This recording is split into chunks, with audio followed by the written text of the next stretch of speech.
and he is going to be the winner of the 2024 Amazing Performance.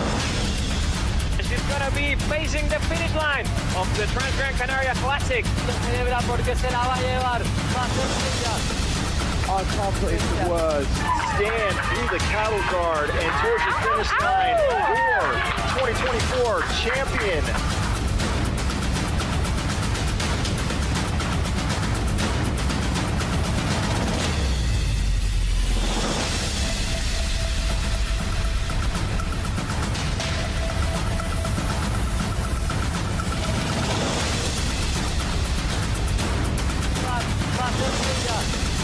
I can't put into words. Stand through the cattle guard and towards the finish line for 2024 champion.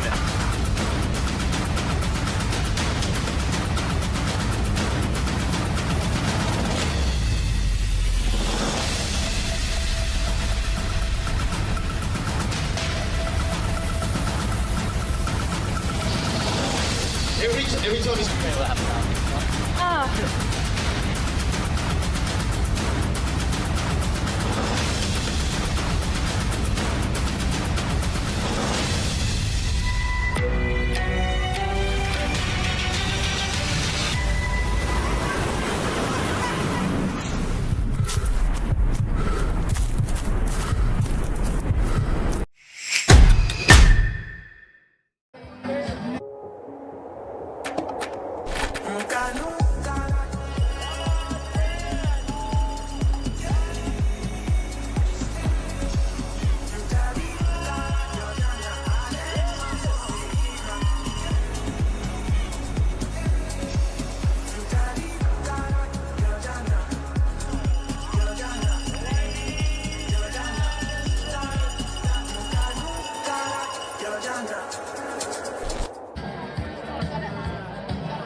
Here we go, ladies and gentlemen. We are live at the 2025 UTCT, and to kick off these 2 days of live broadcast, we have the 55K. The Peninsula Traverse is about to start. We're in London now, and with me, I have the immense privilege to have two local experts in the name of Tony McCann and Luke Powers. Those names are familiar to you if you have ever been involved with UTCT, and we're excited. 2 days that we're going to be spending with you.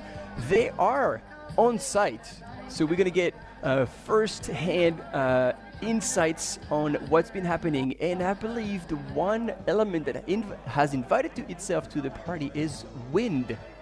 Is that right? Oh yeah, good morning, Martin. We are, as you said, on site here at the race village, which unfortunately, due to the wind, has been shut down, which is very sad, but don't worry, the race is still going on. There's still great vibes out there, as you can see the start of the 55 here this morning. And the aid stations are all going to be a vibe too, so don't fret. The vibes of UTCT are still going to be well and alive. Yeah, good morning everybody. Great to be here at the beginning of the PT55, which is starting in about 25 minutes time. So yeah, we're very excited to be bringing the broadcast to you all, and yeah, you can stand by for tons of action throughout the day. Yeah, and so part of the action again, like the community of Cape Town always come together. This is kind of the World Championship down in the Peninsula for all these runners who have been running together a lot of the time at one race that is one community run that is Tuesday Trail. Like, if you have never been to Cape Town, this is a fantastic running area with a lot of runners, with a lot of excitement, and to me, UTCT is the pinnacle and the ultimate representation of what trail running is down in Cape Town. R&B has been involved since the beginning, which is exciting. Like having those supports, those partners who are with races, supporting them, helping them to develop and grow into what they have become. And as we have all these runners starting to line up and getting ready for the 55K, as you said, Luke, it's still over 20 minutes away. Let's talk about the course. Yeah, as you can see here, everyone is at Llandudno, a famous little beach town, incredibly beautiful. And as you can see, it's actually, there's a bit of a breeze there, but they're pretty sheltered in that corner, so they'll not be too pummeled by the wind this morning. Maybe a little bit of false confidence for what they're about to face later on in the day. But they will be heading down here towards the beach and then heading across towards Sandy Bay, where they will hit Rocket Road, a little bit of a boulder section before climbing up to that stretch of Rocket Road. And then they hit the Souther Peak, which at this time of day is not so bad, but come tomorrow at the UT 100, it's been nicknamed Suffer Peak for a reason. Yeah, it'll be hot and horrible tomorrow. I agree with you. It looks pretty good down there at the moment, so you're getting a nice visual here of the first part of the course. You can see that they're protected just behind Little Lion's Head at the moment, but as soon as they cross Sandy Bay Beach, which is after the first few Ks of trail, they're going to get nicely sandblasted, and then they'll go back into the protection of Souther Peak, which you can see there, that massive peak looming up. So massive climb up to there, and then they traverse to Kabunkelberg and down to Hout Bay Beach. And then another big climb up to the manganese mine, Flackenberg, down to Constantia Neck and into the winelands with a nice descent down to the aid station in the winelands, and then they traverse along the contour of Newlands Forest down to the University of Cape Town. Shall I just keep going here? This is such a great visual. And then around the front face of Devil's Peak onto the single track there, which is the last little bit of trail before they drop down to the finish. So, wow, what a course.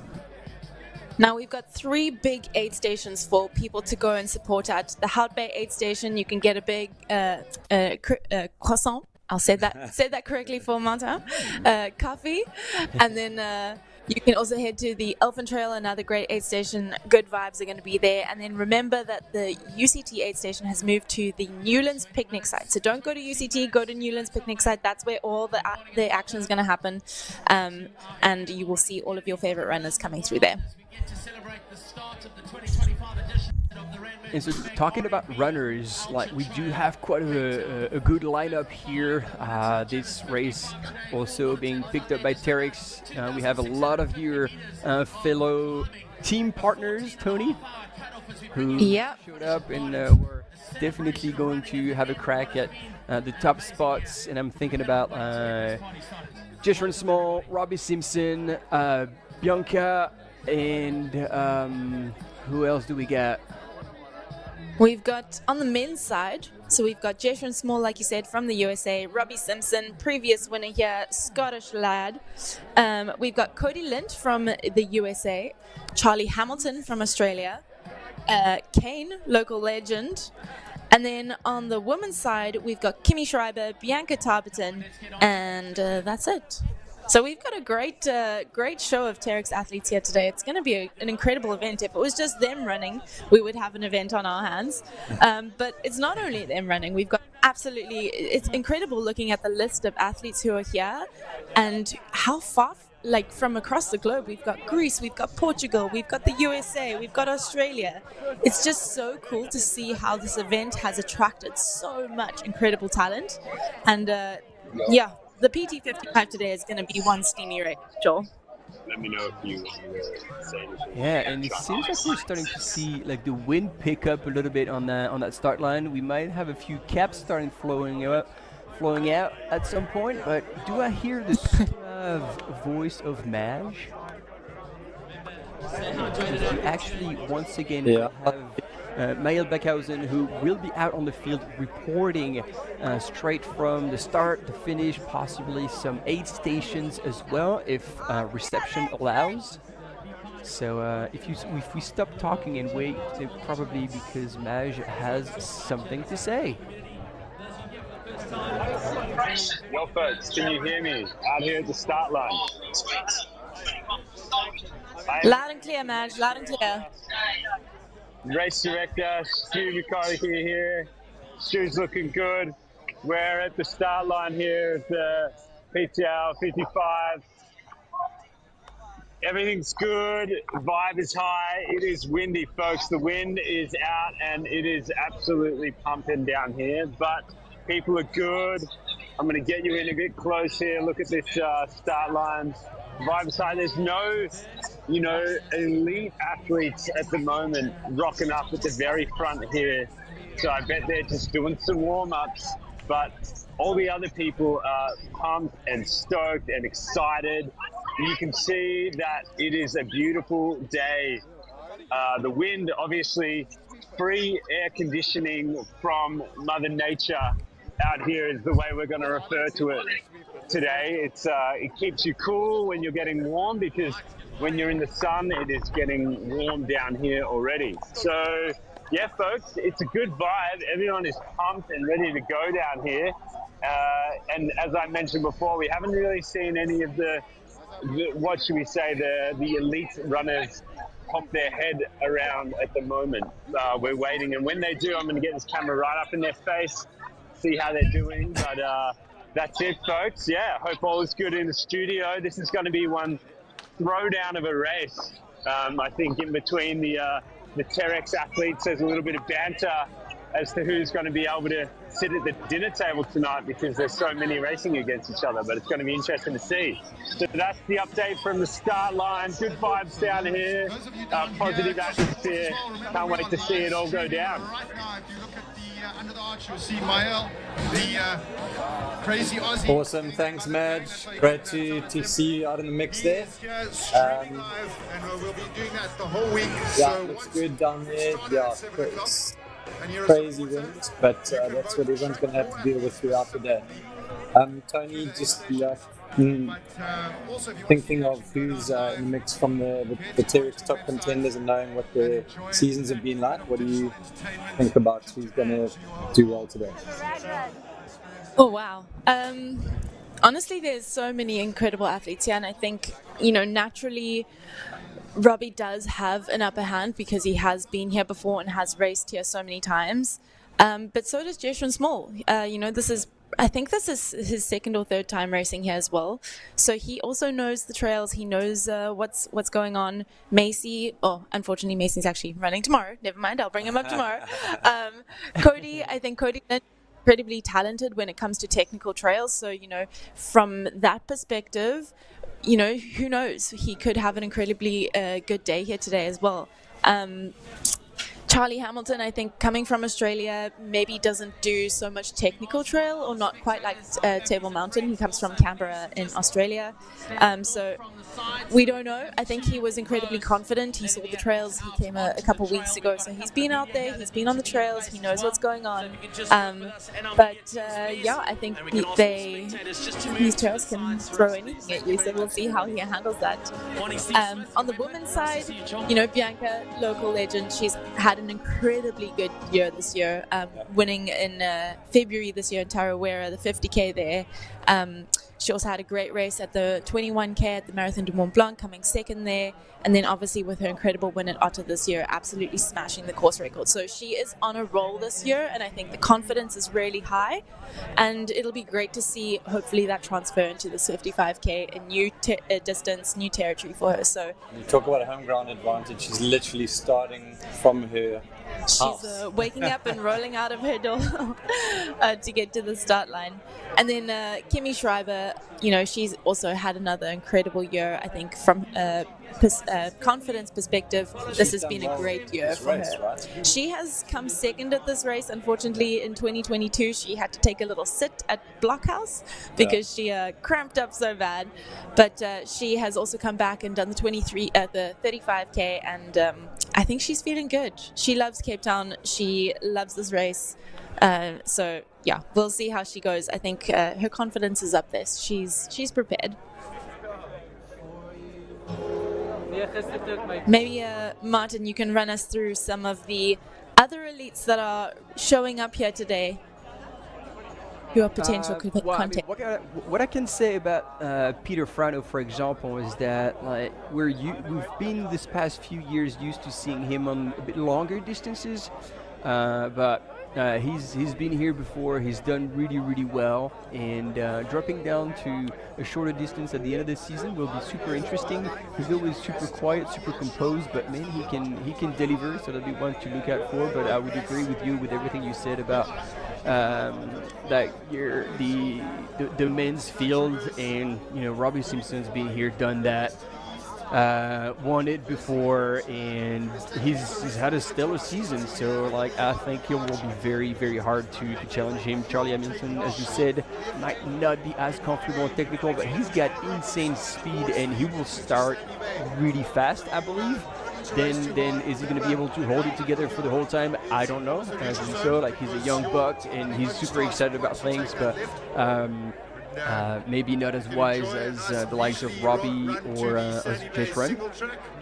And then in the women's, Varvara Shikanova, she is also always very enthusiastic about going hard, and she's definitely a strong kind of runner, so the terrain is not going to break her or throw her around. So I suspect like she could keep it together, but as you said, like to me on paper, I put like Bianca number one hands down, and especially like on home turf. Like this is where I feel like we've seen her deliver consistently a world-class level, and sometimes she travels, and I don't know why can't really translate like the performances she delivers at home on a different kind of place, especially in Europe. But her being here and having the races, and as you mentioned recently, her race at Otter. And you know something about it because like she took down your course record, so you know how hard she would have had to work to take that one down. If she's still riding that kind of fitness, there'll be no touching her today. Yeah. Another person I'd like to just bring up is Ramaya Buddha in the 55K, sister to Sunmaya Buddha, who is an incredibly decorated athlete in her own right. Ramaya is currently in the lead, if I'm not mistaken, on the World Trail Majors 50K category. So she has to pull out, or she's tied for a lead. She needs to pull out a win today to take that first place overall in that ranking. Yeah. I don't know what she's like on technical trails, but I've chatted a little bit with her coach and her team who is here, and she seems pretty confident. So it'll be very interesting to see how training in the Nepalese mountains translates to Cape Town trails. And talk about motivation. I mean, if she can, be in that position to try and get that overall series title, that's more motivation than that. And I think I'm going to put my money on a not necessarily a dark horse, but someone else who's in a similar position. The man with the longest name, it's probably about 50 different letters, Konstantinos Paridesopoulos, who also could win that short series. Thank you. I might never be able to do that again. He's also looking to win the World Trail Majors short series title if he can beat one of the top contenders like Robbie Simpson, who I must say, I mean, Robbie, am I right in saying that he's won this 3 times in a row? He's won the Otto 3 times in a row. Can somebody dethrone this man? Konstantinos will be motivated to do that, so let's see how that all goes. Yeah, with Konstantinos is always interesting. Like he's been trying himself at trail running for quite a while, and every once in a while, like he does pull off like a really good performance. I'm glad that you picked him, and we'll see how he goes against those big names that we just talked about. Yeah, I see he won the Madeira 60K this year. I don't know what the field was like there, but that's probably a really tough race. I mean, I've been to got to be tough, eh? That was his breakthrough race, to be honest. Like he really came out not a whole lot of people knew him, and yeah, he scored really, really high. So yeah, it'll be interesting to see like how kind of the rest of the season had unfolded for him, because I don't remember seeing him at many other races, and we'll see if I mean, obviously he would have made this race a key race in his calendar for the reason that you mentioned, because in the World Trail Majors this year they've introduced the short distance series, and yeah, as you said, there's quite a bit of cash on the line, so high motivation for these gals and guys to deliver. I'm just seeing on the start line a couple more of the contenders pulling in there, and I see Josh Shigome is there, a local hero who has been really putting in some great performances at Tony in quite a few of the local trail races. He's everything from 50 to 80 to 100 Ks, but this seems to be his sort of wheelhouse, so I think he could be in with a shot for a possible top 10 in the men's. And VEC, I think, was there as well. And he also has an excellent record in this type of whale trail, otter to whale trail, 40 to 55K. There he is there on the screen. Yeah, so let's start filling up with some of the big hitters now. And did I also see that, is Daniel running confirmed, or is he not? Yeah, no, unfortunately, Daniel Clausen has had to pull out of the race due to a bit of an injury. Not a crazy one, but he just said it wasn't really worth it. He's had his race this year. So for anyone who doesn't know Daniel Clausen, who is on the start list and is in that live tracking feed on the Sports Track link, unfortunately, he's had to pull out, but he ran the TDS this year at the UTMB finals in Chamonix in August, and he came in an incredible time, placed 5th overall, and he got the best South African result that week. So incredibly proud of him. He showed up for us South Africans at UTMB this year. What a performance. That was absolutely it's a pity that he's not running today, but I suppose. I think without him, we still have an incredible race on our hands, and as we can see all of those elites lining up at the front, it's going to be a race. Yeah. Yeah, it's going to be far from the start for sure. Yo, folks, we are rolling down here. So good. Look at these frothers. Look at these frothers. Legend. Local legend MB's here. He's looking good. It's your time. Say hello to the person next to you. Everyone's lined up right now, folks. It's amazing. Miguel Harras is in there as well. Absolute legend of sport. It's amazing at the start line. It gets 5 minutes before the start and everyone just totally rocks up. And there's a lot of nervous energy here, but I think they are going to get themselves in a position that puts them in the best spot possible to fight at the very beginning of the race.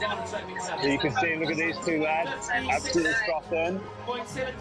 Good energy down here, folks. There's a few more serious looking faces now because the big dogs have rocked up, but we are ready to roll. Wind has not died off. Good to know the natural air conditioning is still in full force down here.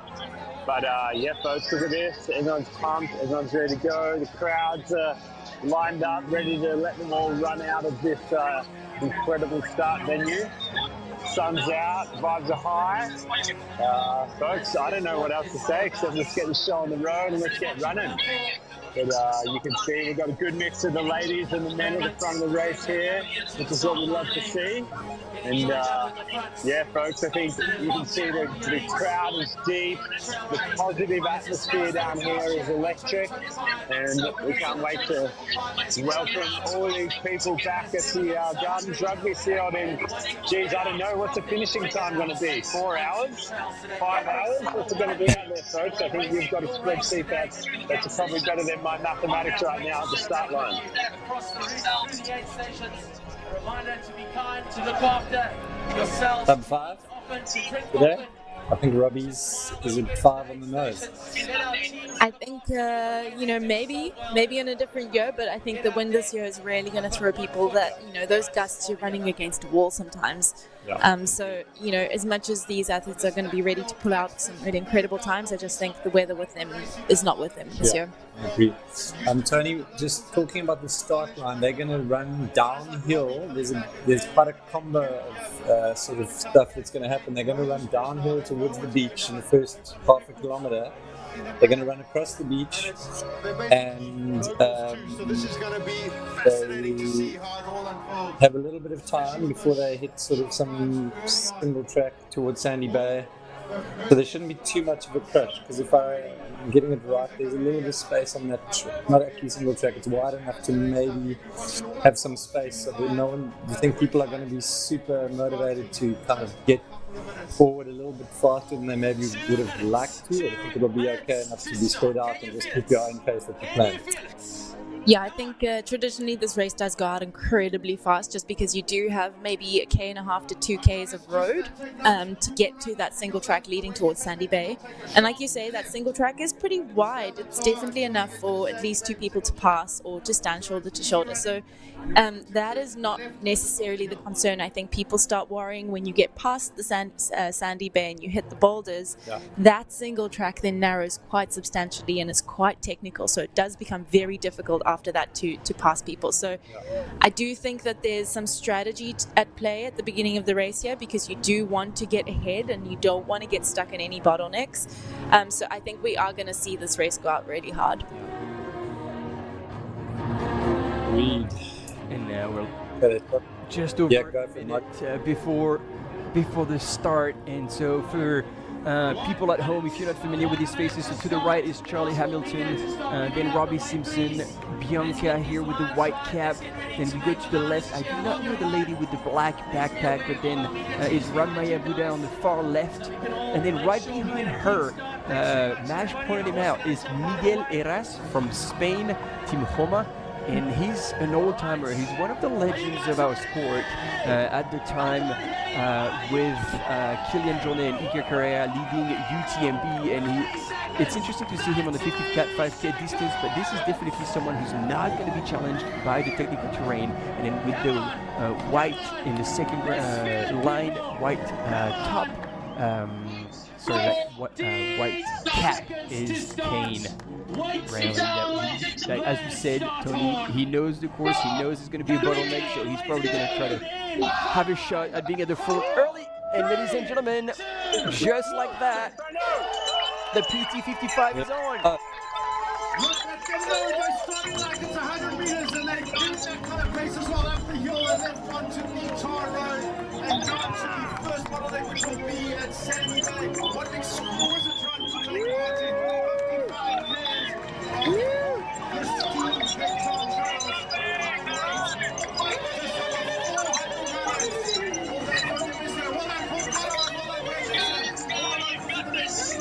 Welcome to your journey here in 2025. The Peninsula 55 is yours. We'll see you at the finish line. Wow, what a start. That's incredible. And full start underway for the next 3 days. We're going to have the boat on Saturday now for the 60th. So cool to see this up. Yeah. The 406 runners have just set off from Llandudno on the Peninsula Traverse. So good luck to them out there. And here we're following the leading pack, heading down the tar roads. So there we go, all the usual suspects we're anticipating to see. Who have we got there in the red t-shirt and white pack? I was just wondering, yeah. Those are Hoka shoes, no? So I'm not sure that we've got one of our earmarked elites, but by no means is he to be overlooked. He's keeping up with these guys here at the beginning of the race, so let's see how that goes. And then with the Scarpa right on the left-hand side of your screen, a little bit hidden with the Scarpa backpack is Konstantinos Paravidopoulos, and then right next to him, all black, is Miguel Heras. Yep. Okay. Here we go. And that is one of our live to run athletes. Yes, so we're going to have to get a number on that so that we can get his name correct as well. But that is also someone to definitely look out for. These guys know how to run as well. Yes, the front pack all just on each other. Bianca in there as well. Yeah, which might lead to believe that it might not be as quick of a start as usual. Maybe they know what's coming. Maybe the wind is keeping them in check a little more. Yeah, they do look like they're holding a... Yeah. Definitely looks quite relaxed. It's Bianca just take sensible. the lead. Got a lot.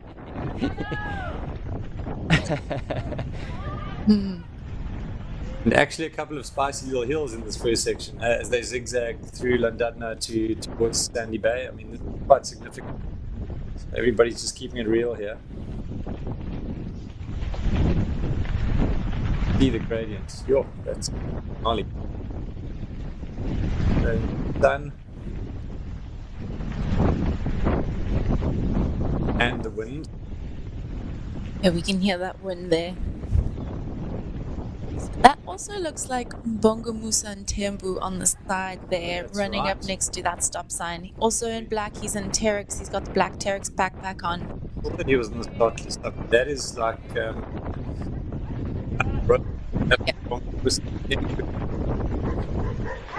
multiple comrades. Guillaume, it's Bianca Tarverton.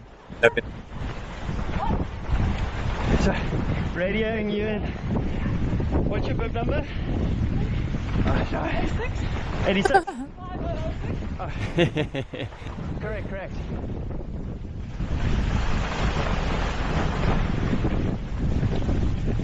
The lead women so far in the race, we're probably... Oh, there we go. 1 kilometer in.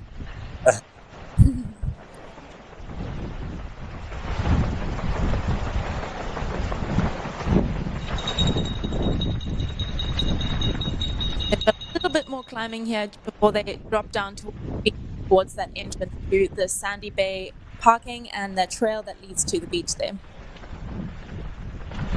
But really, everyone looking very comfortable here. I'm not seeing the usual surging that we usually see. No. So very interesting strategy here. I do think these guys have taken note of the wind and the potential implications of that. Yeah. Just maybe running a little bit easier.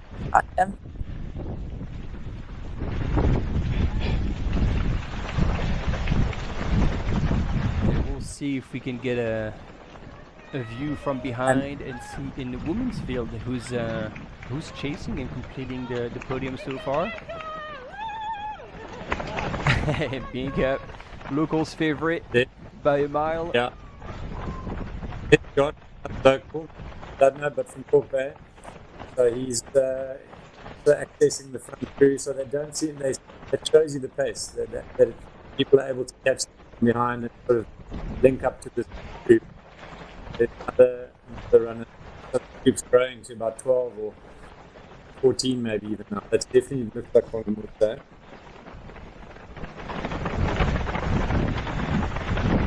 So here we go at the front. Charlie Hamilton is here together with Robbie Simpson and Kane right in the middle.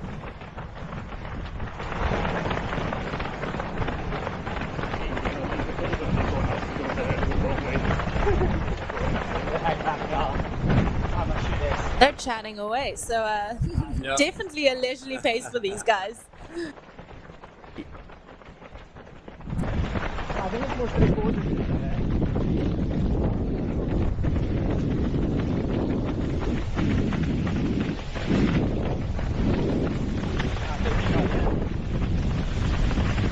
Team, so we're starting to have comments in the chat, and obviously this live broadcast is two ways, and we love to having your comments, your excitement, and your questions. And speaking of which, Adrian has a question for you guys. Morning, have they changed the first bit to avoid the bottleneck up to the peak? So, from my understanding, they've extended a little bit this first section along the road just to help spread that field out a little bit. Hopefully that makes a difference in that potential bottleneck situation. But unfortunately, with the start being the backfield is likely to hit some sort of bottleneck at Southern Peak regardless.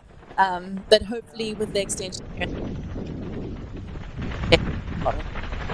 It's unavoidable, you know. Everyone wants to run on the mountains. Yeah, they came to a trail race. So to include a bit of Colorado, it's a couple of K. Good chance. Not. Probably the leaders are coming down now, but like you said, they've got space to run, get on. Quite an edge.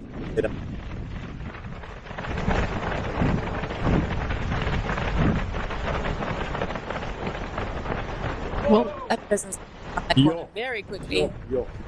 That was a bit sketch. Unexpected local going coffee run.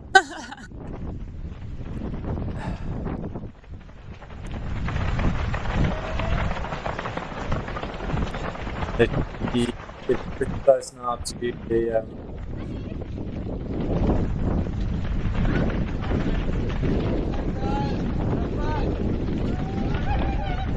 right. Guillaume, we're nearly at the end of the road session.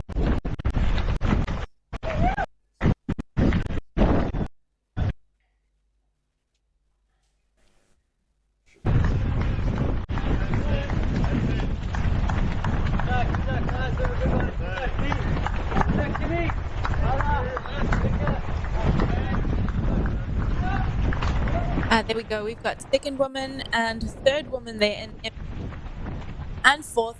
There we go. We've got a bunch of women behind Bianca. So we are not only having Bianca out in front there. We do have. I think she was followed by Kimi Schreiber, and then Varvara Shanova, and then Beck Bone. So we've got a bunch of people together up.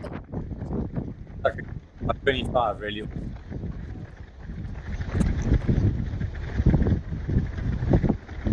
Yeah, it was a drone. It's just too windy down here to fly.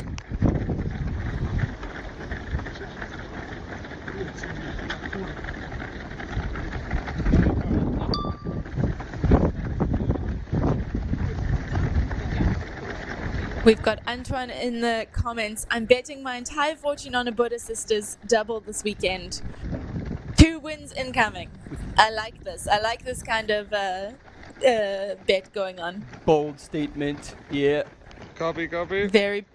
Although we went for a bit of a hike yesterday, and he confessed that he didn't have that much money to bet on anyway.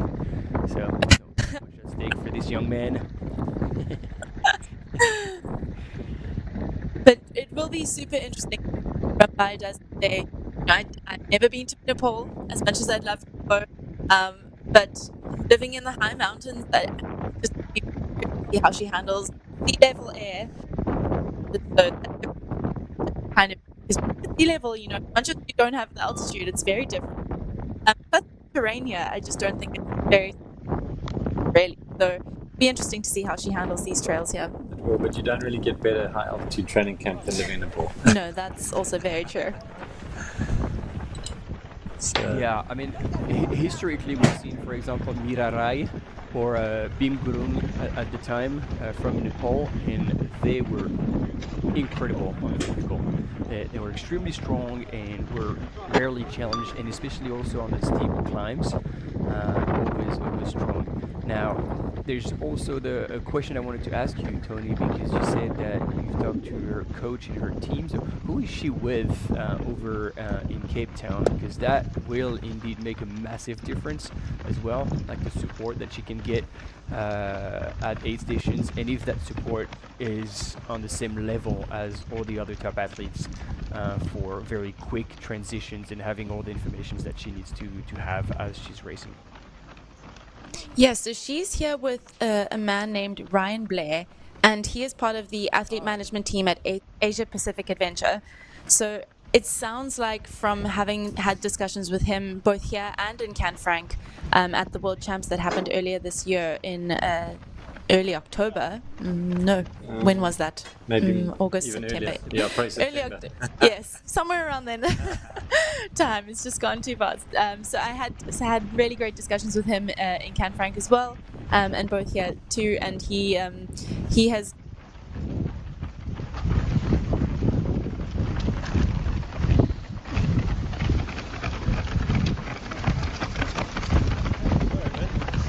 Can I please tuck in a tiny bit of sun cream? Yeah, please go for it. Thanks, bro. Totally forgot this morning. You reminded me as I saw. All good, bro. Take as much as you need. Thanks, dude.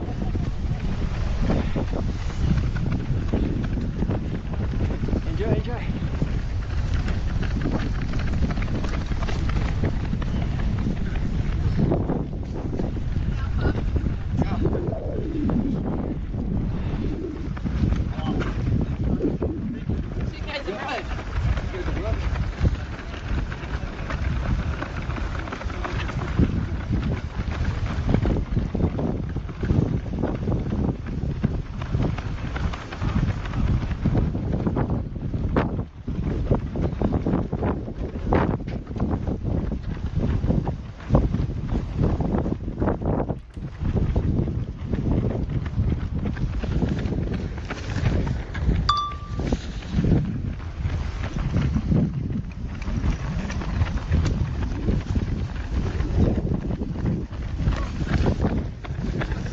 Copy.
All right, I'm reading in the chat that you guys have issues with the sound of Tony and Luke, which makes me feel better because I was worried that was my issue on my end. But if you can hear me, then let's carry on while this is being fixed. And as much as the wind is blowing, you can see that it's full blue skies here in Cape Town, and the wind might be a blessing, because if they keep hydrating the way they should, it might cool things down. And as we know, in distances over 3-4 hours, the heat is the biggest problem and the biggest hurdle for all the runners, from the leaders all the way through to the mid pack and back of the pack.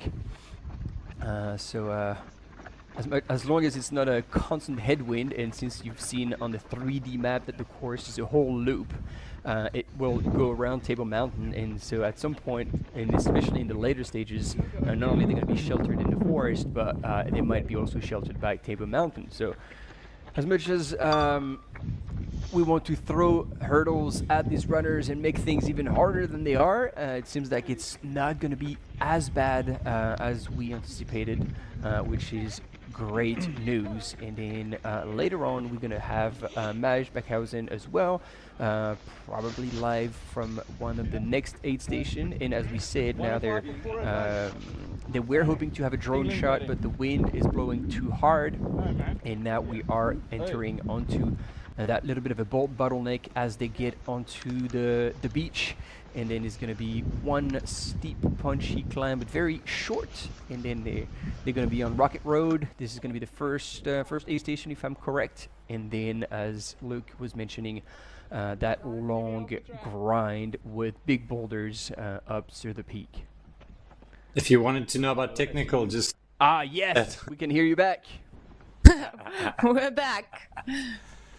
Wow, so this gives a real bump for everybody who was cruising on that tar road. Now it's really getting real. super technical over the granite boulders, and there we go. And they've got Southern Peak looming up ahead, but they only have to deal with that later.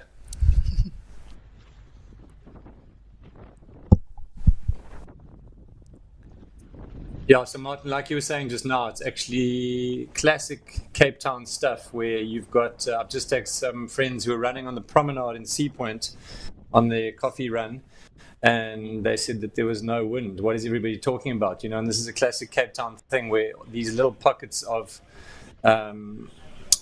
areas we call microclimates. The wind can blow in certain areas and not in others. It can be blowing a totally different direction. It feels like a different world when you go around the corner. And like you said, the forest is going to be a godsend for all these runners today because it's going to provide protection from the wind, and it will be perfectly calm in there and shade.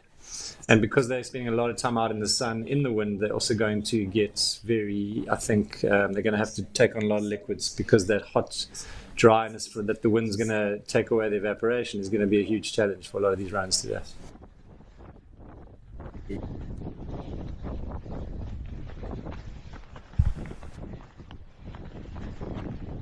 Yeah, and you can see here now on the profile, it's about like 4 big climbs in its PT 55. It's actually 56.7 kilometers precisely, with 2,644 meters of elevation gain. Again, as you can see on that profile at the bottom of the screen, 4 major climbs and descents. And look at this. This is talent at work right here. Bianca is absolutely flying smoothly over what is, however, still a very technical terrain. And, hats off to a cam runner. I'm not sure they were expecting to go hard so early. Yeah. Very, very impressive running with a camera in your hand and keeping it stable. So very big shout out to whoever's running with that camera. But Bianca really is making this look super easy. This trail is, as you can see, incredibly winding, quite narrow. And yeah, you just don't really have that much foresight on what's coming. And I think that makes it incredibly difficult. A lot of people can run technical, but the thing about Cape Town is you actually can't see really the trail more than 2 or 3 meters ahead of you, which makes it incredibly challenging. And I think Bianca is making it, she's making it look incredibly easy right now. She's absolutely cruising over this. It's hard to keep your flow and on that, like you say, without vision stretching out ahead of you. And often you go, let me just walk this little bit, and actually then you lose your flow completely. So she is doing amazingly well. Yeah, and I feel like to be moving so well in that kind of terrain is either you're training on it or you just can't, or you get thrown around left, right, and center. So, it'd be good if we get a chance to pop down to like second or third, or anyone who's not a local, and maybe that will give all of you back home, the audience, an understanding of how technical it is, because it really looks easy right now. Yeah, and just remember that she's run this trail, probably this 10K loop from her house up onto Rocket Road and back a gazillion times. So that's just super helpful to know every little step.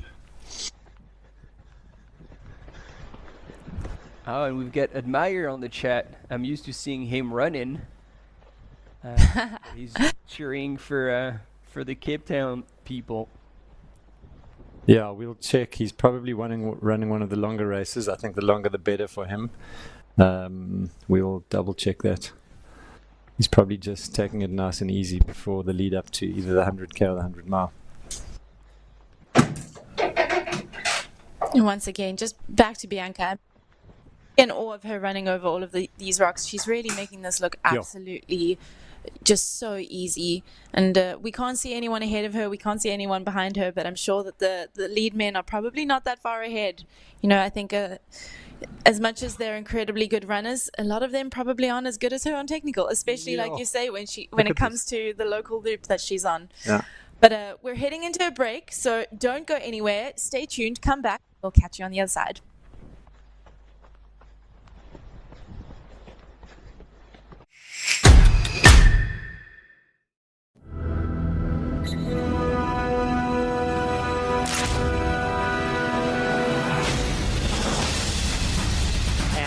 going to be the winner of the 2024 amazing performance. She's going to be facing the finish line of the Gran Canaria Classic. I can't put into words. Stand through the cattle guard and towards the finish line for 2024 champion.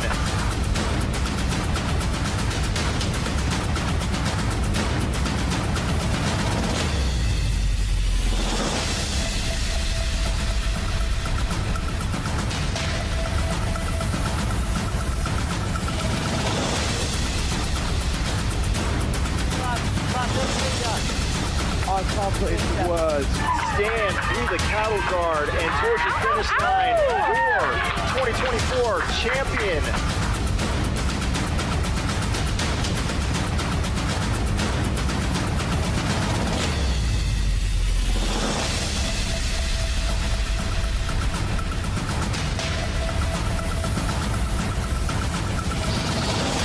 Every time he's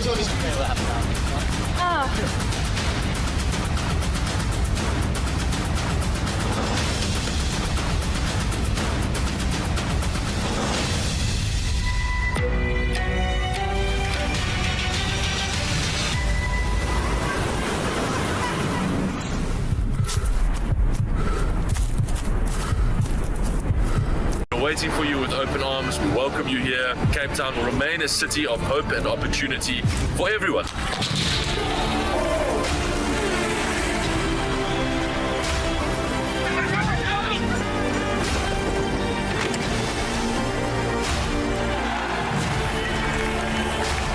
Cape Town is open, safe and ready to host you.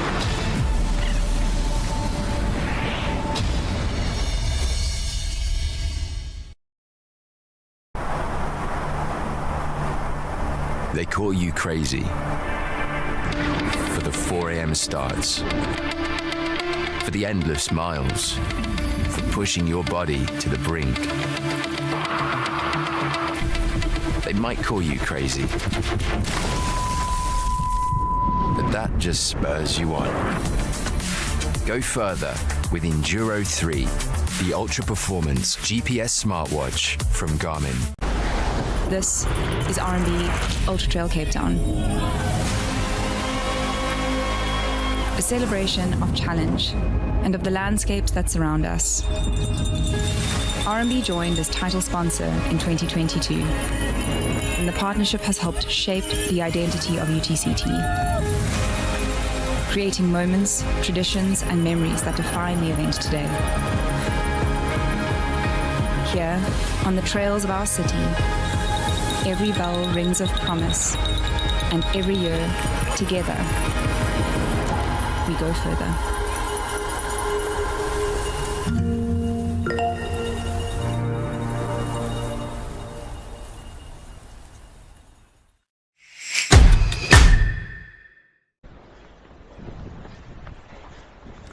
Right, team, welcome back. Right on time to see the end of that boulder section where Bianca Tarberton has been still flying effortlessly over it, and she has managed to actually now start to creep up on the mains ahead of her.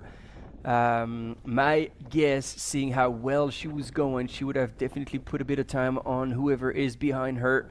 So as soon as we have a first checkpoint, maybe when we get to the beginning of Rocket Road, we'll have a split and we can start seeing who's in first, second, and third, and more importantly, so how far back they are from the women's leader. Yeah, hopefully we can get a camera to turn around here. That would be great, so we can see what's going on behind her. So they're now just starting that climb. You just saw the wreck in the background there. That's the Boss 400, and they've just started the climb up to Rocket Road now. And this is, I'd say, actually, in this race, these are probably the two most underrated tough sections. This little hill is a very steep little hill, and it's just goes on a little bit longer than you would wish. There's your camera angle from the back. You can see someone in the background, but I'm not sure if it's a man or a woman. So she's definitely got a bit of a gap. And then that last little section they've been through on those granite rocks, I mean, it is tough. I really think that no one talks about it really, and you've seen all the footage of all those incredibly tricky technical granite sections that they've just been over. So those are two tough sections that are definitely going to have people will remember. And you can see she's hands on knees here, really trying to keep the pace up here. But this is a super tough little hill. There you can see it on the graphic. Bianca's on that steep little section going up towards Rocket Road. Once they get there, they've got a nice, easy, open Jeep track, which is going to be enjoyable. But to get there is tough, and it's straight into the wind and the sun, and it's steep. Triple threat. and yeah, as you were saying, look, like she is power hacking up that steep section, but you can see like she is moving with the purpose. Like she's definitely attacking that hill, not going overboard, but definitely moving at a serious pace. Who do we get? Wow, look at that. Is somebody running up it? Oh my. Yeah, it looks Terex-ish. Can't tell exactly who. Somebody who missed the start? Yeah, maybe. Or someone who just really struggled over those boulder sections. You know, it's they really can challenge a lot of people, and I think you know, if you're not used to that, it can slow you down incredibly. But whoever that was, they are clearly cruising up this hill. Wow. It almost looked like Jesh Run. Yeah. It did a bit. Yeah. There's Josh dicing it off with Bianca. They've been toing and froing the last couple of Ks. He's really got his hands on his knees as well. Now he's learned from Bianca. They just got to get this one done. I must say, Robbie Simpson is not a huge fan of boulders. At the start of the Otter Trail this year, I was right up with him as well. So that is also possibly him. You know, if that's not his comfort zone, it could have really slowed him down quite substantially. So, and whoever that is still running up this, and this is steep. So clearly someone incredibly strong on the runnable stuff, but maybe struggled a little bit more on the more technical. Yeah. I feel like there was a bit too much hair for being Robbie Simpson. Yeah, he looked more gesture and sort of lighter hair to me. But we'll find out shortly, I'm sure. Yeah. Beautiful views back to Llandudno, Little Lion's Head in the background. And here we are back on the boulders with possibly one of the top 3 women, maybe the second woman. Is that Kimmy? No. She's. And if that's the second woman, there's already a world between Bianca and second place. I think she's just exiting the. Yeah. I saw her on the start line. Any idea who that is? Not that I know of, no. Looks like we've already got a withdrawn, Tiago Vera withdrawn on the sports tracks. So that's going to need to be confirmed, but there's a withdrawn next to his name.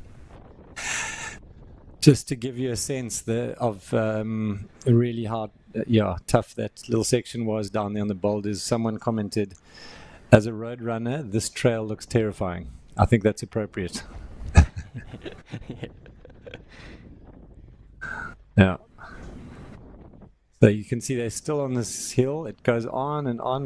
They are pretty close to summiting now, but it just goes on that little bit too long, and it really hurts you. So they probably wise not being attempting any running.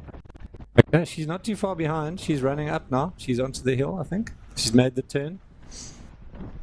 Yeah. I think it's still. Oh yeah.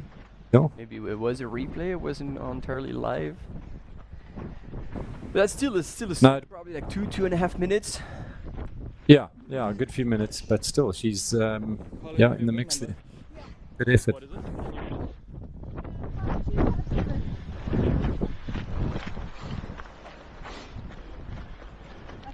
Team 8's got 5257 here. Thank you, camera guy.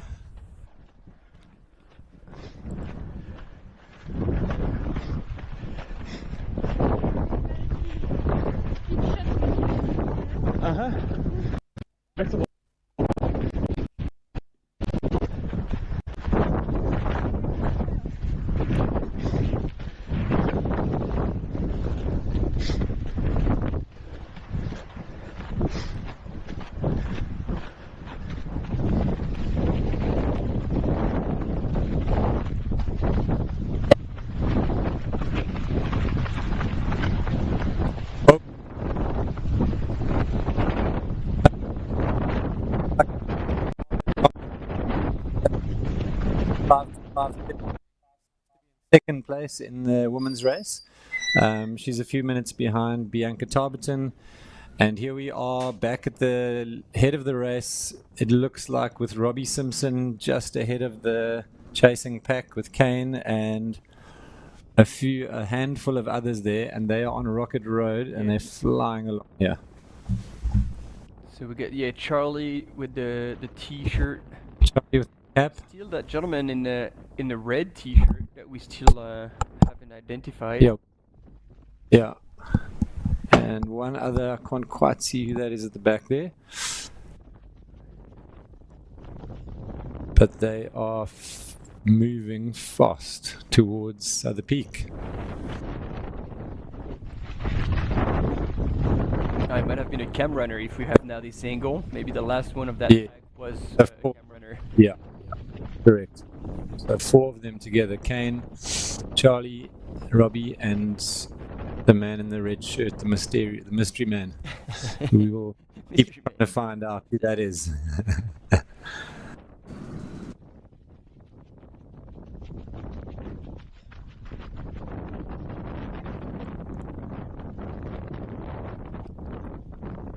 Well, I guess if anybody's watching and has the answer of who's that person in a red t-shirt, let us know. Here we go. We've got Kimmy Schreiber on the left-hand side of the screen here. We're not sure. Maybe she might be in second position here. This looks like she's ahead of Carla.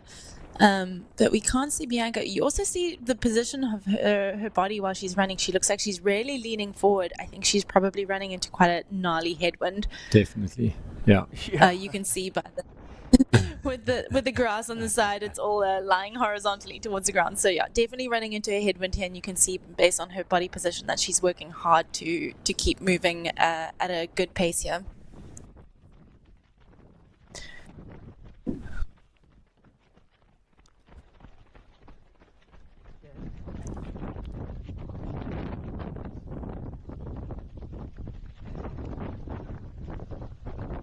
It's much nicer, the strategy that the men have here, running in a pack, hopefully getting a little bit of a boost from, I wouldn't say drafting, not quite drafting, but there's definitely some sort of at least mental benefit of running in a group with the wind running against you. It's never going to be like cycling, but you are definitely getting the mental benefit. If you looked at Kimmy, it just looked lonely and tough, whereas these guys here, it's, you've got the belief there's other people, you feel like you're running at the right pace, you just in the little pack.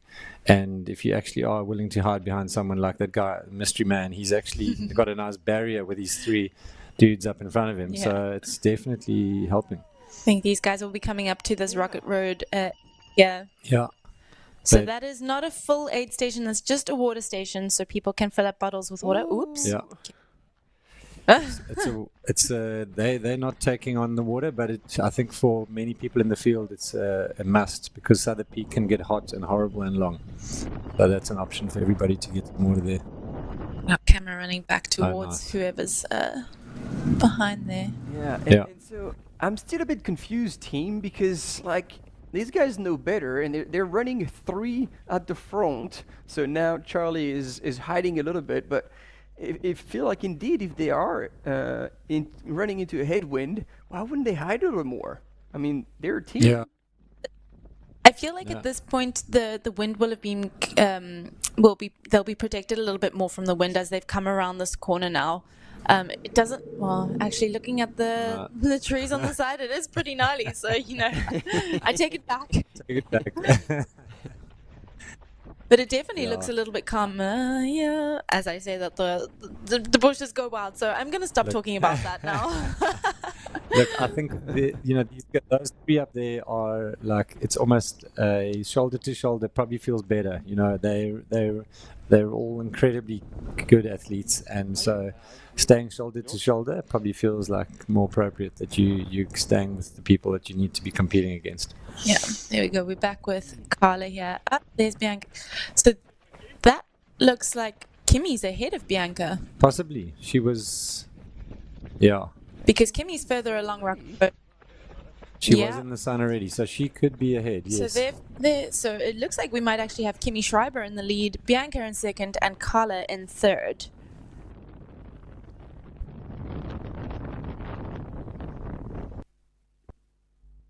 Okay, so they should be about to approach the beginning of a very long climb. And we've got Kane taking the initiative here and starting to send it up the peak.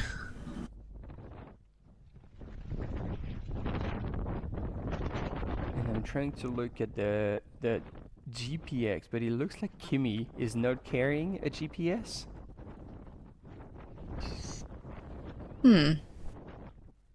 Yeah, she's going ninja style. She's flying under the radar. But now Bianca's going through this water station, and I think... Yeah, I think she's still in the lead. I think she might still be in the lead. Yeah.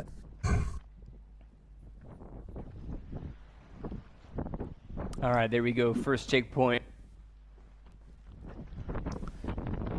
No. Those all, maybe that's the South African. We do have Kane, but we're missing a few ones.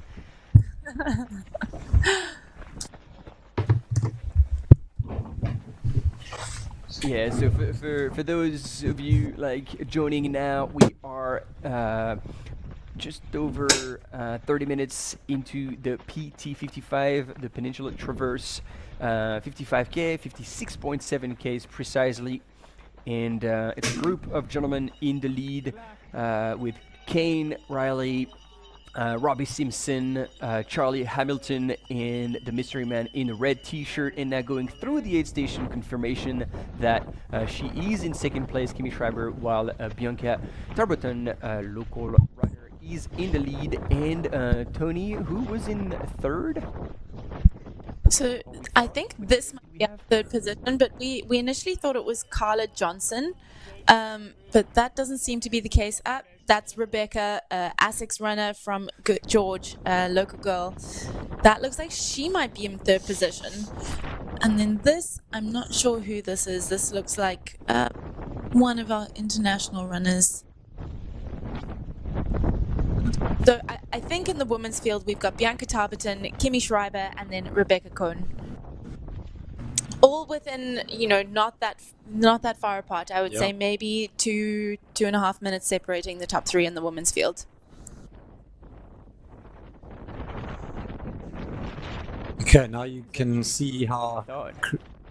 Yeah, pretty close. You can get a real sense now of how exposed this little ridge line is going up Southern Peak. It's right in the full face of the Southeaster, which is absolutely pumping right now. So you can see everything's flapping there straight into it. So it's going to add to the spice of this Southern Peak in a big way. Oh, it seems like it's oriented in the right way. They're going to have a tailwind going up. Is that right? No, it's kind of left to right. Yeah, it's not really tailwind that across you from your left-hand side. It feels like it's blowing you off the mountain. So it's going to be challenging because every step you're going to be pushed to the right. Yeah. All right. Yeah, the beauty of wind in Cape Town is that it's never a tailwind. No matter what direction the wind you're running, it's never a tailwind. Yeah, and when it is behind you, you don't notice it. So interestingly, I don't know if you noticed, but Kimi Schreiber did stop at that Rocket Road water station to fill up her bottle. And I know, chatting to her pre-race, she said that was something that she was really going to focus on. Having been here in 2022 and having to sit down at Blockhouse waiting for some cramps to pass, she said she was really going to focus this year on making sure she stayed on top of her hydration and her nutrition. So it's interesting to see her stop so early in the race. But maybe she chose to start lighter with less bottles filled and wanted to be lighter over those rocks. But yeah, interesting to see she stopped. It didn't look like Rebecca stopped and definitely didn't look like Bianca stopped. So I think good call. We'll see how that plays out later on in the race. Yeah, exactly. It's a good call. This climb is just a monster. So it's and with that wind, they're going to dry out quickly. So definitely good call. She can use that water in all different ways to cool herself down, throwing some over her head, drinking a bit. Mix it up.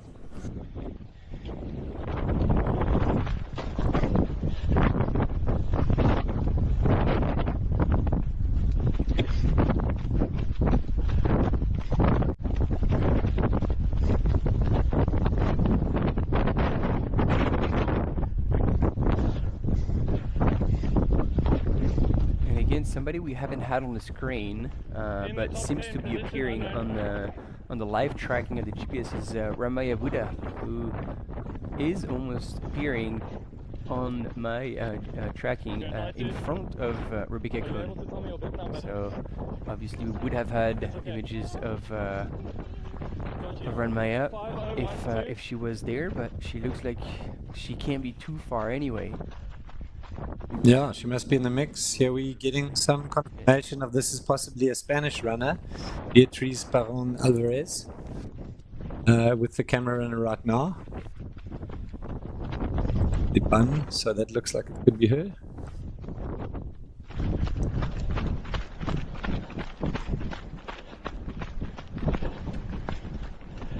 And she has had a incredible year as well. Second at Swiss Canyon Trail earlier in the year, 53 Ks.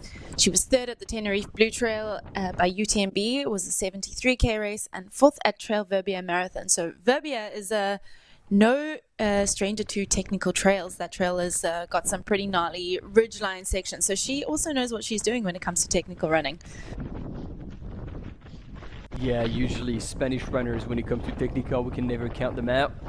And it's interesting to note, as you were saying, Tony, that she's done Swiss Canyon Trails, meaning that she is also in the mix for the World Trail Majors ranking, and so probably one of the reasons why she chose to come to Cape Town for this race. Oh man, that wind is gnarly. So she would be ranked with that Swiss Canyon Trail in the 100-kilometer category. So because she's running the 55, she's running the two different categories. So she wouldn't be in the overall ranking because at the moment in the provisional ranking, she is. Oh no, sorry, I take it all back. This is the short trail ranking. I thought I was looking at the long trail. So the short trail series, she's currently sitting in 6th position with 2,680 points. So I think she would probably have to beat Dunmire here to move up, but I don't think it's going to be possible to take the overall win. I'm not entirely sure.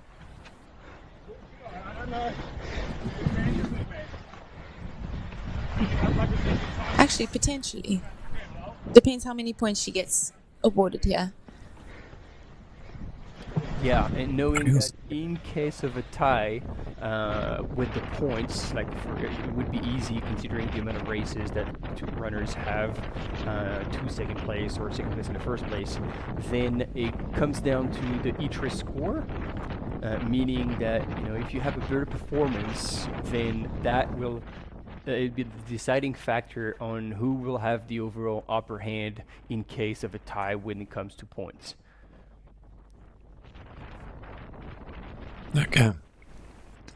So you can see they are 7.5 kilometers into this race, so just under 50 kilometers still to go. So they've just broken, Bianca, who the camera runner is with at the moment, has just broken through the first rock band. You can see she's now into slightly runnable little section, still going up, but she's on a little bit of easier trail, but you can still see how that wind is just pushing them off to the side, and things are gnarly out there.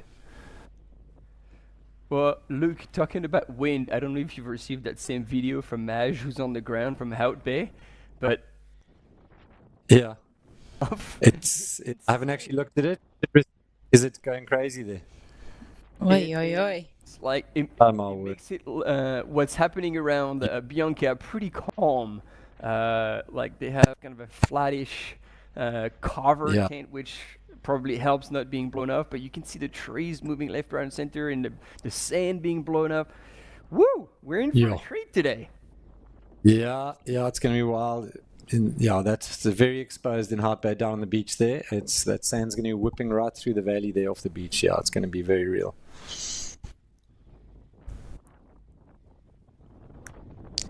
Yeah, I think the wind is definitely going to be the main challenge today. Plus the heat, but I think, just fighting that wind all day is going to be exhausting. So I hope everyone is accounted for that, maybe added an extra gel or two into their nutrition pack. But yeah, hopefully everyone looks after themselves out there today. Yeah, and I think hydration, because of that wind drying you out, is going to be key. And I've got a feeling that there's going to be quite a few runners that are going to struggle with getting enough liquid in and onto themselves during the day, because that wind is just going to dry it out the minute you put it on. So I think that's going to be the biggest challenge for people today, for sure.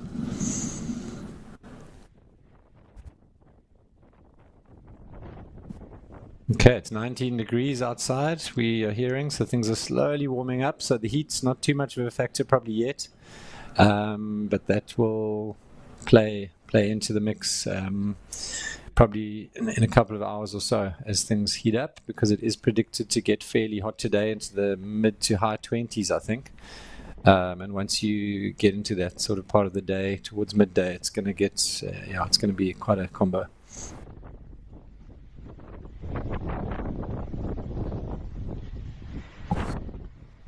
You can also see why most runners that we've seen so far have chosen not to use any poles, as it really wouldn't help you going up a hill like this with so many rocks around. There's nowhere to place them. So it's more of a hands on knees type of situation, and there's definitely a bit of scrambling in between. You can see a big rock buttress coming up there where they're going to have to actually scramble. So it's quite tricky. Yeah, I mean, at some point, Bianca is going to have to pick up rocks and put them in her pack, because she was nearly going to... She's actually holding on to that rock, not to help herself up, but she just put herself back on the trail after a big gust of wind shoved her to the side. It's insane. That's actually a good strategy. We didn't think of that. Maybe that's the strategy for the day. Low. Get low and crawl. Stay low, low center of gravity, a bit of extra weight. Ditch it on the way down once you hit the peak. Dang. Oh, word. Yeah, I was chatting to some of the 100-mile runners yesterday who were in the wind. Was it last year or the year before when the wind was incredibly crazy? I think it was 3 years ago. Oh my word, I'm losing track. But they were talking about how much energy it takes just to stay on the trail. And I think that's the thing today. Like you were saying earlier, it really, and like you were saying now, Marty, just watching her, every step is getting pushed off to the right. So it's just super tough to just keep that focus, and that drains you just that extra bit more than you weren't really accounting for if you were in a windless situation. Yeah, and mentally as well, like it's going to be like either you get pretty angry about this whole situation, but man, if you can turn it around and just laugh about it all, of how absurd it is to be on that side of the mountain and holding on to not get blown up, like I think you could, take away the attention from the pain, from how tough that climb is, and you're just like, what is going on? So you can use it as a distraction. Yeah. Definitely. I also think that as long as you let go of pace expectations when it comes to, this kind of race with this kind of wind, as long as you can let go of that and not focus too much on hitting certain splits and just enjoy it for what it is, it can be enjoyable. But I think if you're stuck on hitting certain timing points at certain, places, then I think it does become very frustrating when you're constantly fighting the wind. So I hope everyone, like you say, Martin, just takes it for what it is, laughs about it. It's all part of trail racing, right? We come out here to experience the trails and whatever nature throws at us. And today, Cape Town is throwing its 70-kilometer-hour gusts of wind. Yeah, definitely. The mental game is going to be crucial to just be able to dial into some kind of positive mindset, however that looks for you as the runner. Otherwise, it's going to be a despair kind of situation, and that can break you. You can see here they are now going through the next rock band. This is a full-on scramble. If you look at the runner up ahead of the camera runner and the camera runner themselves, they're having to grab onto rocks all over the place. There are a few staples here. There's a couple of chains there.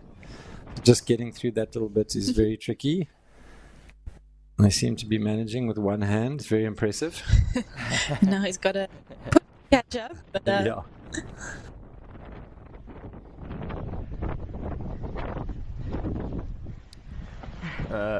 Good man, cam runner who stood back when that person was trying to get a bit of footage of Bianca on that edge.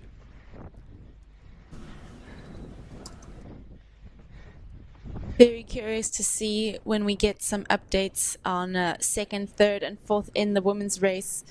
We still don't know exactly what's going on back there, but we think that Kimi Schreiber from Adidas Terex, German athlete coming from Munich, so not quite her playground, Cape Town, but we think that she's in second position, and we think that Rebecca is in third, potentially Ramaya Buddha in third as well. We can't quite decide. We haven't seen her on the feed yet, Ramaya, but based on the tracking, we think that she might be in third position as well. So very excited to see what's going on in second, third, and fourth, and how that's playing out behind Bianca here in first position at the PT 55.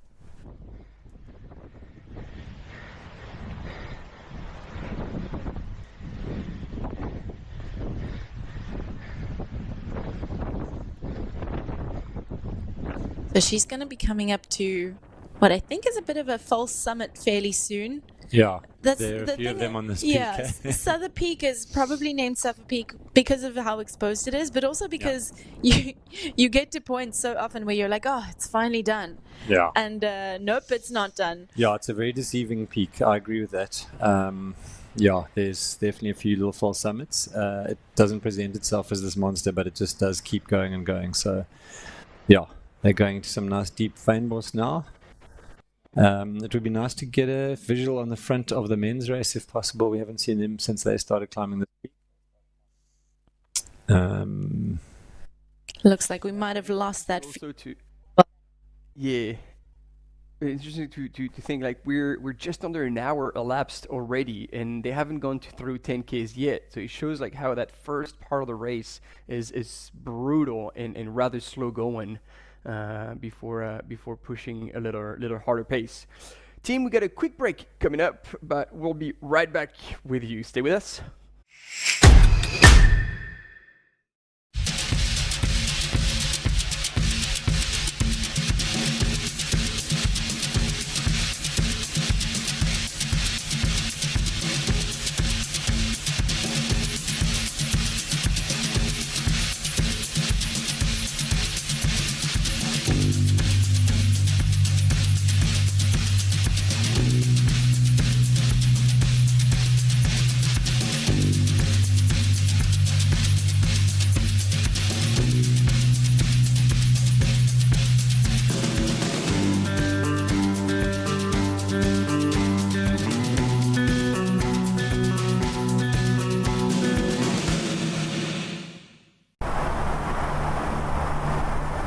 They call you crazy for the 4 a.m. starts, for the endless miles, for pushing your body to the brink. They might call you crazy, but that just spurs you on. Go further with Enduro 3, the ultra-performance GPS smartwatch from Garmin. We're waiting for you with open arms. We welcome you here. Cape Town will remain a city of hope and opportunity for everyone.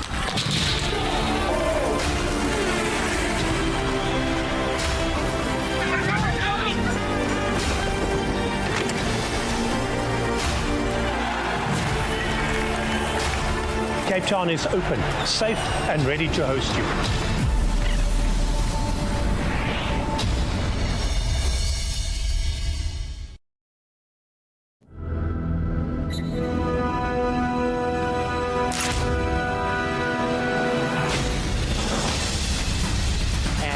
Going to be the winner of the 2024 amazing performance.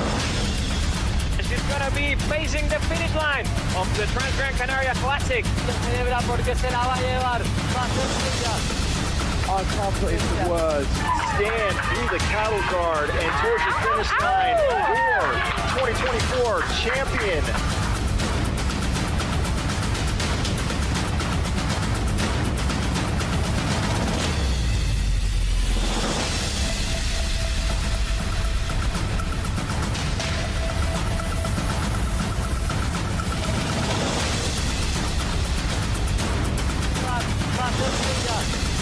Accomplished was stand through the cattle guard and towards the finish line for 2024 champion.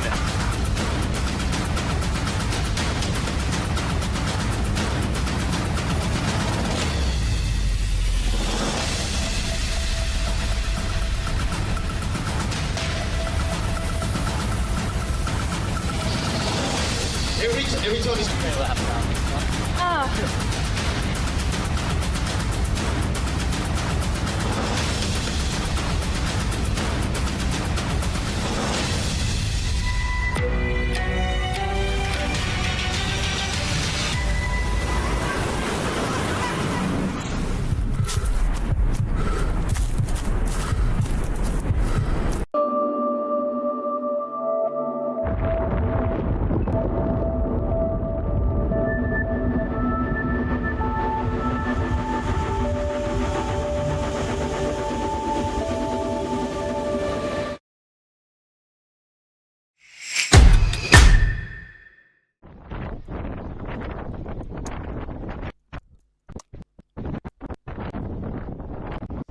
And we are back, and we are still with Bianca Tarberton, the female lead in the PT55 here at the R&B UTCT. We are watching her struggle her way up Southern Peak, fighting the wind more than anything else, but she's still making it look pretty good. She keeps dropping our camera runner, who's fighting very hard to keep up with her.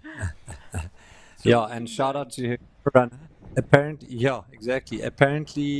her camera runner is Anton Moldenhauer, so shout out to him for trying to get this done. It is a damn tough job, so all credit. Keep pushing, Anton.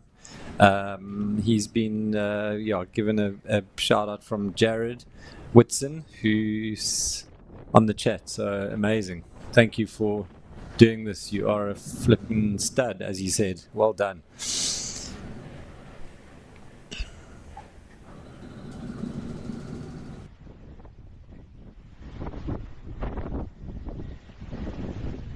We got another cool question, I thought, in the comment here from Bryce. Do you think that Ger de Steen could be competitive on these trails, Tony? And conversely, could Tom Evans be competitive at Comrades? Well, I'm going to start with Tom because I think that maybe not Comrades, but he's definitely interested in road running because he's taking on Valencia Marathon in a couple of weeks' time. Right. So it'll be very interesting to see how he does on a marathon. He looks like he's been training hard and is moving very well. So very, very excited to see how he takes that on. Maybe we paused on this question quickly while we watch this little race recap here. Yeah. So this was this morning. This was probably just before 7 this morning. The race starts. So this is everyone getting ready before the wind really looked too crazy. People's hats were still staying on their heads. Yeah, somehow. So there we are. We've got our elites out in the front there. Ramaya Buddha, and they're off. So a little bit of a slower start than we expected. Certainly took it out a little bit easier, and I think that was very strategic because I think they knew that the wind was going to be a little bit intense, and we have seen that is the case. Yeah. So amazing to see so many runners out there this morning. I think you said there were 460 odd. And also just knowing that this race is preloaded in the first 10Ks with a couple of massive hills, some very technical stuff. So it is definitely a wise call by the front bunch to keep it real. Yeah. Also great to see so many international athletes. We've got Beatrice here, contender in the short series of the World Trail Majors. We had our lead group of men taking on that Suffer Peak. And it looks like we're back live. Who are we with? Yeah. Could be with, are we with the front men? Right up at the top of the hill. But it looks like there's been a change of strategy. Maybe he had the camera in his mouth or something because we started seeing two hands in the frame. He needs the surfer. Have you seen the surfer attachment where you put it in your mouth when you're surfing in the barrel? Yes. That's it would make have you it seen hard to breathe. That would certainly help the holding on to the rocks. No, it has a breathing hole. It's actually a very clever design. So yeah. Maybe that's the next. Yeah. The next big thing. Yeah. So we were chatting about potential trail runners converting to road, and I think Tom is a great example of someone who could do that very successfully. Yeah. Comrades is a different beast though, so it'd be very interesting to see him on that kind of race. It's long, and so he might have the ultra kind of gene might kick in, and but you've still got to run some crazy fast splits. You've got to be running 340 odd average a kilometer for 90k, so that's a tough gig. Yeah. I'd be with you, Luke. Like in the build-up to UTMB, and I'm pretty sure I have that fact right. In training, he pulled off a sub 29 10K in the month No. of UTMB. Record. So he's definitely got the speed. Oh my word! So Wow. he's got the speed. He's got the endurance. Yeah, comrades could be all over that. Yeah, look, I think there are a few international runners that have got inside the top 20 at Comrades over the years. I'm trying to just remember a few of them.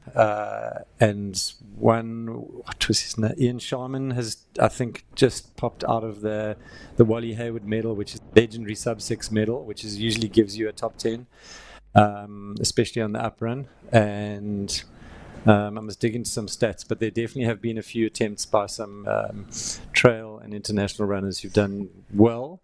None of them have won it, but they've got inside the top 20, which is an incredible feat at Comrades. So he probably would be one of those guys. We have a teammate, Yasmin Nuniga. She's a German athlete. She's from Switzerland. Yeah. Well, she's a Swiss athlete who speaks German. Sorry. Yeah. And she has run Comrades, and she was in the top 10. Oh, really? Yeah, Okay. so she did that a couple of years ago, quite a few years ago. Yeah. But top 10 there is very, very impressive. Yeah. Incredibly talented woman. Yeah. Okay, so speaking of Comrades, how do we think Ger de Steen, the Comrades queen, who has pretty much become the modern goat of women's Comrades racing, who's gone sub-6 a number of times? I mean, how would she do on a race like the 100K, for example, or even this 55K technical trail, do you think? Tough question.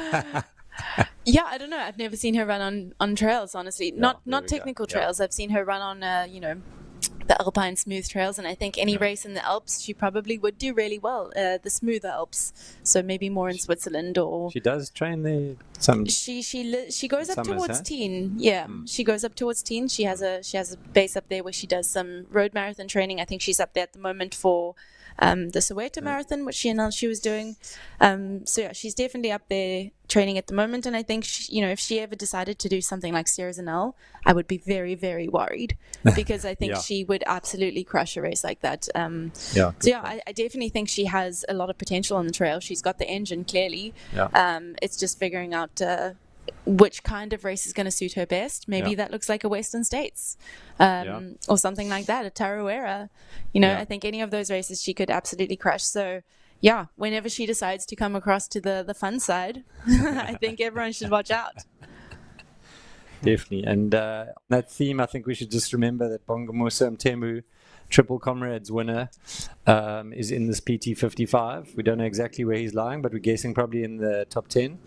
So he'll be one to look out for. And I know that he has regularly done the Sani Stagger, which is a super tough mountain race on quite an interesting track, which I've done before. The up and down. It's a half marathon up and a half marathon down to the top of Sani Pass on a rugged, horrible Jeep track. So he knows stuff, and I think he might do fairly well today. So we'll definitely be keeping an eye on him.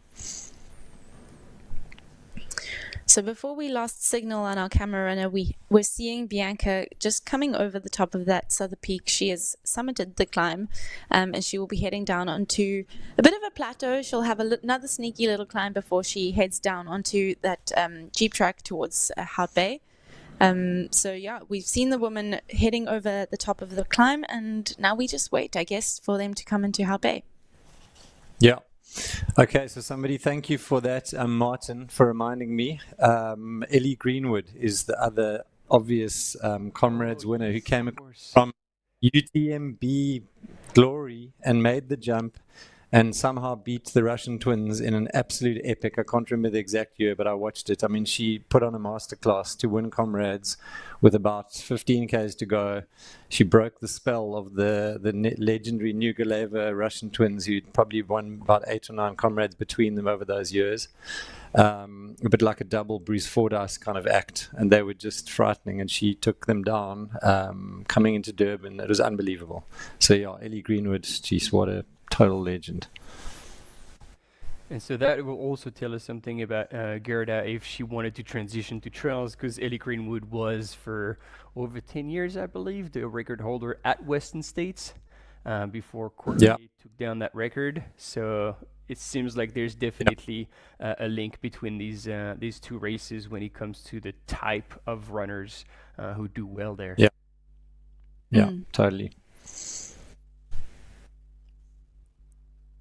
And then, geez, guys, you've got me started. I mean, I could go on about this all day, comrades. So let's also remember Anne Trayson, who back in the 90s won Leadville. And did she win Western States? Definitely, a few times. Also had the record, I think, for a while. And she came across and won comrades and was one of the only other comrades runners other than Frith van der Merwe who had the record, which was sub 6 hours.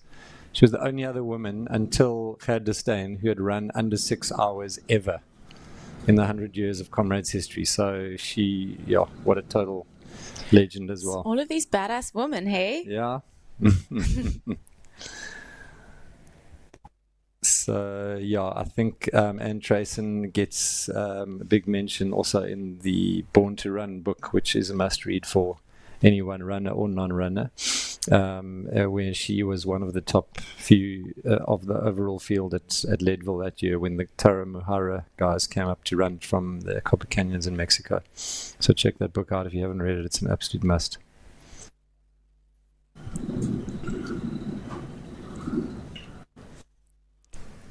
So we're just waiting for some images from the mountain. I think the wind is messing up with our signal a little bit, so we'll try and keep you guys as informed as possible. But every time we seem to get a little snippet of an image, we lose it again. So hopefully we'll be back with our friends very shortly, although in the meantime, you'll just have to deal with looking at our faces. So I see we've got Adrian Tregoning in here. He loves the chat more than anyone. Adrian, tell us if you're running any of the races this year. I see you've done this race a few times and you've suffered hard up Suffer Peak in all sorts of conditions. So thanks for sharing those experiences. We feel you, brother. Adrian, a local from Cape Town, who we've spent a lot of time over the years on rivers of all things, kayaking down rivers, but he seems to have taken up the running bug in the last few years. So let us know what you are running today.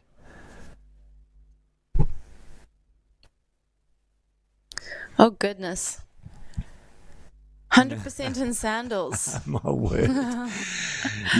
Talk about going deep. Okay, there you go. So that just really shows you the influence that book had on so many people. It's amazing. I mean, running in sandals on Table Mountain is hardcore. I think my toes, I would not have any. No. They would be gone. No. I definitely converted to minimal, less cushioning after breeding Born to Run, but I never ran in sandals, and I agree with you. I don't know if I could manage it on these Table Mountain trails. It's just a little bit too much, but kudos to you, dude. Yeah. Good luck. Taking on the 23K, in sandals, so that's, good luck. Let us know how it goes. We salute you. Anyone else who wants to hit us up in the comments, please do, whilst we're just waiting for a bit of camera runner feed on the visuals. We're happy to shout you out, support your runners, tell us who you're supporting. Anyone who's seconding people from the hood in Cape Town, in Hout Bay. Let us know where you are, what it's like out there, and we look forward to hearing from you.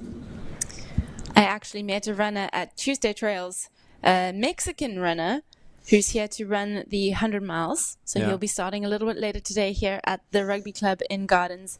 And he was in sandals. Really? Yeah.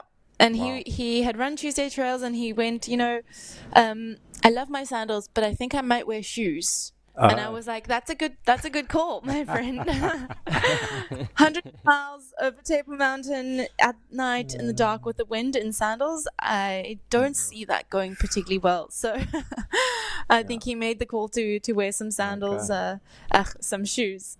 And maybe leave his sandals for when the sun comes up a little later on in the day. Yeah. I was surprised, though. His toes look great. Really? Yeah. There was only one blue one. They look better than mine. Well, there's no shoe to get, black toenails from, as long as you don't stub your toe on a rock. So. Yeah, well, knowing my luck, I would have no toenails because they would all be gone from stubbing them. No, so. absolutely. Me too. Yeah. Yeah. We got a bit of an update team on the chat. Robert Schaff is joining us. Welcome, Rob. And adding a bit of data. Robbie Simpson has a top 20 at Comrades and a 2:12 road marathon. And also Bong Musa has won Comrades twice. So thanks for adding a little bit further data on what we're talking about here. Always great to have you joining, Rob. And maybe next time you can give us your comments in French.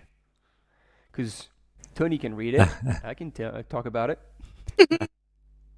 I can't see it. It hasn't shown up on my thing yet. Sorry. Robert Chef. He's on the. Not bad. It was 3 times. He's on the other one. World Trail Major. So that's a bit of a confusion. Maybe we can lead everyone on one single YouTube channel because it's easier to read all the comments. So if you pick the YouTube channel of Ultra Trail Cape Town, so you go UTCT, you'll find the live broadcast, and it's probably going to be easier if everybody is in there, so we can all share the same comment and interact with each other. Should I post it on this one? Yeah, we're going to post the link in the World Trail Majors feed as well, so you can just easily swap over to that side.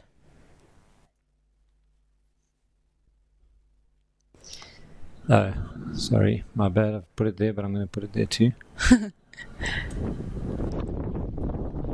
Although I don't know unless they've given you the admin status, you can't share a link in the comments, I'm afraid. Oh, really? Oh, okay. Well, I tried. I don't know if they're working. We appreciate your effort. A for effort. Yeah. Okay, so there we go, guys. A bit more Comrades facts. Robbie Simpson, I thought that I remembered him talking about Comrades. He has actually achieved a top 20. I think that was either this year or last year. 2 years ago. Was it 2 years ago? So I remember him really being piqued at his interest about Comrades, and he was one of the guys. Well done.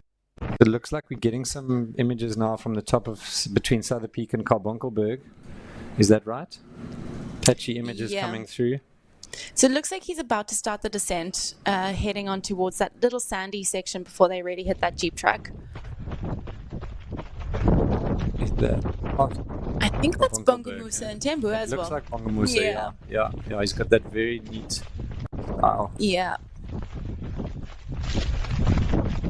But yeah, I think he's already on his descent on the way down. No more climbing here. It's a very dangerous Jeep track, actually. If you're a downhill runner and you like running fast downhill, this is very early in the race, and it's a very runnable descent as well. So I think it's a very risky area to push too hard, and I think a lot of people make the mistake of pushing too hard here and blowing out their quads. But Bongo Musa looks very in control here. Yeah, he's running beautifully. This is the single track just before that Jeep track kicks in, and you're right, he really is running nicely. Super smooth. Yeah. And like you say, very contained.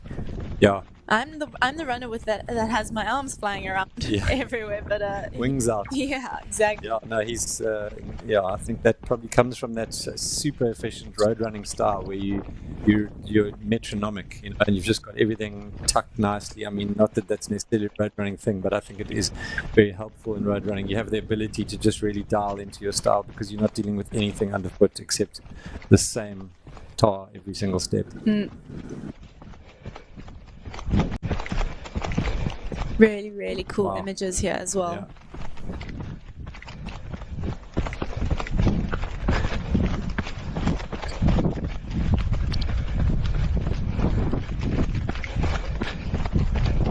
I'd be curious to know where he lies in the overall rankings. We didn't see him up with that lead group as they started the climb up to Souther Peak and coming over towards Hout Bay. So we might be looking at the 4th or 5th. Maybe he's somewhere around there, unless he's overtaken everyone. But I would be cautious to say that he's in the lead right now. Yeah, I think I'm with you, Tony. I think like the top 4 was in a group. We've seen them early on, and it seemed like they had a bit of a gap on the rest of the field. So I'd say it's like the best shot would be 5th, and trying to chase that group. That lead pack, yeah, I would guess that as well. So just a couple of other shout outs here. We've got Catherine Creasel putting her husband, Roadrunner Davey Creasel, I'm assuming his surname is, Davey on the run. She says he's done 0 trail runs in the lead up to this, so he's on all new terrain. So good luck with that, dude. But you've got this, bold move, exactly. Yeah, and then Anya from Namibia doing her first ever ultra today in the PT55. Go Anya, that's from Christian Horn. So Anya Horn from Namibia, welcome to Cape Town. We hope you have a epic day out there, fighting the wind and enjoying this beautiful scenery. You can see the Sentinel Peak just coming into the background there, and Chapman's Peak up behind it. This is an absolutely amazing view. Down to the right, you see the sweep of Nordic Beach, which what the 100-miler runners are going to have to deal with tomorrow morning. And lighthouse right on the edge. Yo. Here he goes onto the deep back that you're talking about. And legendary big wave surfing spot just off the front of the peak there, Dungeons. Wow, that you can see how that's incredible. We say Jeep track, but this is a Jeep track in Cape Town. Yeah, exactly. It's not smooth by any means, but it's a little bit less technical than the rest of our trails. Yeah, it's eroded badly though, so it's keeping him very concentrated there on where to put his feet.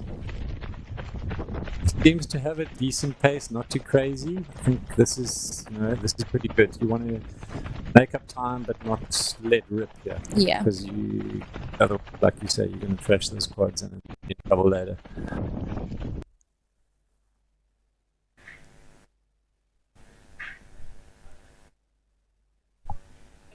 All right, looks like we might have lost signal here, but we have got Mael in Hout Bay.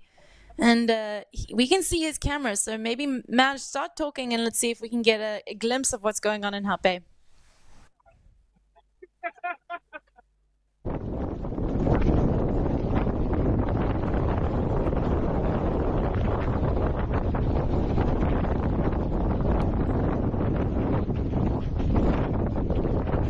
Okay, he's not picking up on our cue. But hopefully when our lead runners come through there, he'll be able to get some images for us there. But we're back with Bongo Musa, who once again is just really making this look very easy. He looks super in control, and I think that's very important on this descent. Like we said, it's very easy to trash your legs, and you run along the beach after this, and then you head straight up towards Manganese Mines. And if you've trashed your legs here, that hill becomes a much bigger mountain to climb. Yeah, absolutely. Ooh, he nearly went down there. Yeah, that was a close call here. Full focus required, eh? Just don't relax. Yo. Okay, so we have got the wrong name here. This is not Josh Chogome, this is Bongo Musa and Tembu. Really quite a legend in the South African, having comrades twice. And even a race at UTCT, he's a champion at the 100 kilometer, yes. And I think, if I remember correctly, back in the day, I was talking about the Sani Stagger earlier. The year that he won it, I'm pretty sure that he did the Sani Stagger the weekend before. That's how hardcore this man is. He just wasn't, he doesn't know the meaning of paper. And so 42k with monstrous climbing the weekend before, because the Sani Stagger is always in early to mid-November, and he came down here and won the Ultra Trail Cape Town 100k the next weekend. So he knows what's up. Yo, folks, live to Hout Bay. Love it. Madge, what's up in Hout Bay? Yeah, well, life is good in Hout Bay. Life is very good. Folks, this natural air conditioning is pumping down here. Absolutely. Which is great. We've got the Garmin set up. Crew that's helping out down here in Hout Bay. What's up? How we doing? Rock and roll. This is massages. We've got a DJ booth set up over here. The live stream is pumping, which is great. We've got a lot of natural air conditioning, as I mentioned. You can see we've got all the crews that are set up, ready to go. We've got all the crews. They're getting ready to help out their runners, because if they're not doing that, then there's no point being a crew. But I don't need to explain that to all the experienced people listening. You can see here, folks, we've got some sponges. I didn't realize folks was making sponges nowadays, so that's cool. Yeah, it's all happening. Got all the nutrition rocking. We've got a lot of crew standing here waiting. Some local legends, absolute local legends. And yeah, it's all very good. Southeaster is pumping. The line at the most famous bakery in Hout Bay it's been huge. There's the owner right there, actually. Rhodes, give us a wave. He's stoked. Biggest day of the year for him. So make sure you come down here and get some pastries and coffee. I don't know what has the bigger margin, but whatever that is, go and buy that in large quantities. But yeah, it's all good. Yeah, I don't think I need to mention it, but the wind is absolutely howling down here.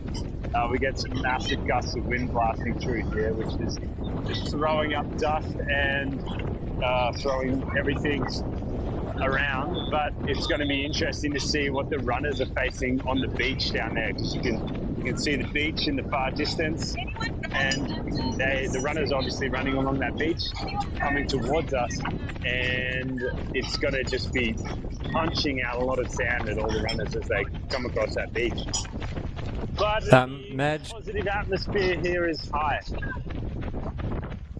Madge, we're just getting a visual on one of the runners coming down off Carbonkelberg. He's on the tar in the Hout Bay community, so you're going to be seeing, I think, the first runner. I'm venturing to say that actually this is Bongamusa, could be at the head of the race, guys. I don't know how he's pulled it off, but I'm telling you, this man is flying down. And so I think you're going to be getting some of the lead runners coming towards you in the next couple of minutes. So keep it locked and let us know when you get some visuals of that.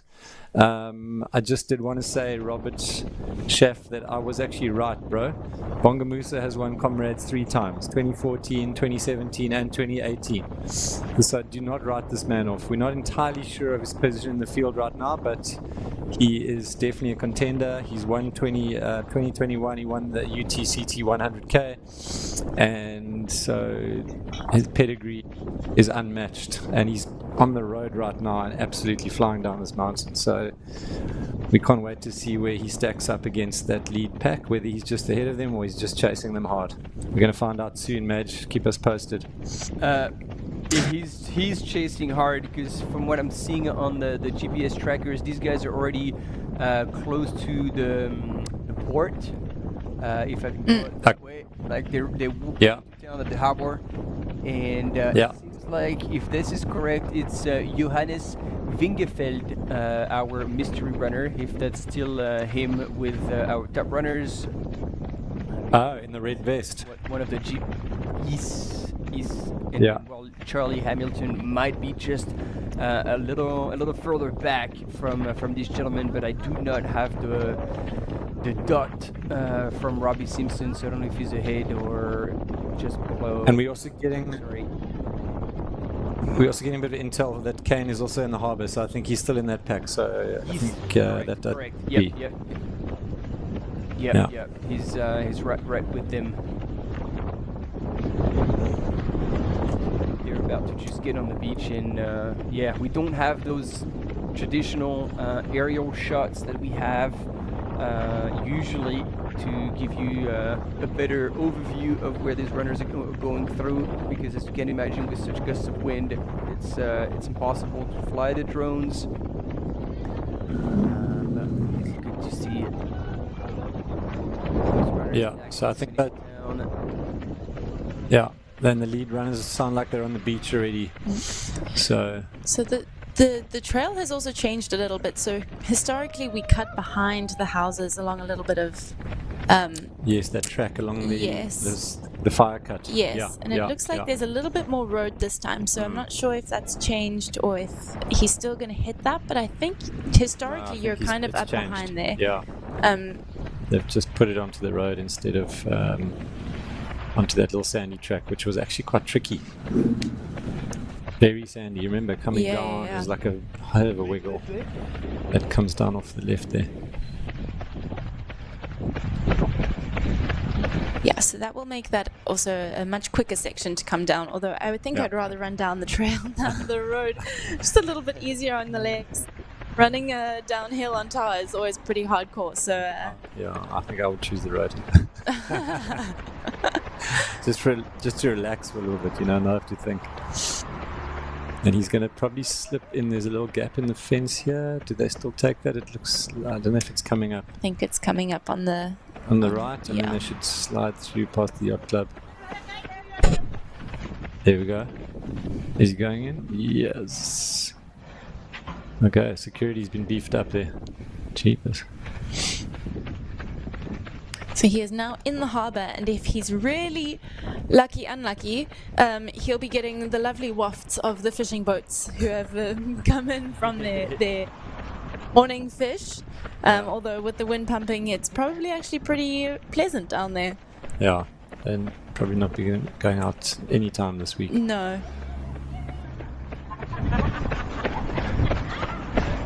Great view of Chapman's Peak and the manganese mines where they'll be heading up, and Constantiaberg in the background there. This is Bianca. Yeah, also Bianca coming down. Here, Bianca, and just ahead of her, Josh Chacombe. Very, very cool. She's clearly the lead woman, and making it look very, very easy. She's still striding it out there very comfortably. You see that? She's got a bit of a Paula Radcliffe nodding head kind of style. Hey? It's great. Jeepers, what a... Yeah. Love it. And she's going to be looking forward to getting to that Hout Bay Aid Station, because we saw, as Maj was giving us a tour, that Rob, her partner, is there, so he'll be crewing for her. Pretty sure getting her efficiently in and out. Yeah, she that'll be Rob will be ready to roll, and he's probably an absolute pro at seconding. I mean, he's been with her in Europe for many races, right, all over the shop, seconding her as they've spent time in Europe running. So we'll see how if their pit stop looks like an F Formula 1 pit stop. It probably will. And I think you guys were right in terms of like the bit of a change of a course, because Bianca was pointing to the left, and you could see a bit of confusion. Luckily, there's Josh ahead of her, so she'd be like, "Oh, okay, it seems like there's at least several of us. The cam runner is with her as well, so." And they wasn't quite fully aware of that lower course change. Yeah. Oi. Ooh. Okay. That was some new challenge with the course change is dodging the Toyota West, reversing out. Okay, here goes Bong Musa. Nice double camera angle here. He's about to hit the beach for a bit of a sandblast. You're running close enough to the up. There we go. There you have it. Leaders. Top 4 gentlemen coming into Hout Bay, and they've missed the Garmin Arch. That's too risky. Can't afford it.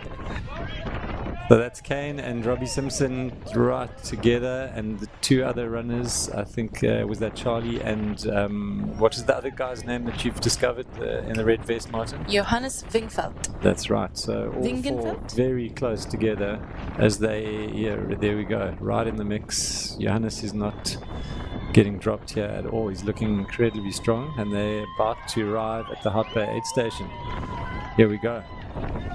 And Charlie just behind them. So 4 lead runners pretty much together. Let's see how they do in this aid station here. Through the misters. And absolutely happening here. Hey, these fellas have come in hot. Robbie's going in hot, and he's going out hot. Picks up 3 flasks. Charlie Hamilton is going straight after him. Kane Riley straight after him. The lads. Yo, that was super quick, eh? They just got in and out of here. Everyone was in a panic, but it happened, and that was rock and roll. So was that trick trick? Maybe seven seconds in the aid station for those guys. It was a whole lot of grab and go, really. They looked like, you can see Robbie just grabbed like 3 flasks and then pumped out of here, similar with all the other gentlemen. But it was, yeah, God, that was a 5 to 7 second pit stop. The crews kind of didn't really know when they were coming. Obviously, it's a little bit hard to track at the moment, but everyone did a great job, and they're in and out. Top 4, just like that. Waiting for our top female to come through pretty soon as well, we expect.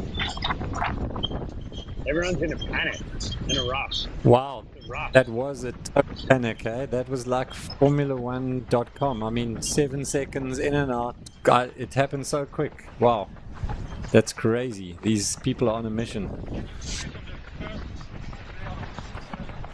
Now they've got a little bit more roads as they head up the legendary Chapman's Peak Drive, one of the most scenic roads in Cape Town, overlooking Hout Bay, and they've got a little bit of this climb before they get back on the trail. We've got Miguel Harras coming in here, 5th place. The famous Spanish runner, Yoma, who's coming in.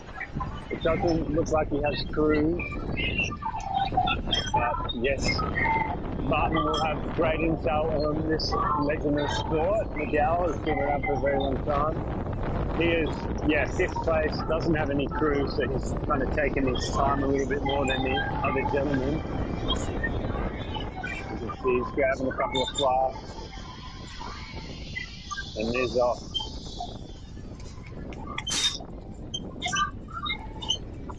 So this is Miguel Harras. Yeah, it's impressive to see him there. Like, he shows up to these races, no support, but doesn't shy away from trying to be competitive. And obviously, he's there chasing that lead group who, were able to be in and out, just grabbing whatever they needed. So he's lost about 30 seconds on them just at the aid station. And yet, 50 years old and right up there with the best in the world. So again, what's your excuse? Yeah, exactly, dude. Original badass, keeping it real for the old dudes like me, 50 years old, masters category, and he's just a stone's throw behind these 4 young chargers up here. So incredible. Wow, go Miguel. We've got Pete Brano coming into the aid station now. Pete Brano, he won at the Grampians Peak Trail 50k just 2 weekends ago. From Slovakia, coming in here again, doesn't have any crew, but he's filling up. He's got a bit of powder already in his flask here, so a little bit of prep. So you can see he is in here getting it done. Again, no crew, so taking a bit longer than the other top four that came in and left. Bonga Musa is also coming into the aid station now, and he is just about to head out of the aid station with Pete Brano. So that would be number 6 and 7, Pete Brano and Bonga Musa getting in and out, getting it done.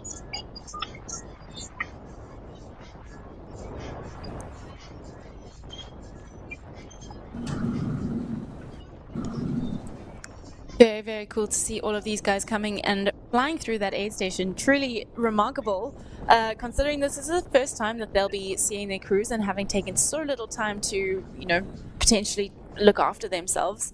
But F1 pit stops by all of these top crews. Very interestingly, Johannes Wingenfeldt has only really done shorter races. Looking at his race history, most of them are around 20, 30 Ks. He's done one 70-kilometer race, Le Course des Monts Terribles, which no, that's okay. It's got a Swiss flag next to the. So that was his first really long race. He DNF'd at Wildstrubel earlier in the year as well. So this is one of his longest races that he's ever done. So very interesting to see how he holds on. He can hang with these guys comfortably, probably for 30 Ks, and then I think he's venturing into slightly uncharted territory. Yeah. So it'll be interesting to see how he goes. Yeah, absolutely. And I take that back, Tony. It is in Switzerland, so that's probably the biggest ripoff to Canada, because they have the Mont Terrible in Quebec and never heard about this race in Switzerland. But it's super good intel, because as you were saying, if he's familiar with more like shorter races, that early pace will feel very comfortable. But I'm glad to hear he's already done a 70K, which means he'll have a little bit of an understanding of like pacing, nutrition, and how to handle himself over 70K. But it's good. Like he is comfortable. Like earlier when we had the split screen, he was even leading that pack on the road, so he's not shying away from pulling his weight. Yeah, there they go up onto the trail. Our section there of Chapman's Peak Drive.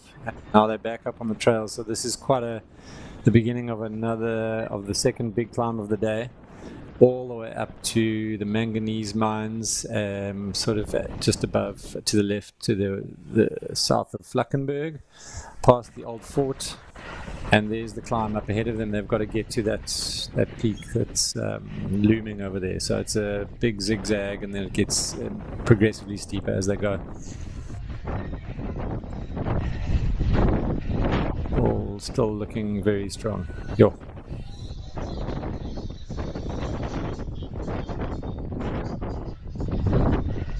And there we can see Rob. That's that Madge they're probably awaiting Bianca coming across the beach quite soon with a couple of other runners into the aid station. I'm sure in a few minutes or less.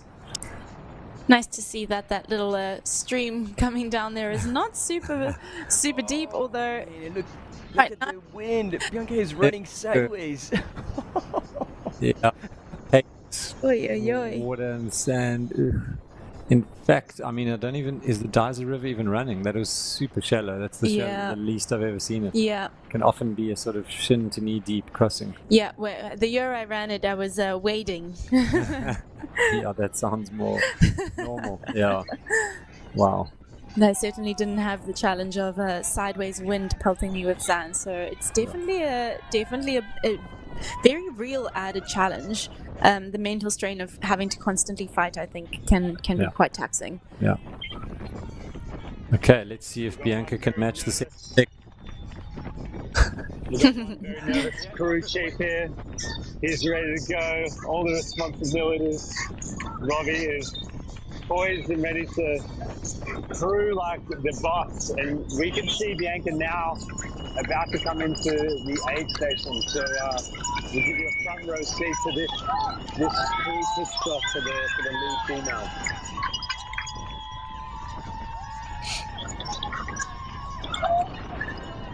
There she comes.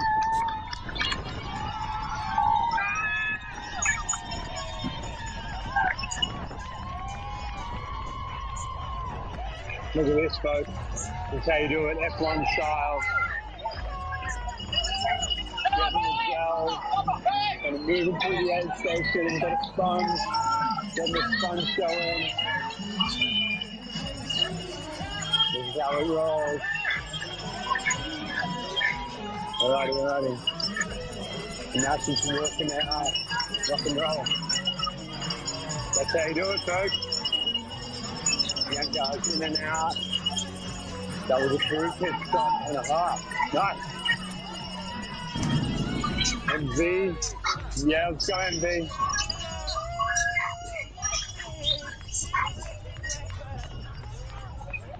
So in and out of that aid station as well. Yeah, crew really doing a good job. Bottle swap. Yeah. Ice. And Yeah. she's out. And go, following the trend. Amazing. It Jeez, looks- who's that giving her the high? Is that I think that Maja's got images of Jeshurun Small in the aid station there, so maybe we can switch to him. Yeah, I've got Justin Small here. He is taking a little bit of time, but looks like he's still positive, smiling, getting ready to roll out of here. Justin probably a little bit back in the field than we'd expect, but he's still smiling and he's getting on with it. So that's what we want to see. You've got to rally. You've got to just keep throwing whatever you got at these races, and you never know what's going to happen. There's a long way to go from here. So, yeah, good to see him still positive. Yeah, we'll wait here for the other women, eh? But it's all happening down here. The crowd's pumping. You can see, folks, that there's a big crowd turning up down here in Hout Bay. And we've got the second female coming into the aid station now. Looks like Timmy Schreiber is coming on in. So we'll get a bit of a front row seat for this. So she's coming in right now, folks. Coming into the aid station. And you can see here we are.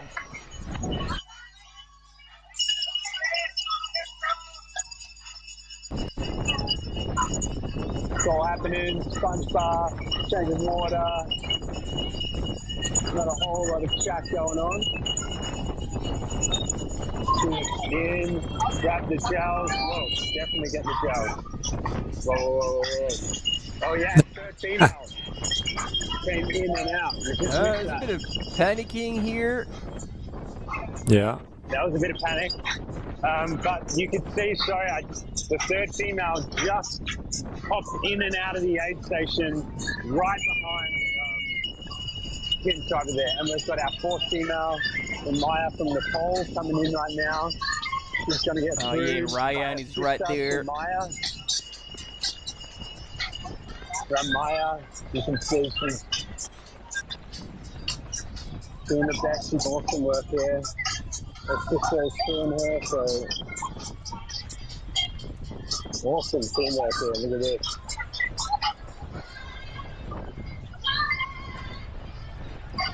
So good. This is team manager Ryan here as well as her sister Maya. So all happening. And she's out. So we still pat on the bum because I was in the wrong spot, so that's good. So we're still unsure then of who was third as the woman. So we've got Bianca Carberton in first position, Kim Schreiber in second position, and then it's no third.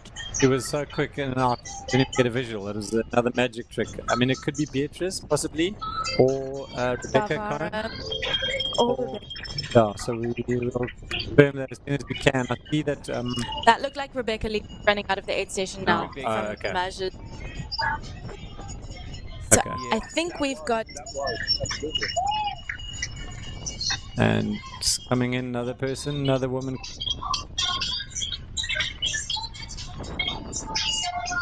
This is our French runner, rock and roll. It's so tight in the front women, and they're not as close as the front four men that ran in and out, but they're very, very tight. All coming in just like well under a minute within each other, in and out of the aid station. I think this is Olivia Dubert. She's French, but she's actually living in South Africa. It is, absolutely. She's in and out. You're correct there, Tony. Yeah, it was Olivia. Wow.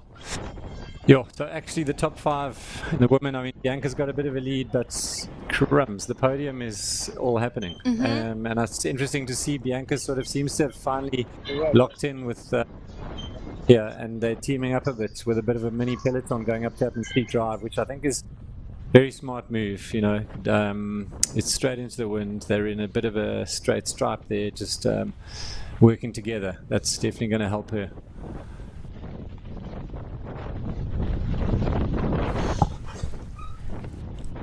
Wow, there was quite a lot of activity in the women's top 5.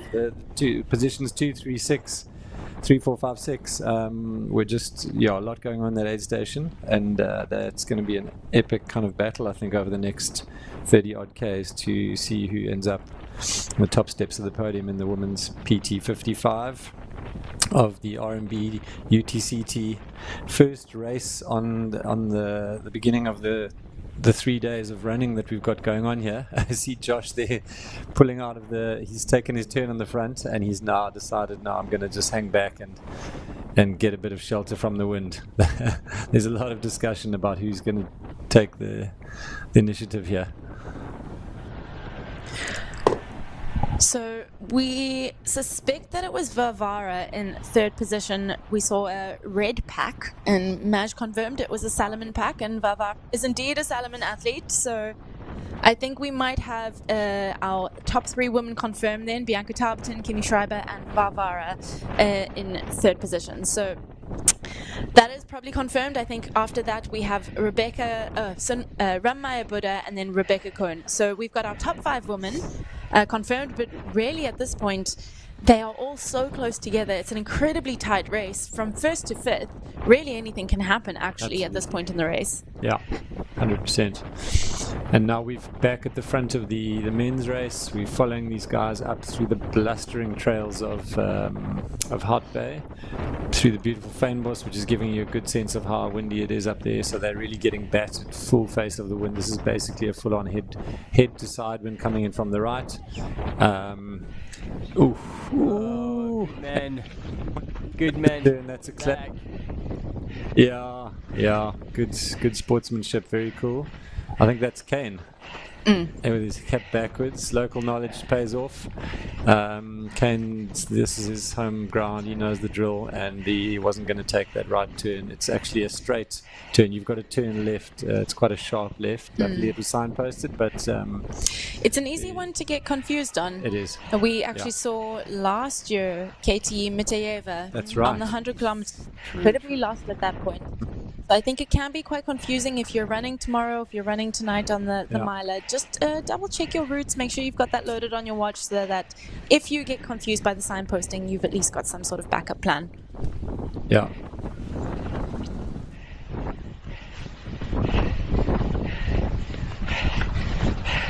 Looks like it's hard. We're not quite sure whether this group has broken up a little bit, because there were 4 of them going into this climb. They might have spread out slightly. And I don't know where Robbie is and Charlie, but we'll keep looking. And yeah, it's a long, tough climb, so it could easily happen that there could be a bit of a break here. But Kane moving well, hey? Yeah. Wow. It looks like they might be just up ahead of him in the background there. Yeah.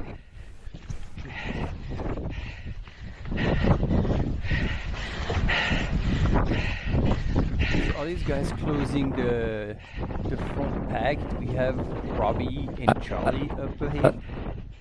I think so, yeah. It looks like it. Can't quite tell, but we just saw a few figures just up ahead, so maybe 30 to 40 meters up. Not even. Just there, you see? Yeah. One person. Yeah, I didn't see 2, but definitely one in front of the red vest. Yeah.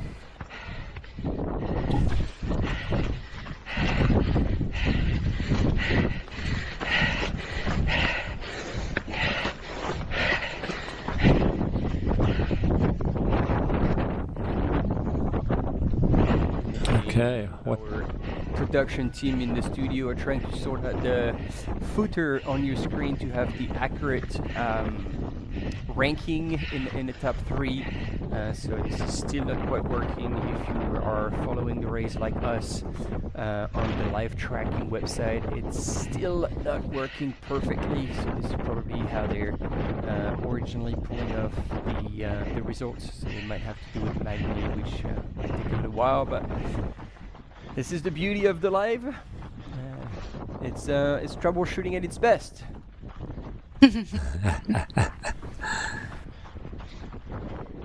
So Bianca's made her way up past East Fort and is now on this jeep track heading up towards the Manganese Mine Trail.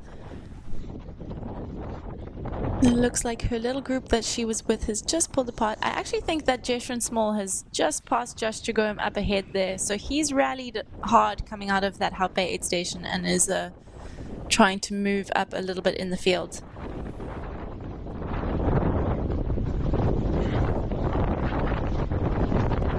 Seeing how she's zigzagging on the trail, she still seems like she's being pushed off by the wind. Man, it's mental. Thankfully, after this, she'll be dropping down into the other side of the mountain on the Constantia Newland side. It will be much calmer. Yeah. The beauty of the wind in Cape Town is that you can always try and find a spot where there's not going to be that much wind or where you can hide a little bit from it, and they'll be running into that, thankfully. So the hard bit will be getting over the manganese mines here and down Flackenberg, and then she will be hopefully a little bit more protected from this wind. Yeah, as they drop into Constantia, things will improve wind-wise in a big way for that portion of the race for sure. So I see someone commenting on the wind here, saying, "Man, I'm tired of this wind now." And yeah, if that's good and you're running, it's going to be a terrible day. So we know that it's Red Bull King of the Air at the same time. The kiteboarders are living the dream, and the runners are toughing it out. So it's an interesting mix, depending on what you're doing. And a big shout out, thanks to Ian Peterkin, an incredible runner in his own right, a local South African who was running down Souther Peak with the camera. So well done for getting that done. That must have been tough as well. Great to hear from Chantel Nienaber on the chat here. I ran the 100k with Chantel back in 2015. So great to hear from her. There goes Mvuyusi Mkobo passing Bianca on the uphill, so he's also running well. So it looks like Bianca's little peloton, I don't know what's happened to Josh and the other guy, that they might just be up ahead. So it's everyone for themselves up here now into the wind on the single track.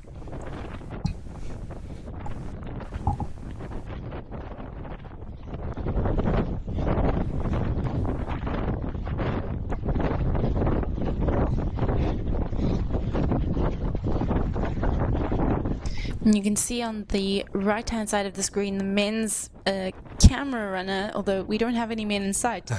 But you can see how the trail... Oops. So what Bianca's doing on the left-hand side, you can see she's got a bit of a climb, and she'll take this sharp left turn now up onto this steeper section. But this climb is quite short and punchy, and then you kind of flatten out onto this manganese mine trail, and it's relatively douche grade, which is incredibly frustrating because it's tough running, and you think that you should be able to run the whole thing, but it's not an easy trail by any means. And at this point in the race, I think you're really starting to feel the fatigue, and that douche grade just feels steep enough that you want to walk it. Yeah, it is a horrible section. It's just very tricky to keep your rhythm, and it's just not very steep, and it's just all around tough to keep a good momentum on. Yeah, it's a beautiful section of trail, but tough. Stunning views, but very hard to run. And I'd be curious to know if any of the water is running on the mountains at the moment. I think with the wind blowing, they're going to dry out, so it might be quite nice to splash your face if you do come across any streams.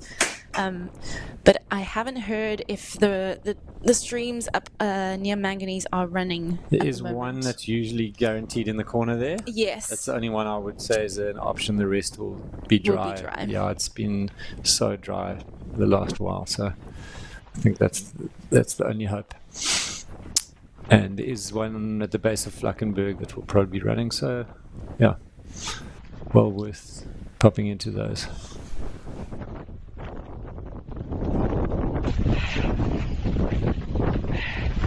Okay, we're back with, looks like Kane up in the top 4 of the men's race, so well done to the camera runner for regaining the Kane train. He is moving well over the exact terrain we were talking about. Good man, he's running nicely.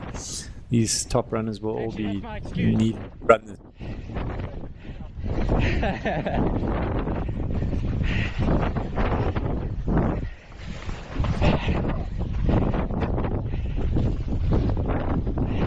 Looks like they were having a bit of a chat. Yeah, like I know, get the sound of the wind. Yeah, it's kind of cool. It's a sense of how crazy it is and how fast it's running. Ken Riley, yeah. If anyone knows who this camera runner is, please give us a shout out. We'd love to big him up on the live here, because all of these camera runners are the people who are making these images possible for us to all follow in real time, and it's just phenomenal.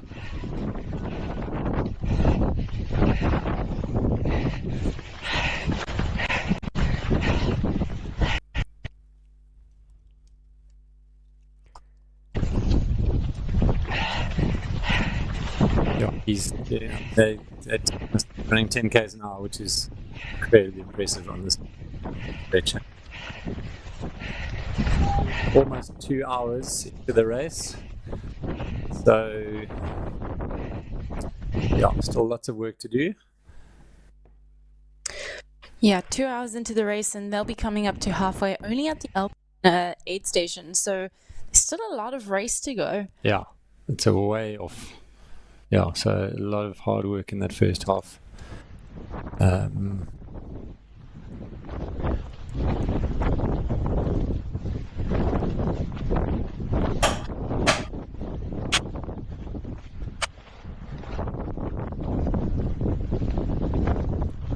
But I know Kane will just be loving this. This, he always talks about running at home is like his absolute favorite thing. All these, any race that is on his home trails, it just makes him happy. So I think he really is going to be in his sweet spot and really motivated to do well today.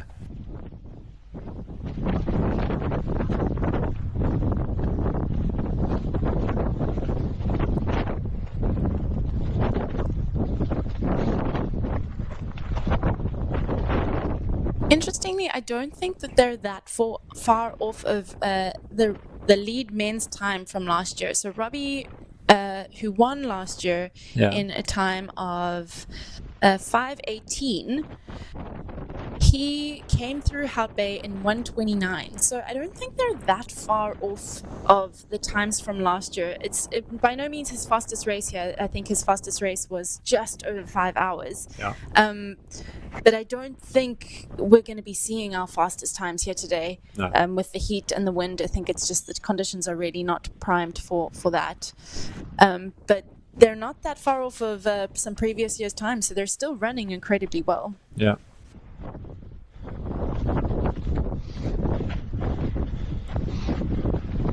It was always interesting hearing Robbie talking about his race strategy, knowing the course and everything, and trying to find the best possible time to drop his competition. When was the right time to make a move and try to pull away?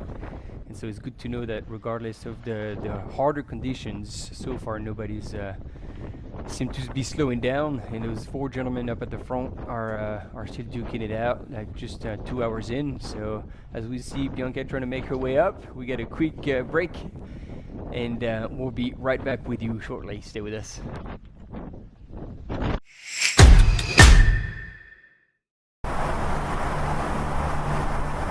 They call you crazy for the 4 a.m. starts, for the endless miles, for pushing your body to the brink. They might call you crazy, but that just spurs you on. Go further with Enduro 3. the ultra performance GPS smartwatch from Garmin.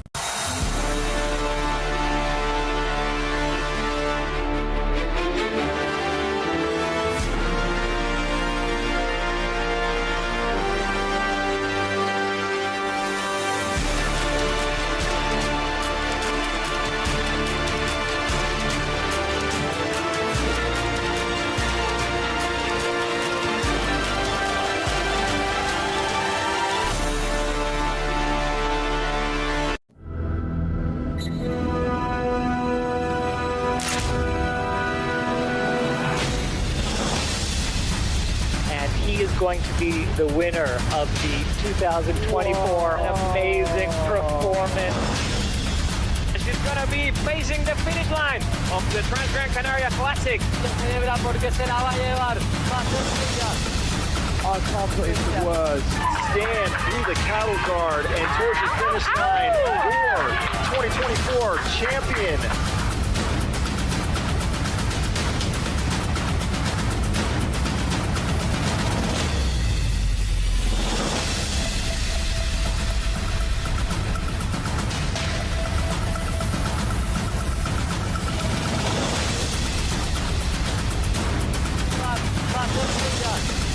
I can't put into words. Stand through the cattle guard and towards the finish line for 2024 champion.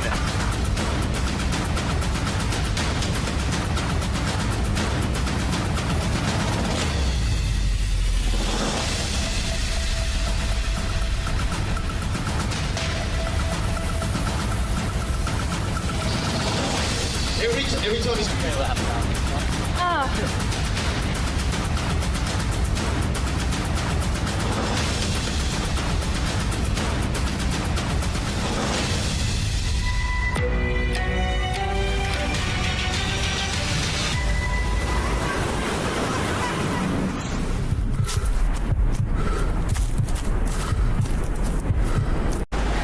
This is R&B Ultra Trail Cape Town.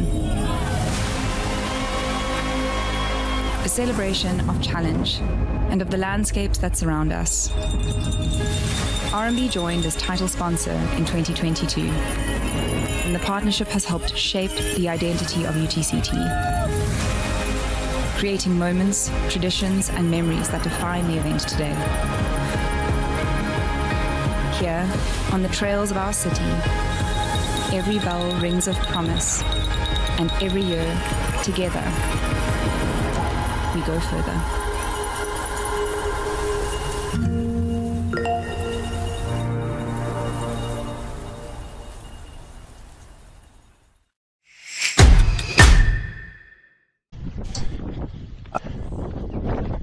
There we go, team. We're back live.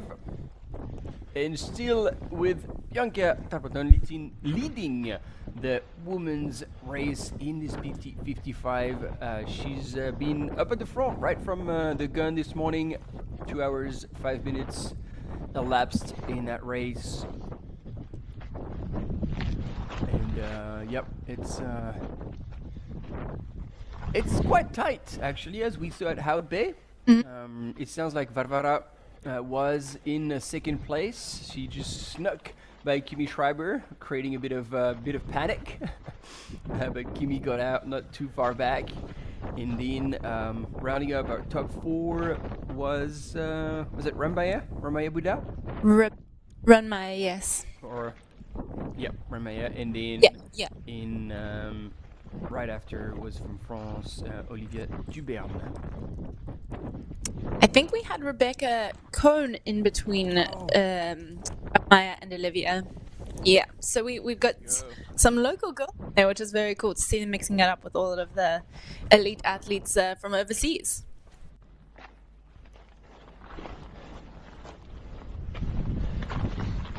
Yo, shows you how long this climb is, hey? Still on it. It's hard. Yo, looks like it's hurting.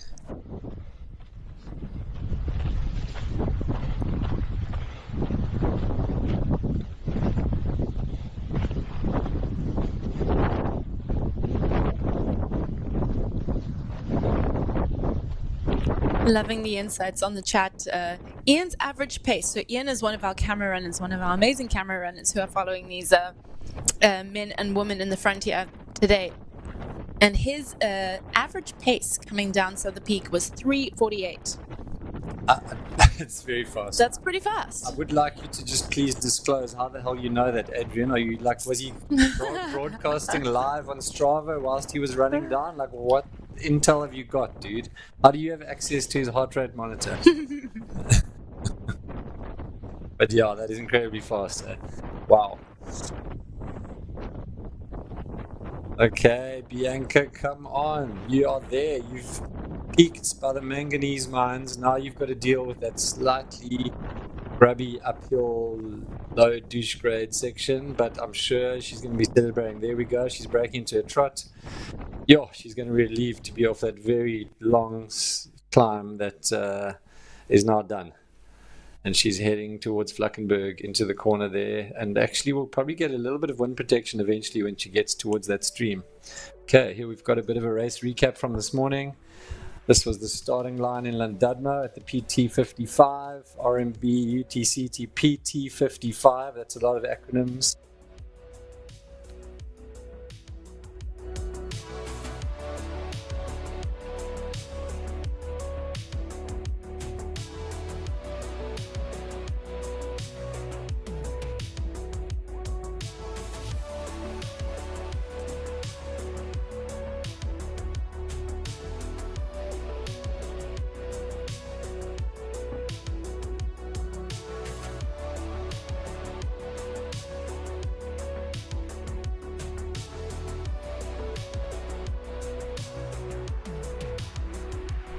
Some of the teams that athletes have already dealt with this morning within the first 10Ks. A nice easy start on the tar roads of Llandudno, then onto the very technical trails, granite boulder fields down below Sandy Bay, up onto Rocket Road, and eventually up onto Suffer Peak, which you are witnessing now, scrambling over big sandstone boulders, and then eventually coming off Carbonkelberg over Hout Bay Beach, getting sandblasted, and blowing through the aid station like the Southeaster. About 5 seconds, the leaders, and off Chapman's drive. Here, Bianca Tarbiton, the women's leader, leading quickly. There's we're now back live on Woodberg, track above Hout Bay with Bianca leading the women's race. 2 hours and 9 minutes. And can we call it the Bianca show just yet? Getting there. Looking really good. We don't know how the rest of the women have fared on that other climb. We will find that out soon. But she definitely has carved a nice lead for herself. Yeah, incredibly confident.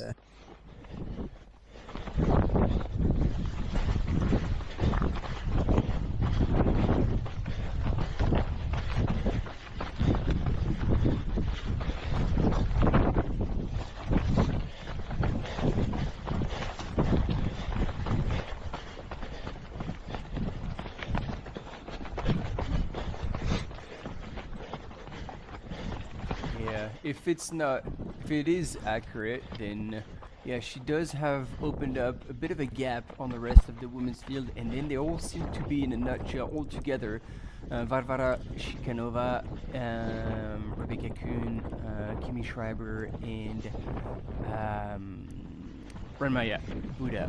They all seem to be like really, really close to each other, and actually Olivia Dubern as well, like not too far back, a little bit further back, but not that much. So hopefully that is somehow accurate. I'm getting this off the live tracking website, and obviously when we'll have more images of these ladies, we can confirm that.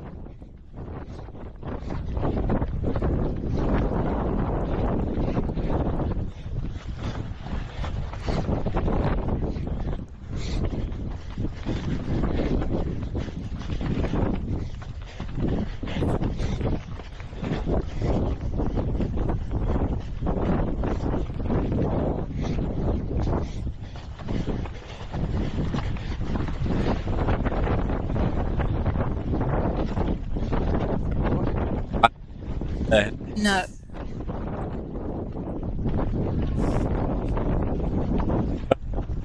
Morning in the lead pack, okay? Yep. So he's still ending probably in the top. Yep. Bianca's top thereabouts.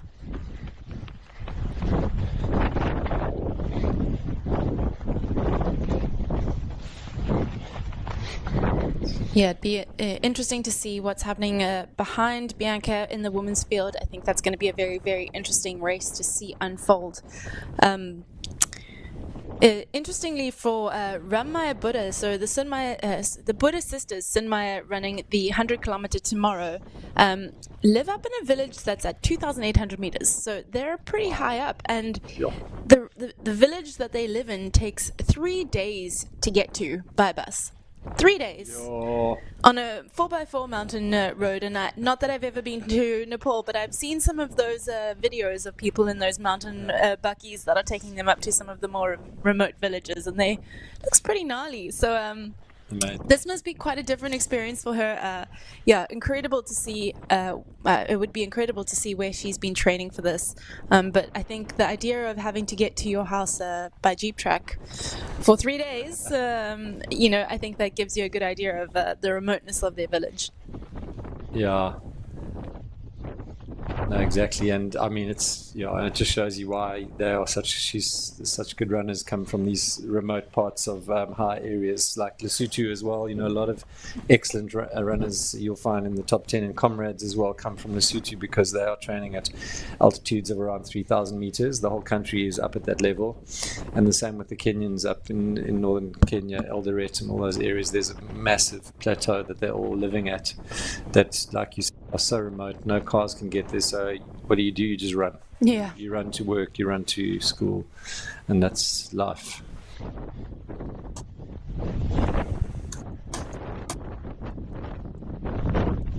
You can see up in the distance, in the left-hand top corner of the frame here, that saddle that you can see there, that is where they're heading.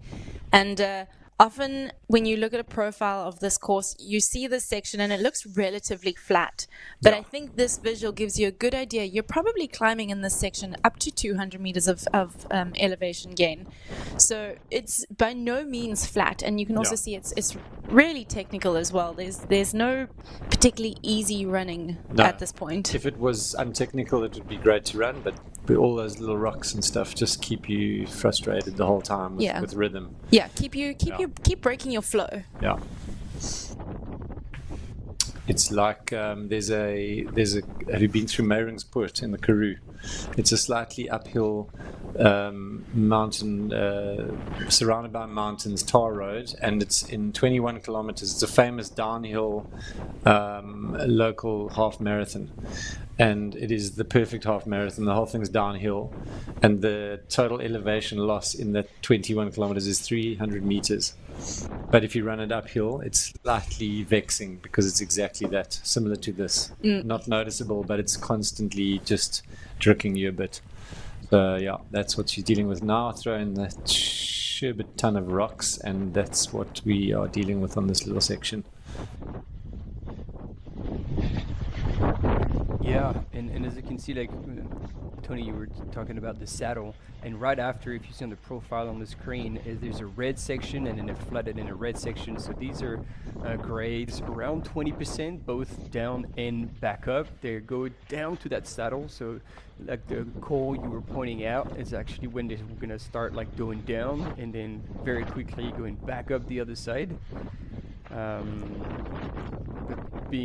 it's a below. Like, I don't know if the wind's going to be a little better. It should be a bit better in the stretch that they're heading into now. If you look at that mountain on the right, the wind is coming from the right, so I think it's going to actually be a little bit protected in this little corner of the valley. I think you can actually see it already. It's calmed down completely. Yeah, it calms down, but then you're going to feel the heat of the sun a lot more. So I think this is going to pose a different kind of challenge. Which devil do you want? Yeah. Yeah. Yeah. Yeah, and that little dip that Martin was speaking about, where you drop down, so you crest over that saddle, then you drop down again, and then you've got a sneaky little climb back up to Flackenberg before you do that final descent down to Constantinek. And that climb It's not little. It's not little. It's about 100 meters of elevation gain, so it's not a lot, but it's so punchy, and it's big steps. It's incredibly technical as well. Yeah. It's a very challenging, I think, more mentally than anything, little section of trail. Correct. But it's the final kind of, I would say the first half of this race is very loaded, almost front loaded with the technicality. And once you hit Constantinek and you kind of head towards the Elfin Trail Aid Station, it definitely opens up.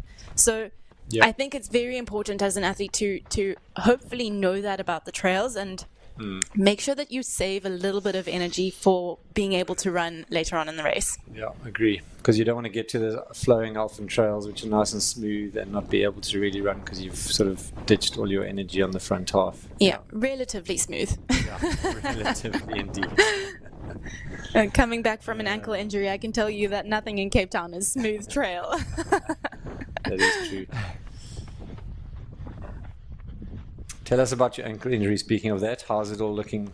How are you feeling? What's going on? Hey, I'm running again, so I'm happy. Yeah, it's been about 6 weeks now, almost 7 weeks, and I'm back up to about 50 to 60 Ks a week, mostly on the treadmill or outside on the road. And honestly, I'm just super happy to be moving again, pain-free, and to feel confident that it's gonna be okay. So yeah, I'm good. I'm happy. It sucks a little bit to be sitting here watching everyone running and on trails that I'm not really allowed to go on yet. But yeah, I'm just happy to be moving again. Running is running, and I love running, so I'm happy. And tell us about your rehabilitation process. Like, how did that look? Have you been doing tons of rehab every day and stuff to get it right? Like what? Yeah, I mean, I think you can. Maybe this is just me thinking this, but I think you can overdo the recovery stuff. So like the rehabs, I've been doing about 3 or 4 times a week specific ankle rehabilitation exercises, the boring stuff with the bands. Yeah. But I found a great physio in Ansi who's been helping me work on strengthening it again. But I think the biggest thing that I did was get back onto the bike pretty quickly and just movement through that joint, movement through getting some blood flow, helping with the mobility. I think it's really helped. Just quickly on the screen, we see Bianca's just gone through that corner where there should be water, and it doesn't look like there was anything running there. So if anyone was counting on that, it looks pretty dry. Yeah. So just yeah, heads up for anyone running tomorrow, coming on the 100K or the 100 milers that will come through tomorrow morning, or all through tomorrow, just to note that stream is not running.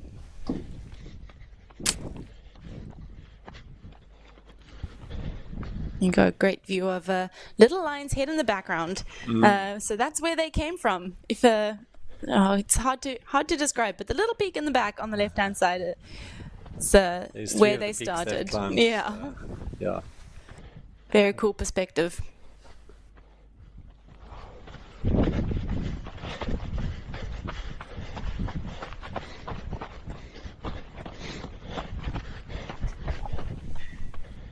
Yeah, she's done well. She's kind of broken the back of this. There's just a couple of little bits of mini climb, and then she will pop out onto that tar road fairly soon and have a bit of runnable stuff that is going to lead her into that Flackenberg punchy climb.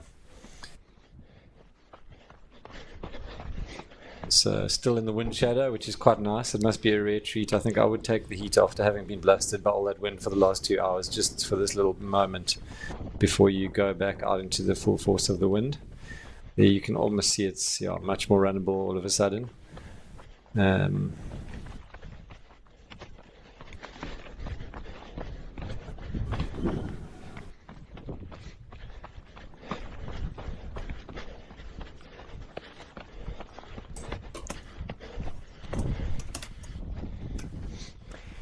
again, to be taken with a pinch of salt, but I'm looking at the live tracking on the map, and it seems like Kimi Schreiber and Ramayabuda are about 100 meters from that little dried creek.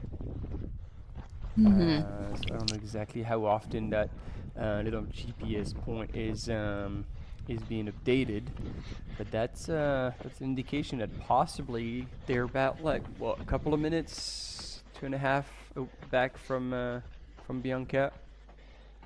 Yeah, if that. We thought there was a little moment where Bianca looked over her shoulder, so I have a feeling she knows she's being chased. But chances are she probably can't see Bianca or Ramaya.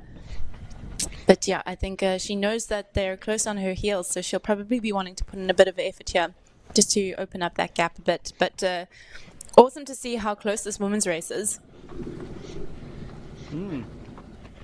And I got someone in the chat with a very interesting question. I don't know if you guys have the answer, but we can certainly figure it out until tomorrow. But will some of these trails or course be in the next Trail World Champs in 2027?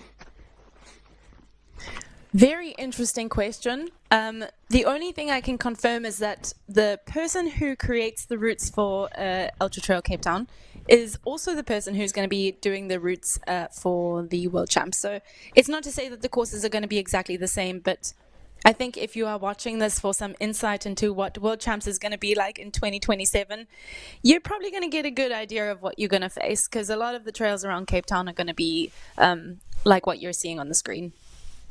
Yeah, agree with that. Yeah, so 100%. If you're watching today, you should definitely be taking notes, because this is the flavor of the type of trails that are all over the Cape Peninsula, which is where parts of the route will be run for sure.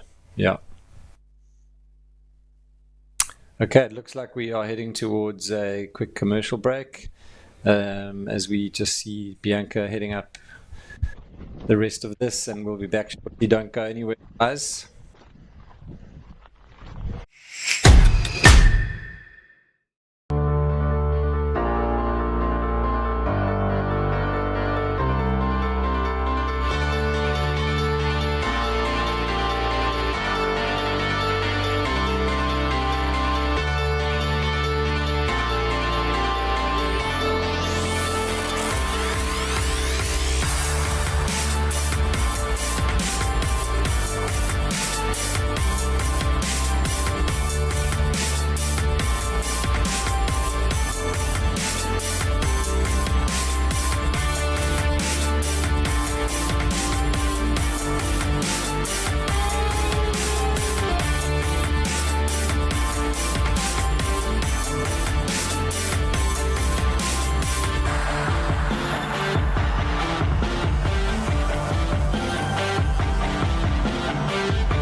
Going to be the winner of the 2024 amazing performance.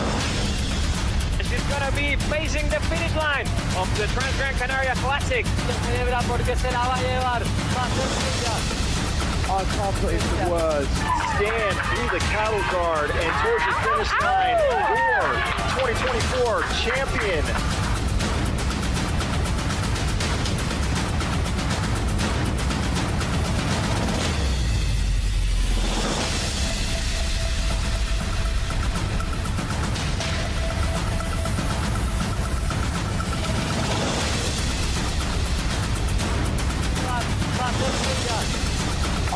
It was Stan through the cattle guard and towards the finish line for 2024 champion.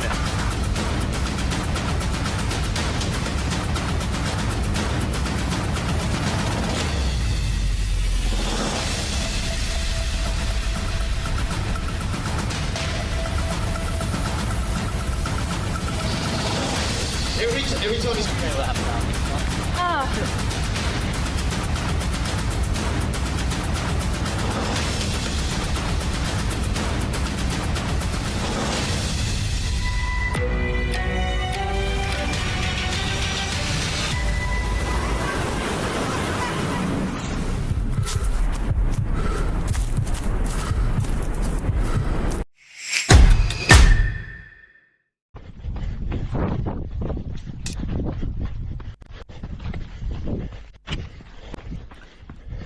And we are back. We are back, and we are still on the tail of Bianca Tarberton, the leader here in the PT55 at the R&B UTCT 2025, the windy edition.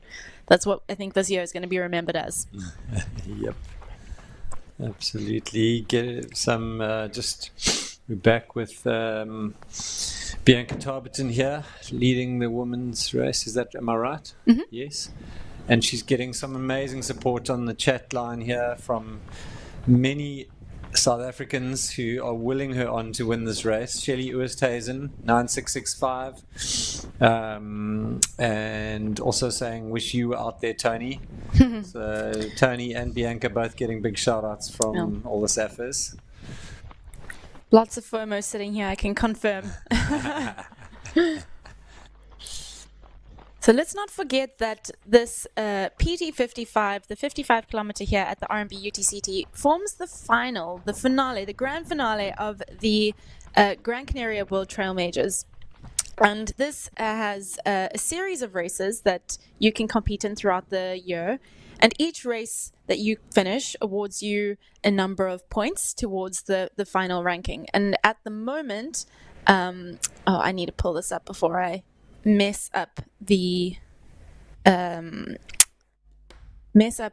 results, but I'm just going to pull up who is in the lead on that currently in the short trail, because there's two categories. There's the long trail, which is generally the 100 kilometer category race, and then the short trail, which is usually the 55 kilometer or the 50 kilometer.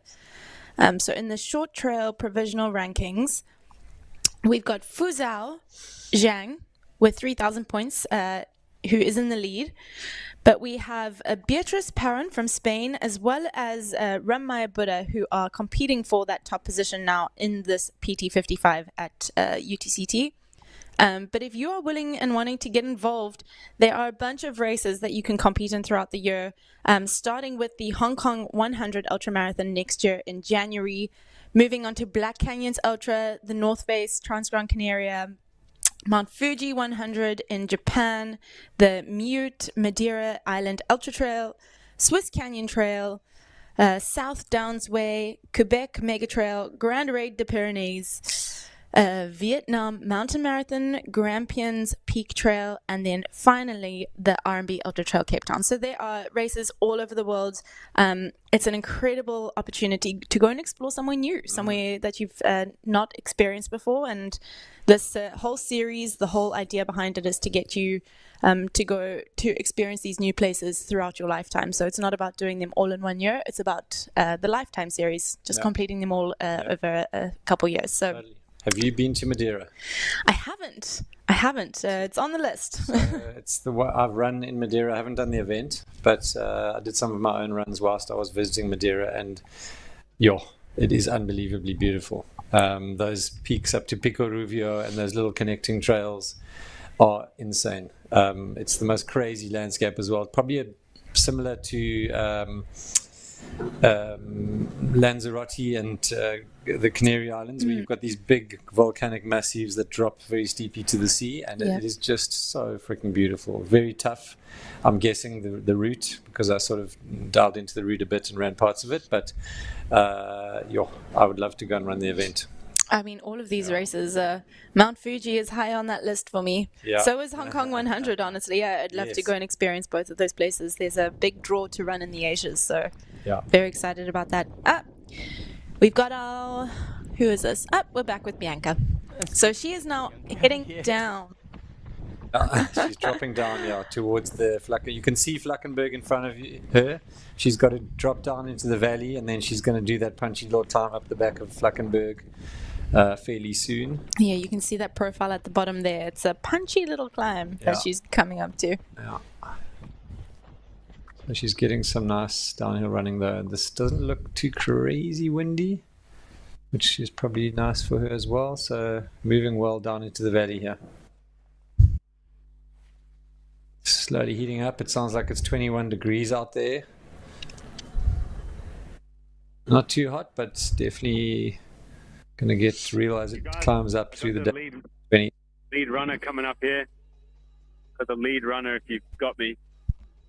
Awesome, we've got you, Madge. Yeah, go. Go ahead, Madge. Yeah. Our boy's leading here. Johannes, he's in the charge. He's coming fast. He's leading the charge here. There's a bit of daylight between him and the other runners, but he's looking good. So that's Johannes, just leading the charge there, crossing the road. He's up on this high point, and then they're going to dive down into Constantia Glen. That's the first images. We've got Robbie Simpson about to come onto the camera now. He's in second place. Robbie's here. He's chasing hard. Let's go, Robbie. How you doing? Good. Yeah, all right. That's pretty Scottish. Pretty close. So there are two front runners coming through. You can see there's a little bit of daylight right now. I would run with them, but I don't have a gimbal, and that would get a bit... I think we'd all have an epileptic fit if I kept running with the runners and my handheld camera. But this is a little bit of roadside action for you. Not much of this on the course, but they do pop down off the trail just a little bit further down here. So a bit of a random location. Amazing, thank you. That's super good intel, and what a shake-up. You know, after that's after Flackenberg, that's Constantia Neck where you are. So they've really been a shake-up on Flackenberg on that short, steep little climb with Johannes taking the lead. That's incredible. And Robbie's got his work cut out for him to take a fourth title here. He's going to have to stay on his A game in the second half here. Yeah. Give us a shout out. There's a lot of daylight now between whoever's in third place. There's a lot of daylight. I mean, I can't see anyone still on the trail, so they put a big gap on the four of them that were together at that last Hout Bay Aid Station. Yeah, that could be the because they can't be too far. Local lad, I think we've got Kane Riley coming up the trail.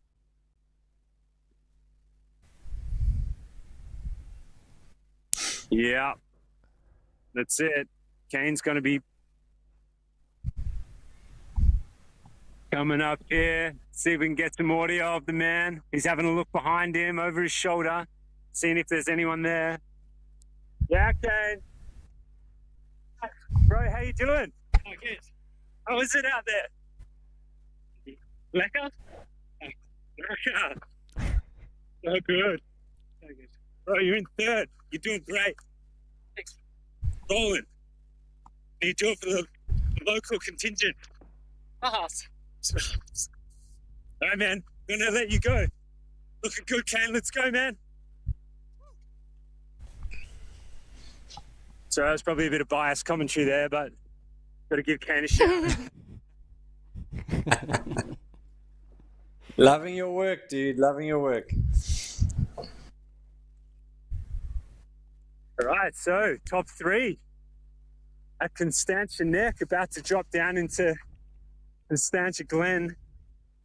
Got the fourth runner. I can see him now. Most likely going to be Charlie Hamilton. I'll bomb down the road a little bit, see if I can grab him. It does look like an Australian stride if I do know one myself. Let's see what he says. Charlie, he never says much. How you doing? All right. Pretty brutal. That's it, man. TIA. This is Africa. All right, man. Doing great. Keep it up. Let's go, Charlie.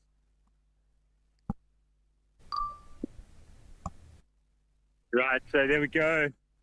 Top four. Rolling over Constantia Neck. Alrighty. Thanks, Madge. Dang. I think Charlie echoes everyone's sentiments out there. It's brutal. Absolutely. Wow, Madge, that's amazing. Thanks for that footage. Super cool to see those top 4 men coming through. That's definitely been the move of the day that seemed to happen on Flackenberg, and it's all split up now. So it's definitely far from over. They're only approaching halfway now, but definitely a bit of a shake-up that's happened. Yeah, and it is interesting because Johannes, like, we didn't really pick as one of our top runners, and now he's just really put on an attack on the local, like 3 times winner, like Robbie Simpson. So again, Robbie knows the course. He knows that there are points where you can push and others where you shouldn't get excited. But like he would definitely be wanting to keep Johannes in check, and there was, as Madge said, a bit of daylight between these two. So I wouldn't call it a guaranteed win, but kudos to Johannes, who's now crushing the Terex party a little bit in the men's race. I think Robbie is an incredible runner, and he's incredibly... Oh, who have we got there? That's Ramaya Buddha. As we talk. There we go. First, big moves. Dang. And On she the is, climb. yeah, she's looking super calm on that climb. Wow. So controlled. Moving incredibly fast up there. Damn. So there you go. It's both races really getting shaken up now by some new contenders. Wow, and you Very, very cool. body language here.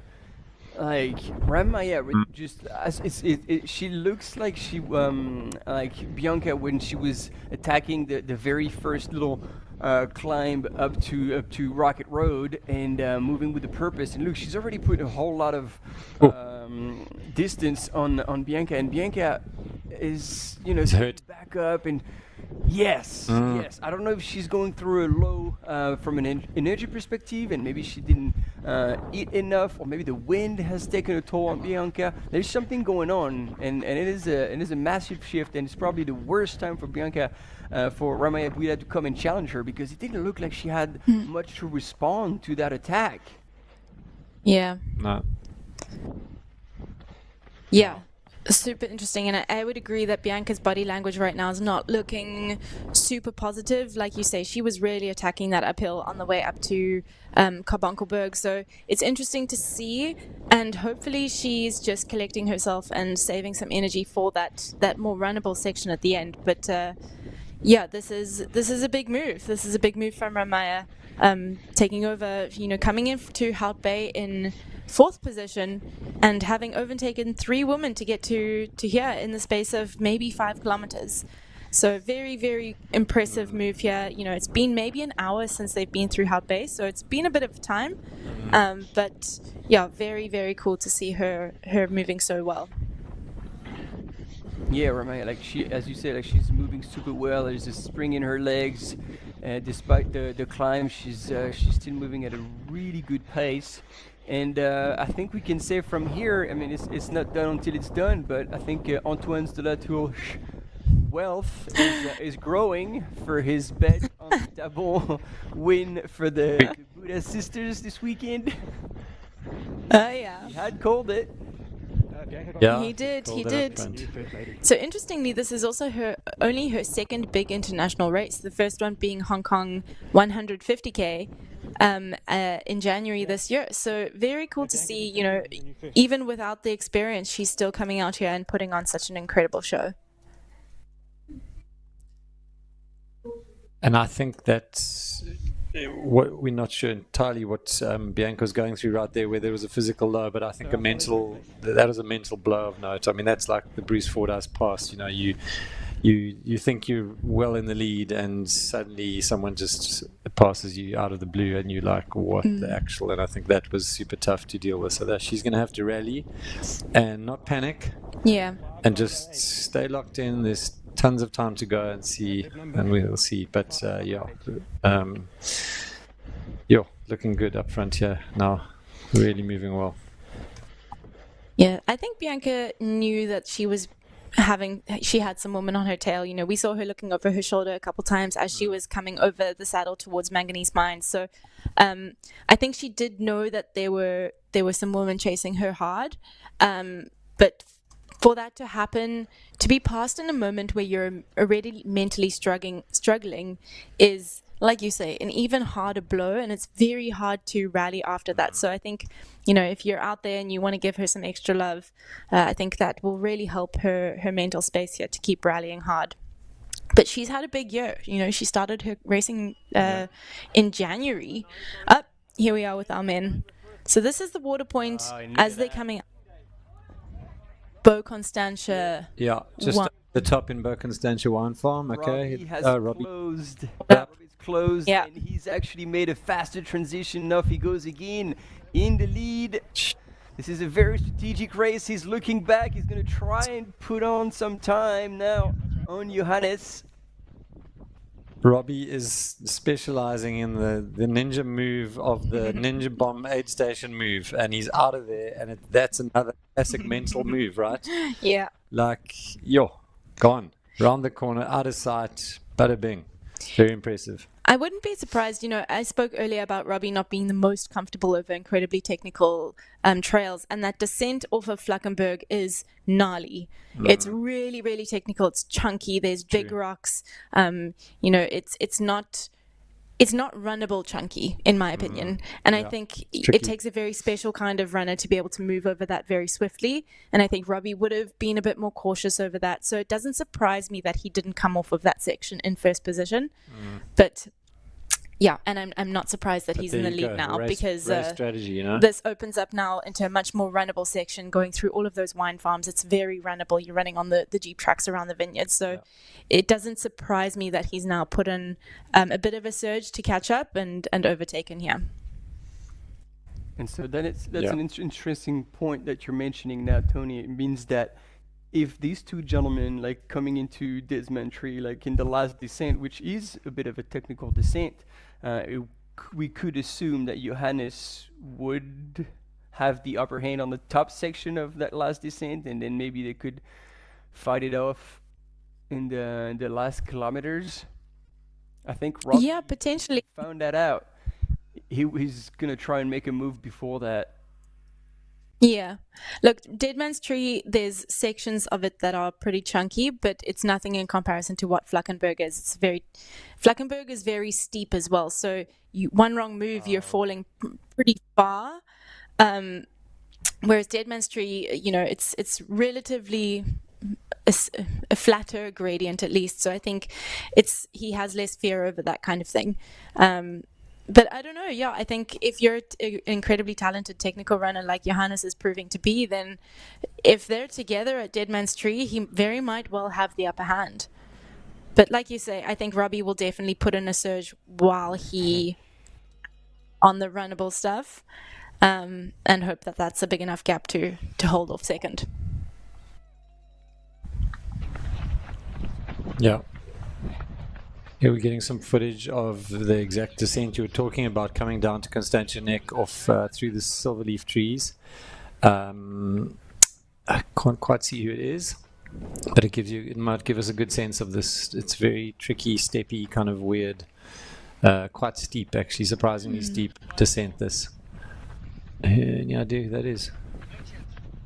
No, it's just too far to tell. Dark pack, light shirt. Yeah, we're squinting. I'm just trying to think what position. So we've had the top 4 men have come through here already. Is that not Miguel? Possibly. He was all in black. Yeah, he was all in black. Cool. He was Point for Tony. Good. Well, yeah. Yeah. Okay, now we're following Johannes. they're who seems- together. Johannes is closed again. Yeah, wow. It really is impressive. Good man. Okay, so it's tight. Remains tight at the top. This is a super, super impressive race from Johannes. Like I said earlier, he's predominantly done the shorter trail races, with one long race being the 70K in Switzerland. So for him to come here and to be so confident at this point in the race and to still be running so hard, I think is incredible. And yeah, I really do hope he holds it, because it'll make for a very, very interesting finish for us. No, absolutely. So we've got Charlie here, who we think is still in third position. No, he was in fourth position coming off Constantia next. So let's see if... Should be in fourth behind Kane, I'm guessing. If that's Kane, we probably just missed them. I'd have gone through there already, I think. Yeah. Okay, we've got Sven Koch in the chat saying Johannes has a couple of crazy FKTs in Germany, including a famous... Oh goodness, you're going to ask me to say this. Jubilausmrat? Jubilaumsrat. Jubilaumsrat At Zugspitz. And it's a crazy technical. So yeah, we get confirmation there that he is an incredibly talented technical runner, which makes entire sense for him doing so well at this race. Yeah, technical, and that FKT is just under 5 hours. So that's spot on of around what they're running here. So I mean, he really is. Robbie's going to be challenged here if Johannes can keep it locked in here. Thanks, Sven. Yeah, Zugspitze, which is like the highest summit in Germany, and indeed very technical. I don't know if this is around or anything, because the FKT 4 hours 47, that must be going around, because there was a mountain running race that was going from Erwald, from Austria, because that's right at the border, all the way up to Zugspitz. I don't know if this is still going. And then I think the Jubiläumsrad from the backside might be one that has cable, like cable ropes bolted into the face. So yeah, it's technical. Like style. Wow. Okay, full on. Yeah. Okay, and we're seeing Kobo getting some love from the Port Elizabeth locals. Jocelyn Young. It looks like he's probably somewhere in and around the top 10-ish. Unconfirmed, but we've seen him on the climb up to the manganese mines, so he was around there. Here we're getting some nice visuals from our camera runner of the top 2 men coming up through Constantia trails, and it's Robbie and Johannes locked in a battle here for the lead. And you can see now what we were talking about. It's quite pleasant. It's warm. There's not much wind. It's nice and protected inside these big trees. So the wind has gone out of the picture for these guys for now, which I'm sure they'll be quite relieved by. There's a bit of shade coming and going, so it's probably really pleasant running right now. It's warming up, but they will really be enjoying the section. You can see it's quite nice and open, jeep tracky runnable. Here we're getting some tracker info on the ladies, the women, Rebecca, Bianca, and Kimi Schreiber just behind them. And it doesn't look like it's updated with Ramaya having taken the lead. Yeah, she'll be up ahead over there, about to go down Fluckenberg.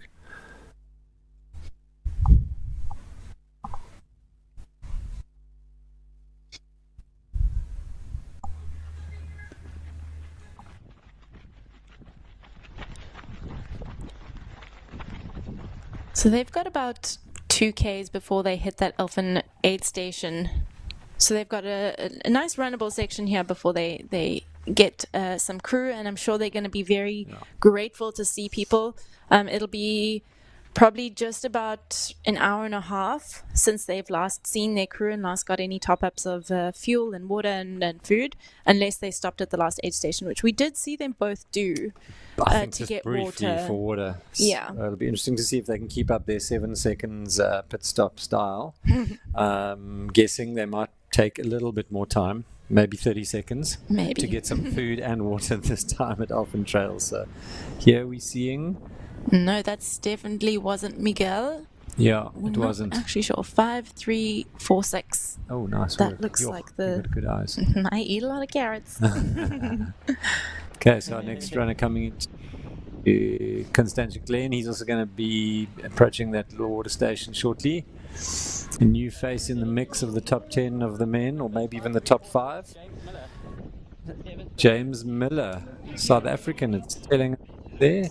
Can you confirm that, Tony? 5. What did you say? 53.46. Yeah. James Miller. That was someone earlier in the chat said that we need to look out for James Miller Yes. and Alex Zono. So there we Correct. go. Whoever was tooting their friends' horns did it with reason. Oh, watch your head. Oh, goodness. Oof, you nearly hit the boom. Boom coming down on it. Cameraman. Ouch.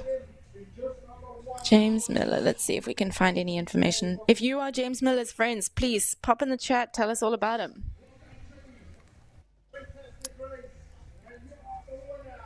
I mean, Connor seems to either have recognized him or knows James. Okay, so he's a Janji athlete, sponsored by Precision Fuel as well.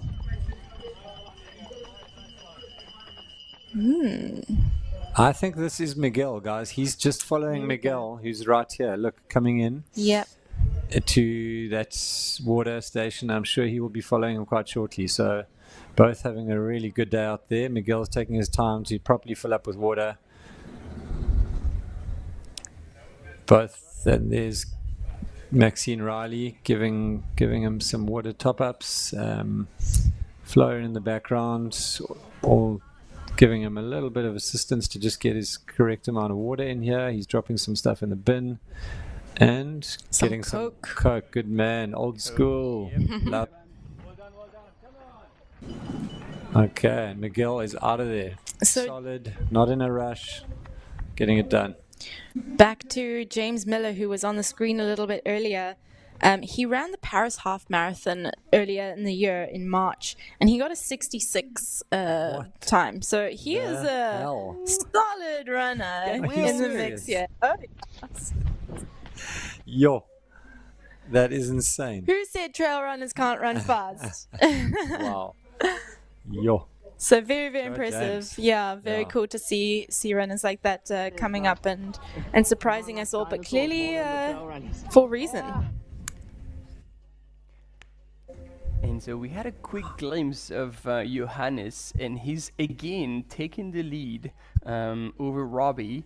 And they were launching themselves into that little descent in the steps, and it looks like it's really on between these two gentlemen. Totally on. I agree with that.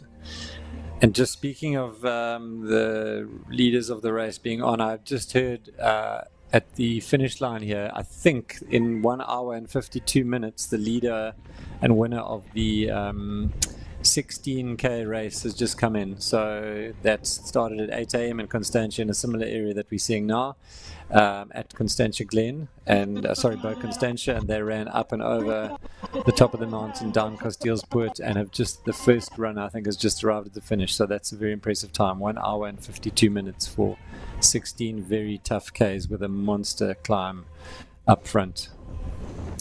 Is this James coming down? Back with James. So I'm just doing a little bit of Instagram stalking because, as one does. But he also ran the Monte Rosa Velserweg by UTMB this year, the 82-kilometer race. So another incredibly technical race. So he's proved that he can do the technical stuff as well. He said the heat got to him, which might be a bit of a challenge that he will face today as well. But his longest race being 82 kilometers, I think he knows what he's in for now. A little bit better at the 56 kilometer here at UTCT. But he knows what he's up for. Yeah, and the fact that he didn't get excited at the beginning and just paced himself on that, like, as we were talking about, like that, like first half being the toughest one, and he just like didn't go overboard and starting to creep up. Where is he gonna stop? No, exactly. Maybe he's mastered the pace strategy for this race.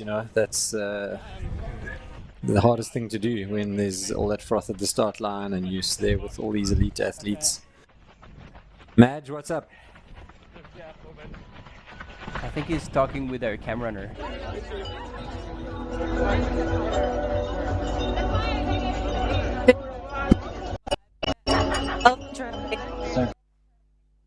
I'm heading back to the cold next on Monday.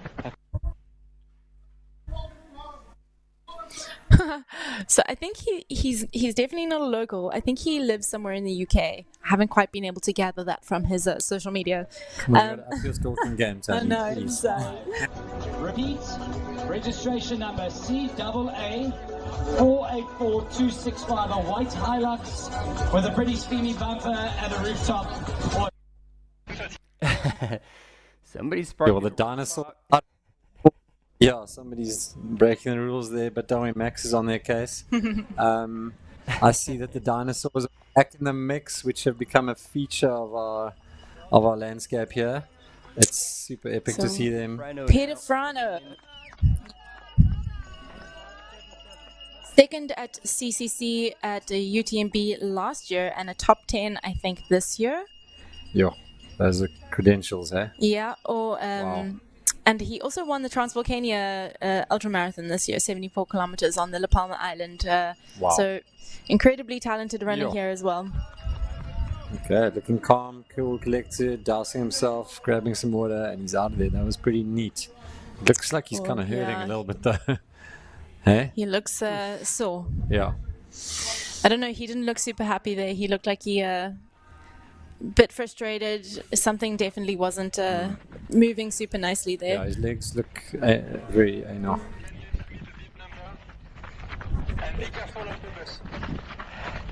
Someone's saying that it looks like Bonga Musa might have taken a wrong turn, but I don't know if we're going to believe the tracking quite yet. Let's hope that he is still on course and that he didn't miss a turn on the mountain somewhere.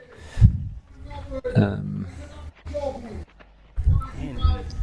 James is like It's flying, eh?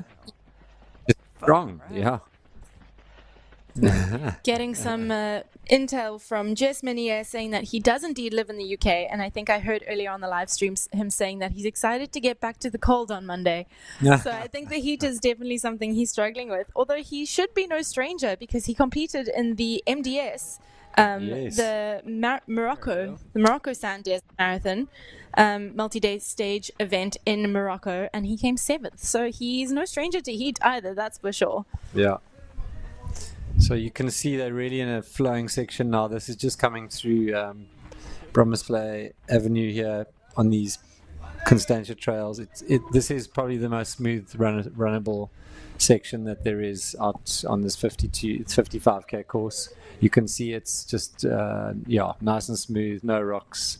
So, and you can see the pace that they're going at is reflecting that, and they're still locked in, these two, huh? Yeah. 3 hours elapsed. Buzzer. Robbie just can't shake him out. No.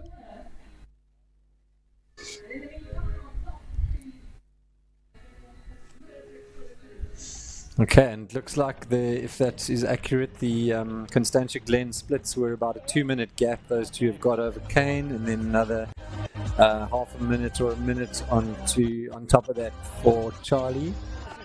And then Miguel another 6 minutes back from them. So here comes James into the Constantia Glen. So it looks like he is in 6th position overall. Second South African so far in the mix, and James? running like a boss. Yeah. James is, I think he's from the UK. Is he? Yeah. Sorry, there was a South African flag on his thing. I don't know why, which is weird. Maybe he's a South African. It was indeed. Yeah. No, maybe it was a mistake as well from the production, because we did see a lot of, remember at the beginning in the ranking, all were South African flags. So maybe that is a mistake from the production as well. But you can see him in very good spirits, like waving and giving a shout out to people at the aid station as he was leaving and crossing the road. He's running a high right now. Yeah, absolutely. I think he's been good. Everyone's getting very excited at the Elfin Trails Aid Station. The dinosaurs are dancing with the humans. It's and here they come. It looks like the leaders are approaching that very moment. Any minute they've got a visual on the Elfin Trails, and they are pulling in. And see, they all getting the flasks out, finishing whatever is left in there, probably opening them. Yeah. It is going to be a fast transition again. I don't think they have access to crew there, do they? I don't remember exactly. They should have. So let's see. Let's get the stopwatches ready, guys. What are their strategies going to be? Because we know Robbie loves a quick transition through here to get that mental edge. So let's see how it rolls through this one. Yeah, they're getting everything out. It's going to be chucked on the ground, picked up wherever the crew is, and gone.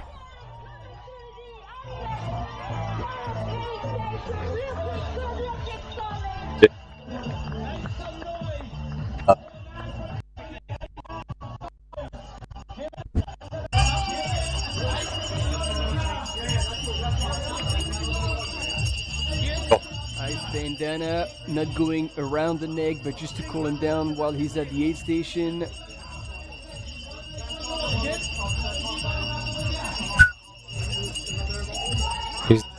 Is that? Oh wow, sunscreen going on.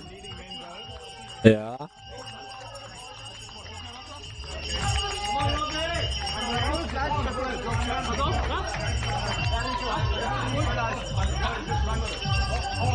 He is composed, Johannes. He knows that there's a lot at stake, but he is in control, asking for the... Oh, it looks like brothers. They look the same.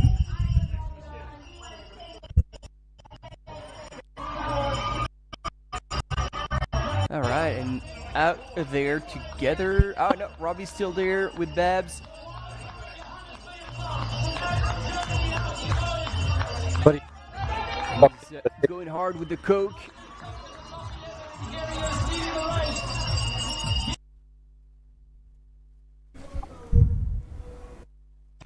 Wow. Alrighty, so they were in and out of there in like a minute and 15 seconds. Okay, so they've kept it real. They've taken it seriously. No more Formula One. It's still very impressive, but they've at least taken stuff on, put sunscreen on, got plenty of fluids, topped up with food. Yeah, good job. Yeah. Okay, and here's Josh, also top 10ing it in the Constantia Glen water stop, having a quick pop in. He looks pretty relaxed as well. Running a really good race, massive smile. That's Josh. Go. Yeah. Oh, he's a wonderful, positive runner. Yeah, there's no person with a bigger smile than Josh. Yeah. And is he being followed by someone else quite closely? Camera runner seems to think so.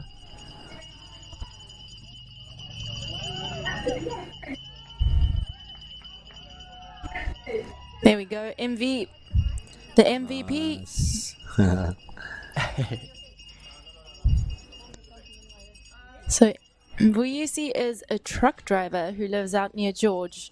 And I remember last year, I think he arrived an hour before the start of the race because he had to work through the night. So he arrived 1 hour in Cape Town before the race, arrived at the start, off of a shift, and had a really tough day, unfortunately. But this time he came to me yesterday and he said, I arrived 2 days ago because I plan to relax and not, show up exhausted from work. So he got his shifts covered, and it's great to see him here in good spirits again. Amazing. That's Alexander. There we go. Okay. So we haven't seen Jeffrey Small. We haven't actually for a while. Whoa. When does we might have missed Jesh. We might have missed him somewhere, but we haven't seen him on any of the camera runners since Fluckenberg. So it'll be interesting to see where he stacks up in the mix. So Johannes had left the aid station just ahead of Robbie. Looks like Robbie hasn't closed the gap just yet. He took about like another 15 seconds to look after himself and down some coke before leaving the aid station. And this is where Johannes opened up a bit of a gap. Not too sure how. Yeah, it looks like it. What the extent of the damage is. How's the studio, Tony? Is everything holding up? Are you guys gonna get? We might get blown over, but you know, we keep forging on. The show goes on. Show must go on. Yeah. And Johannes is. Johannes. Yeah. Yo. He's putting on quite a show today. Yes. Representing He can hold on to the slip. Chamont.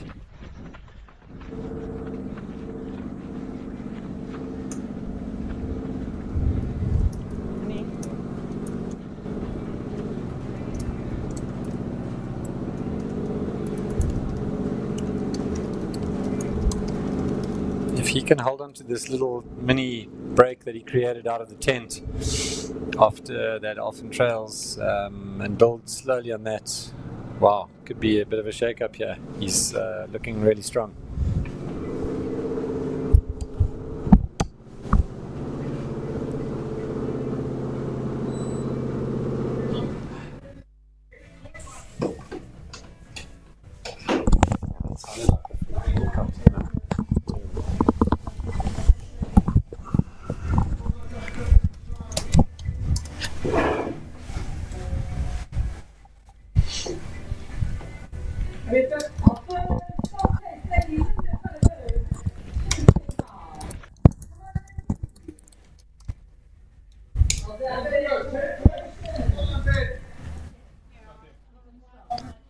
Alrighty, we're back at the Beau Constantia water station. Actually, let's call it an aid station because there's more than just water there. There's Coke and they've got some snacks as well. So definitely more than just a water station, but definitely not a crude aid station here. We are waiting to see, hopefully, the top woman coming in soon, and we expect that to be Ramaya Buddha. Ah, here we go. First lady. Here's Flo. Thank you for the heads up. First lady coming through here. We've got... Oh, yeah, there she is. Ramaya Buddha in the lead here, going through.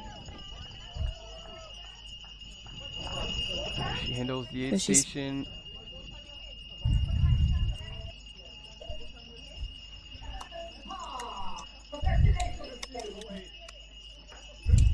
Good work from the volunteers. Yeah. Beautiful. Efficient but not rushed. That's not her first rodeo, even though her name is still new on the global scene. Very neat. In and out, solid. Yeah, no panic. And she's Other way, other way, other way, other way. Oh, goodness. oh boy, she's missed the turn. Is that... And she seems to be back on track. Wow.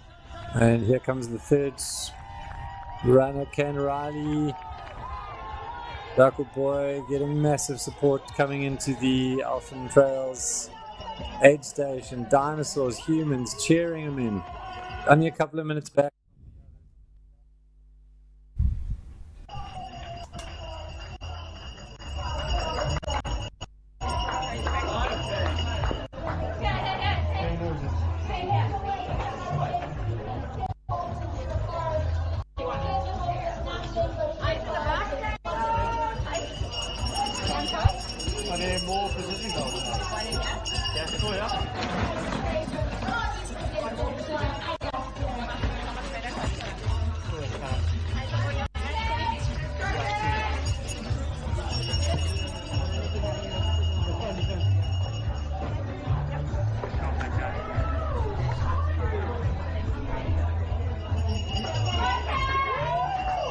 Here we go. Interesting. It seems like they're both going for Coke. Yeah. We didn't have the stopwatch on him, but I would have given Kane about a 30-second turnaround time there. That was very impressive. Team doing in there, very efficient. He's running very well. Looking good. It's not turning on. I still can, but...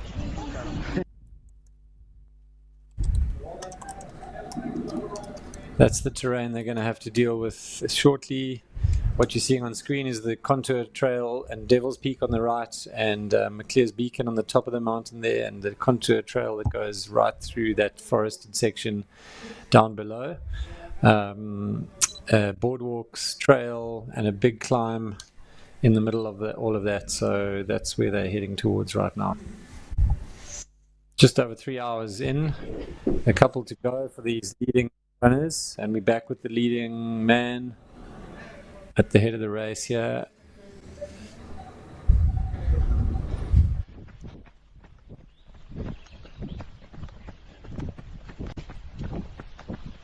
But your two leaders in this beautiful green forested section. We've got the lead of the women's race,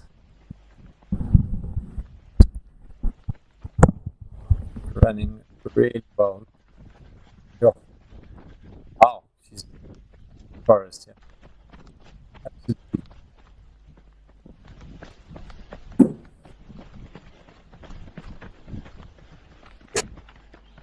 Sure. So if you think back to 2 hours ago when she was climbing up a windswept mountain, she's now arrived in the fairy forests of Constantia. Absolutely glorious, not a breath of wind. The birds are tweeting. Just shows you Cape Town's variety and diversity, and also just the change that can happen within one day if you go on a long run. You've got all sorts of environments to deal with, and the possibility for change, which is nice because you're not locked into a windy day on a mountain. You've got to actually, you can look forward to all sorts of different things happening. So it can be challenging and also very rewarding. Yeah. And like I'm blown away because I've seen Sunmaya Buddha race quite a few times in live broadcast, and her sister looks just like her, the exact same style, the running style, like a little bit hunched forward, head down, just pushing hard. It's I mean, I wouldn't be surprised. Like I'm assuming they're training in the same place, possibly even training together. But I'm blown away. Like from the back, if I didn't know, I don't even think I could actually differentiate them one from the other. And they're not twins. They're nah, yeah, the sisters, not twins. And I guess we'll get a better understanding of that tomorrow, because tomorrow we'll be covering the 100K, in which Sumaya Buddha will be racing as well.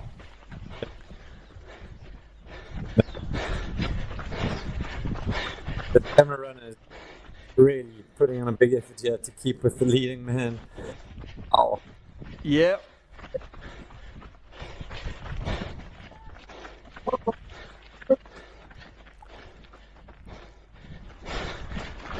They're going up quite a bit of a climb here to get to the next level, to the contours. So this is, this connecting little road up towards, towards Rhodes Drive. That's where he's popped now.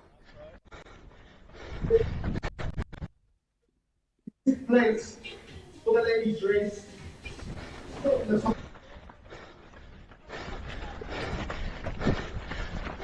Rhodes Drive.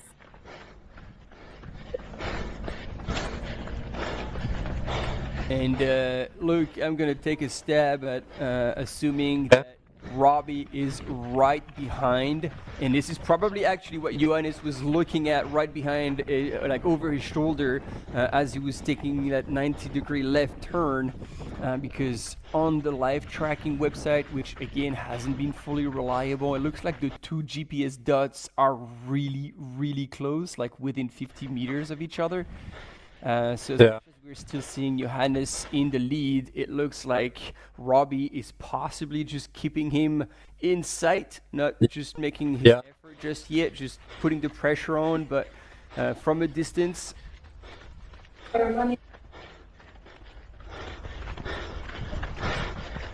it could be a very crude racing move, probably to just pull back slightly and just keep him in sight and bide his time for the time being. Yeah.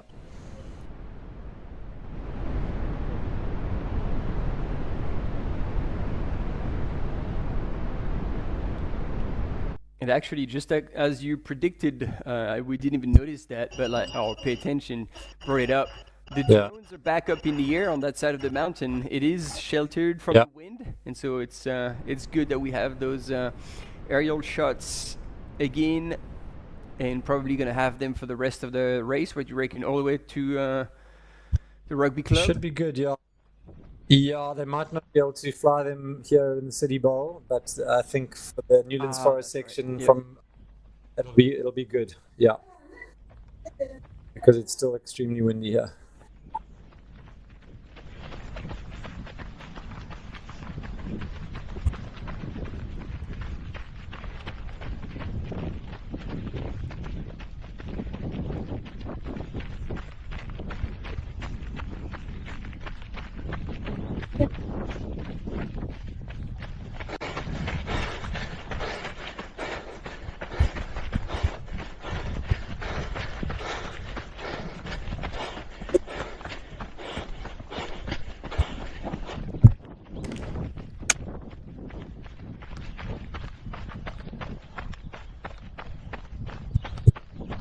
Oh yeah, and look at him go over these routes, uphill, smooth, not challenged one bit here, Johannes. So nice to see the contrast of where Johannes is running now and where Ram Maya is running, just years, and he's into the rooty, gnarly section, which are up in the forest there. That's going to change for them quite a bit. Contour path is actually technical. Where she's running now is actually a lovely, easy, flowing, runnable bit. So she's enjoying that. You can see she's got quite a high pace, good flow, enjoying the shade. Superb. Lovely place to be right now.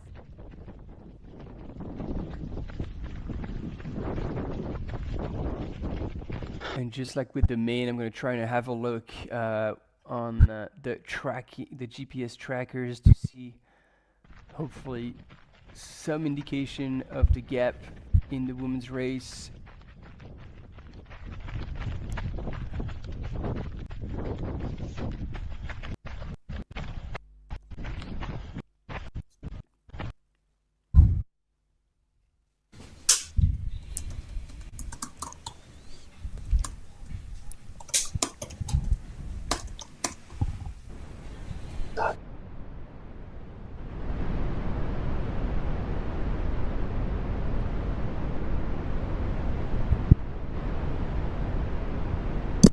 Yeah, I'm afraid it's not super accurate. Yeah, go ahead, Luke. Green valley here. Wow.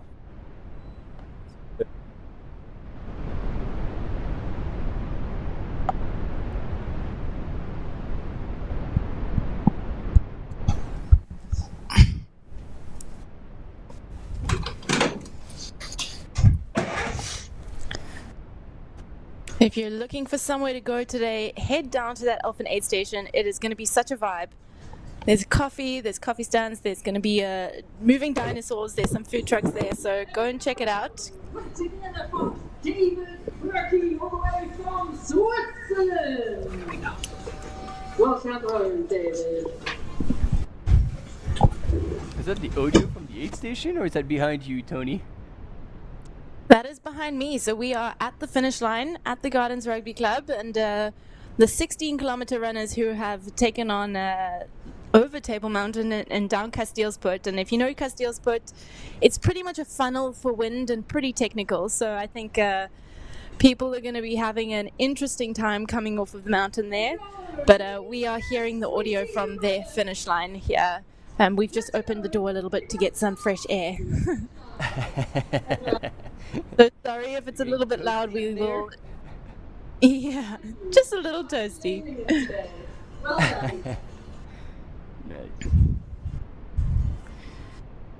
So we've got some intel from the field to say that Kimi Schreiber went back to see the medics. Now, I'm not sure where that was on the course. But it seems like she's carried on, but we might not see her as high up in the rankings as we initially thought, just because she might have taken a little pause at the medics. Maybe she fell and cut herself or something. So hopefully nothing too serious. We do think she's still in the race, but she just might not be in that contention like we initially thought. Oh wow, hopefully she's alright, but that's a big turn of events. Yeah, so... And I'm not sure if I was gone when this happened, but Rebecca in second position now, having overtaken Bianca as well. So interesting change up in the women's race. Like we said earlier, it was going to be an exciting day. They were all very close together coming through Hout Bay, and it's proving to be very exciting. Under 2 hours. Yeah, absolutely, Tony. Indeed, like Ramaya has over like almost 2.5 minutes on Rebecca Kuhn, and then Bianca was about 90 seconds back from Rebecca, and Varvara Shikanova was another 1.5 minutes behind Bianca, so just 90 seconds of the podium, provisionary podium, and Olivia Duberne from France running up the top 5 at Constantin. That's a really great result. Yeah, go ahead, sorry. No, I was just going to say that's a really great result for Olivia. She's run some races overseas, the Nice Côte d'Azur by UTMB. She came 4th there this year in the 50-kilometer race, and then the Trail du Saint-Jacques as well. Also this year, 52 kilometers, and she was also 4th there. So she's had some pretty big international results, and I think running on adopted home turf is going to be in such a great race, and coming in that top 5 is going to be a great result for her as well. Nelson Valentine. Thanks for that little bit of intel. So it looks like our cam runner is either lost or has thrown the towel. He's all right, this is it, I'm done. He's coming into the aid station on his own.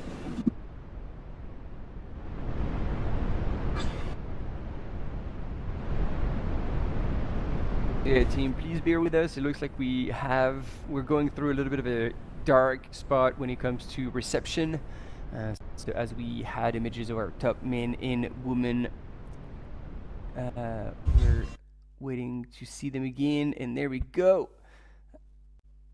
We're back with our female leader, Ramaya Buddha. The cheers off all day. It's a bit glitchy. We know he's going to take a deck. I can imagine what's going through her head is, thank goodness I can open up and run a little bit coming off of Fluckenberg and that technical section through Manganese Mines. All of these athletes coming now down to the Alpha Aid Station are going to be very grateful that they can open up their legs and stride it out a little bit. That section is incredibly flowy and fun. It's actually used by a lot of mountain bikers as well. So it's very buffed out, which I can imagine I know I was grateful for a couple years ago when I ran here.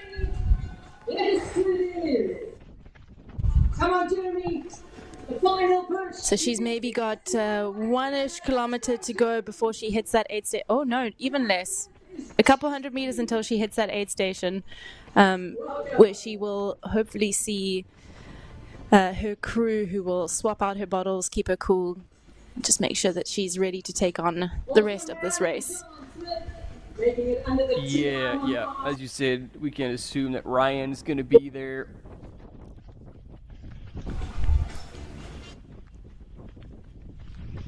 And we are just over halfway here as well, 33 kilometers at the Elfin Trail Aid Station.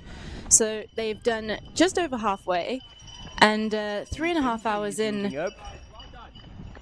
Yeah. And Josh. Josh is having a great race. Yeah, I got these two coming into the... Oh, man, it's going to be a party for them.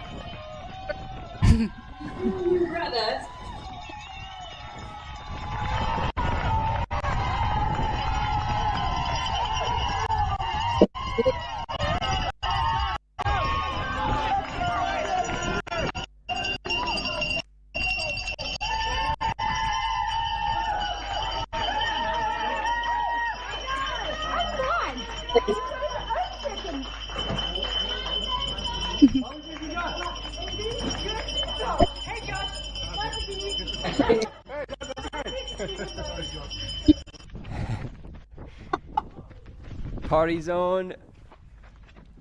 Definitely parties on. You can see people are starting to get warm. There's ice bandanas out. There's ice going into packs. There's cool towels going over neck. So any kind of cooling strategy that you can use, these athletes are definitely making and taking advantage of them. I think cooling down in the second half, you're not going to have that wind to dry you out, but it means you're going to feel that heat a lot more. And the section that they're going through now, it's very forested. It's quite covered by trees. It's very it's a bit of an indigenous milkwood forest, so it can definitely get quite humid in there. And I remember 2 years ago when I ran, it was the section that I felt the heat most, just because it felt sticky and hot, and I was really struggling for water there. There's also not much in that section to pick up on the trail, so people must definitely take the time to cool themselves down here, get water, refill, just knowing that moving ahead it's going to be pretty warm still.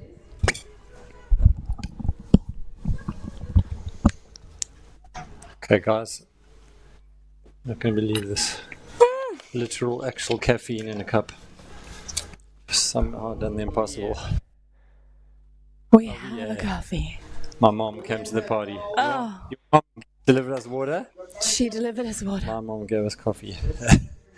She's sitting down at the entrance. Your mom. Yeah, exactly. Beauty. So great overview here of the trail. You can see Rimmaier, they're heading towards the Elephant Aid Station. And this visual we're seeing on the screen, this is where they are heading. They are heading towards Constantia. This is the bottom right corner. You can see the Jeep track that leads up to the dams. That would be quite a nice place to stop for these runners, I think. Jumping in one of those dams at the top of the mountain might be a good way to cool down in this heat, although being on top of Table Mountain right now might be a bit windy as well, so maybe not. That's probably grim up there. It's what the 100 milers are looking forward to through the night for sure.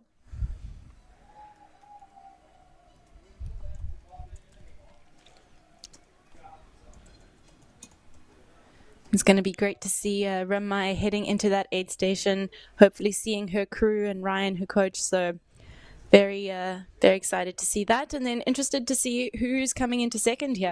Has Bianca rallied and found her groove again, coming off of the more technical sections of the race out of the wind, or is Rebecca still holding on to that second position? Just a few seconds under 2 hours.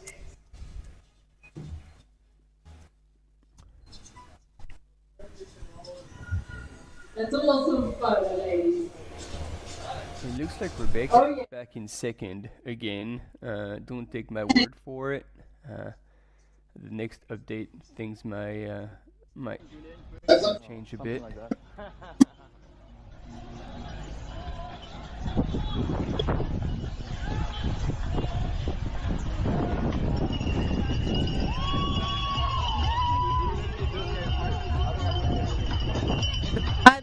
Hi at the aid station. If you're around, go check it out.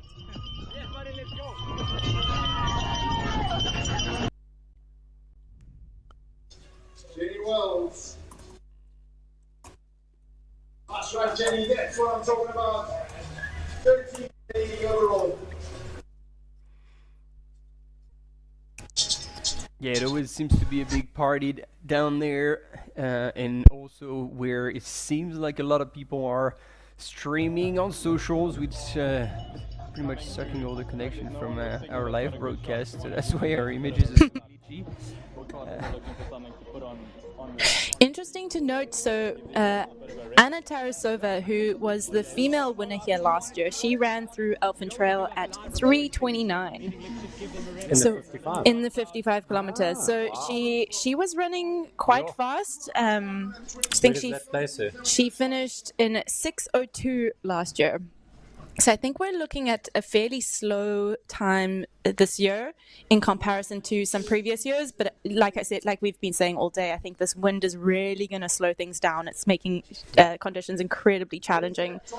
So all things considered, I think these are going to be very impressive times given the conditions. Yeah, absolutely.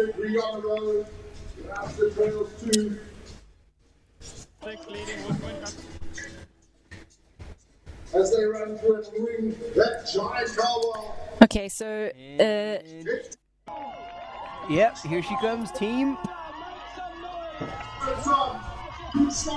And looking solid, getting his 16K. The team manager is multitasking, filming her down the finishing chute. He's probably going to drop the camera and then start crowing for her. Yeah, there we go. So actually, Sunmaya is here. Denise and John Elton. Come on, ladies, go for it, chop it down. What an incredible finish. What I want to know, were you going to do a sprint? I mentioned it, Awesome. Makes it a lot of fun. Going on at this aid station. People left, right, and center. Yeah. Looks like she's having watermelon.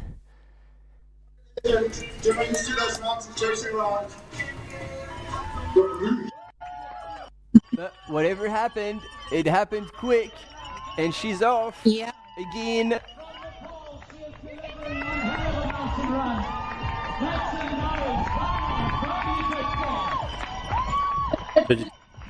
I didn't this time, no, but that must have been less than it.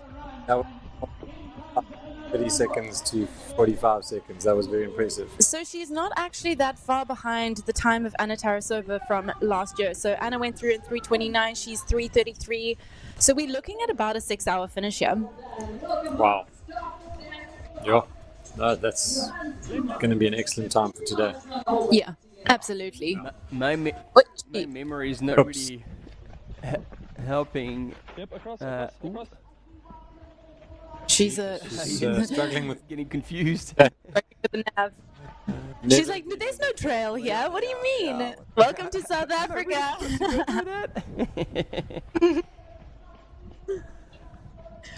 Yeah, so as we see, she might be creeping up on Anna's time on the second half of that course, because we've seen that with Sunmaya, her sister, a couple of years ago at CCC when she was really creeping up on Blondine Lirondelle. So it looks like these two ladies are strong on the back end of the races. So we might even possibly be a sub 6 hours. We'll see that very shortly after this break. We'll be right back. Stay with us.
going to be the winner of the 2024 amazing performance. She's going to be facing the finish line of the Trans-Gran Canaria Classic. I can't put into words. Stand through the cattle guard and towards the finish line for 2024 champion.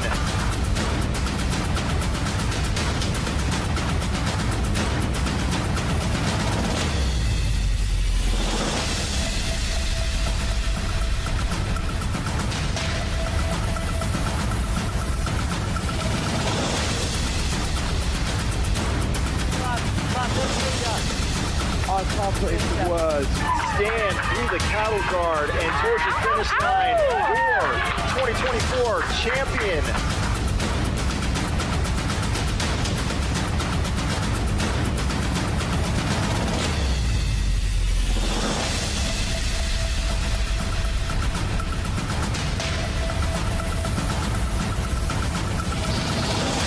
Every time he's going to lap now.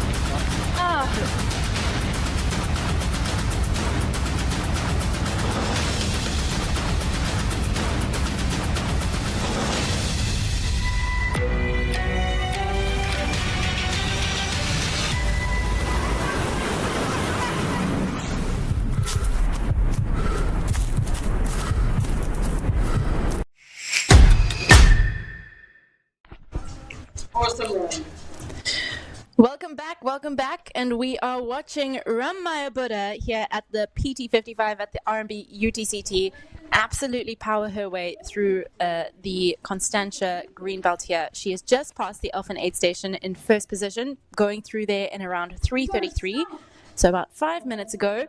So we should have some insight into who has gone through in second. So hopefully we can find that. Yes, there we go. Rebecca has gone through in second position. Has she? She has. Wow. Let me see. There we go. There we go. Rebecca has gone through Elfin Trail in 3:34.59. So about 2.5 minutes back from Ramaya.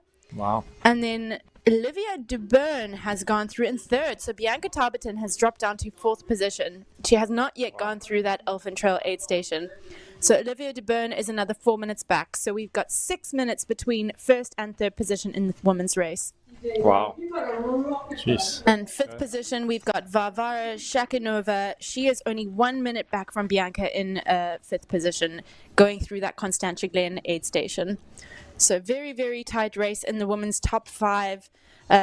We had news that Kimi Schreiber, who is currently sitting in seventh position, the German athlete from Munich, she had a fall earlier in the race, so that confirms that she did go back for that medic checkup, but apparently she is still in the race. So Kimi Schreiber, oh, really? She had a fall. She had a fall, but Okay. she seems to be continuing on, but that is why we might be seeing her slightly further back than we expected to see her, because earlier in the race she was up there just behind Bianca at the start. So probably not the day that she's hoping for, but incredibly impressive to keep running after a fall. It's one of those things that can really knock you. If you fall, it really can take that confidence and just throw it out the window. So hopefully she can get her head together. And if you're out at Elfin and Constantia, give her a cheer, give her some love, because I think it's going to really help her rally for the second half of the race. Yeah, absolutely. It's like an arresting feeling that your whole body almost goes into shock when you have that fall, and then you kind of really have to calm yourself down and go through the whole process of getting back your even keel, and that can be super challenging. It can be super challenging. So let's hope she's gonna manage it. There we go. We've got Bianca Tarberton has been through Elfin Trail now. She is sitting in fourth position. And Varvara Shakinova is right behind her. They went through that aid station together. So they are 1 minute back from Olivia in 3:39. Thank you. So Ramaya opening up about a 7 minute gap on the fifth position in Varvara Shakinova. You got this. You gotta make it. Overtaking first lady. Well done. So as you can see, the trail has changed quite dramatically, and I think that's one of the most special things about this race is how varied the terrain is and how much you get to experience in over 55 kilometers. You start on the beach and then moving over some really technical rocky trails. Then you hit, more beach, and then you hit this lush green, smooth, buffed out, slightly rooty. It's very, very special. I think if anyone comes and runs here, they'll really appreciate how diverse the terrain is that they get to cross. Absolutely. So if you haven't been with us since this morning, how dare you? But welcome now. This is a little race recap of the PT55 here at the R&B UTCT 2025. This is the start here in Llandudno. Very quick start. As you can see, they'll take it out pretty quickly because they've got about 2 kilometers of road before they hit that single track leading to Sandy Bay, the infamous nudist beach. Luckily, we didn't see any bare bums there this morning, but they then headed up onto Rocket Road, over Souther Peak, and into a blistering Hout Bay, where we saw lots of wind and horrible sandstorms. But incredible running from these athletes early on in the race. That was Bianca Tarberton and Kimmy Schreiber, the first and second early on. Beatrice, the Spanish runner, there in third. Things have changed up slightly since then in both the men and the women's race, with the men, Johannes taking out the lead with Robbie Simpson in second position out of Elfin Trail, and Bianca Tarberton dropping down now to fourth position, with Ramaya Buddha creeping up and taking in that first position. Here they're running into Hout Bay. You can see this aid station here was incredibly quick. All 4 top men running through here so wildly fast. Really felt like an F1 pit stop. We joke about it, but it truly is the case. Since then, this men's group has broken up a little bit, with Johannes taking in the lead. Bianca again through there super, super quickly, but I think after that she had a little bit of a low moment, and that's where we saw Ramaya take over. Back with the men's race, that's where we saw that spreading out of those top 4, and that was Ramaya taking over, having that amazing passing moment. I love it when we catch something like that on camera. It's always so exciting. Here at the Elephant Aid Station, watching our top athletes head through there in the PT55, and there you have it. That's pretty much what's happened this so far today. We've got probably another couple hours of racing before we see everyone coming here into the finish line, but we expect it to be a relatively fast race considering the conditions. Absolutely. So incredible to have already lived through 3 hours and 44 minutes of superb racing so far. So for all of those of you catching up, get involved, join us on the live chat, and hit us up with some comments, some questions. We love answering questions, or trying to, as you watch Ramaya Buddha head up towards the contour through the Spillhouse Avenue and up towards Rhodes Drive here on the Constantia Trails. The RMB Ultra Trail Cape Town PT55 well in progress here. We've probably got another hour or two before we expect some kind of winner to step over the line, and we still don't know who that's going to be because there's lots of running to still happen in between now and then on both the men's and the women's races, which are delivering up all kinds of interesting fireworks. Yeah, we see Ramaya taking a little walk, and on the screen this looks relatively flat, but I can assure you it is not flat. It's not particularly steep, but I think, after all of that technical running, people underestimate how much that can take out of you. And she looks like she's watering down her legs, so she's probably just trying to cool herself down as well. Yeah. Oh, we've got a flat tire from our camera runner here. I've also just had some news that Jeshrin Small, the American runner from Adidas Terex, has just dropped out at the Elephant Aid Station. So I think he's thrown in the towel for today. Looked like he was having a bit of a rough race going through Hout Bay, and things clearly didn't improve from there. So unfortunately, he is out. Okay. Wow, that's tough. Yeah. News for him. He's recently moved to Alaska. Really? So I think, incredible place to live, but must have been incredibly difficult to train for the heat of Ultra Trail Cape Town in Alaska. In I the think, ice. I think it's been pretty harsh change. Yeah. He came out here, he gave it a go, and now he's going to go back and do some skiing, I think. Wow, that is crazy. You don't get more different than that.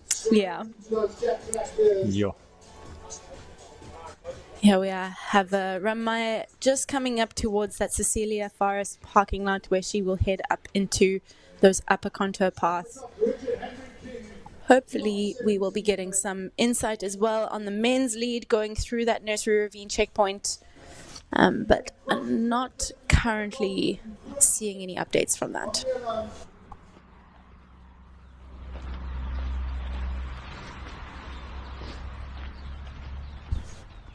That's Rory McDaddy.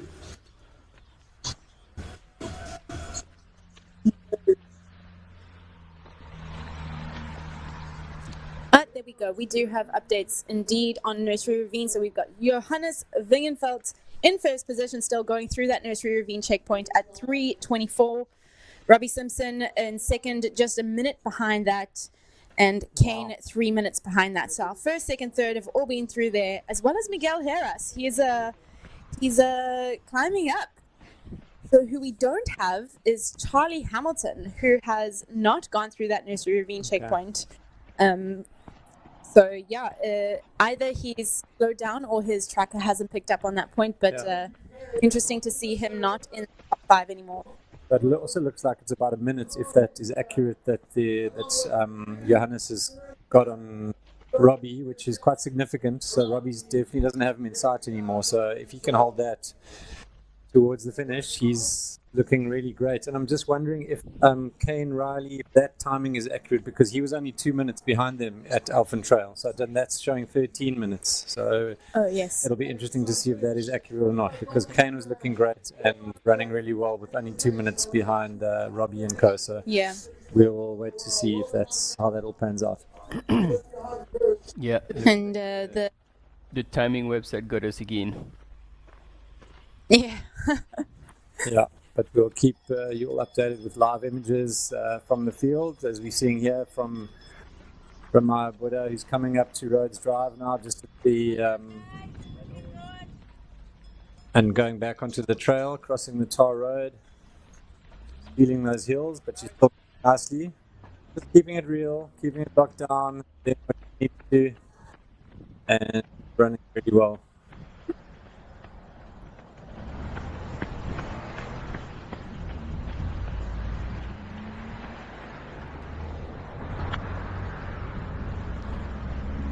We might have motion as well with Maj at some point.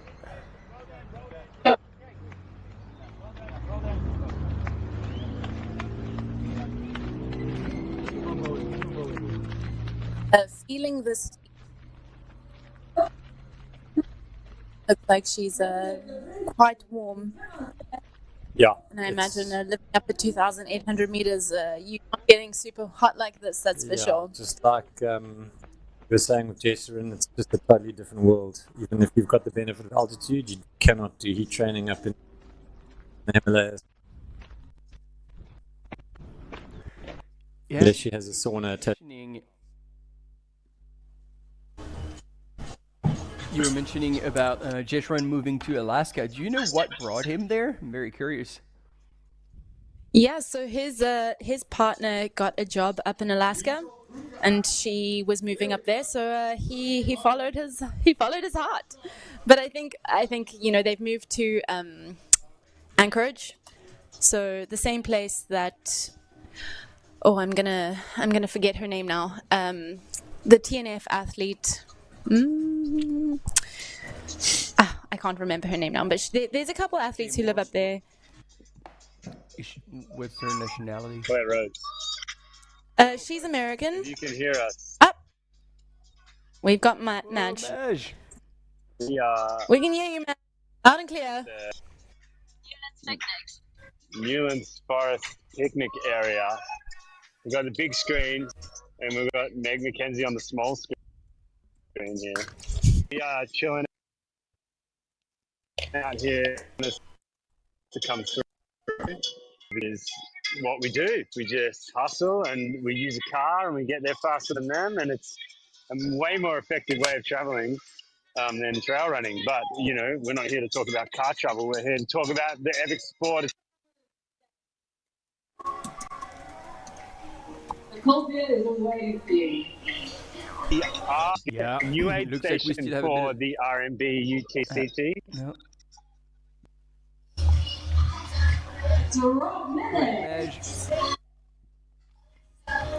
Yeah, let us know how's it all looking there, Madge. Give us some updates from Newlands, because I'm sure you're going to be getting some runners coming through there fairly soon. Yeah. Can you hear us? Here at Newlands. Go, dude. We've got you. It's nice and sunny. And Meg, what do you think? Looking so cool, calm and collected as she crosses the line. Yeah, it'll be pretty soon. We've got to set up the R&B massage pit stop. So that's good. We've got this folk. There's a lot of oil here. That's magic hands is what we call them. Magic hands, huge stacks of oil and paper towel. So I'm sure there's going to be a lot of beyond performance going on when this crew gets going. There's no doubt about it. They're just having a little sit down right now. But Meg's got the singlet on because it's very warm in the sun here. It's a new aid station here because we normally had it at UCT, so the University of Cape Town. This year they've dropped it a little bit before that old location, and it is in the forest here. You can see a lot of big trees around. We've got a Red Bull tent set up over there, but there's obviously positive atmospheres everywhere on this course, including this aid station. Got the big tent set up, ready to go. It's very quiet here, obviously. Like, there's very few crews. You can see this is the red and the black of our lead male runner, Johannes. Hey brother, you're Johannes's crew? Are you? Martin says you look like his brother. Are you his brother? He's not. Martin, not his brother. And are you having a good day? That. Of course. So he's having a good day. So he's setting up here. We've got the Terex crew over on this side. So this is the Terex set up here. Some mysterious black flasks, which are always a good sign for runners. You can see the Terex sponge there. Terex branded sponges are now rolling. So yeah, this is, as I was saying, this is a small, these are the people waiting for the very first runners here. So not many, because everyone is still a long ways back. So it's quiet here now, but it's sunny. It's pretty warm in the sun. I can imagine it would be very warm on the trail if you're going nearly as hard as you can in this 50-kilometer race at the front. Welcome home. Hit us up with your thoughts. It's on running through the similar race.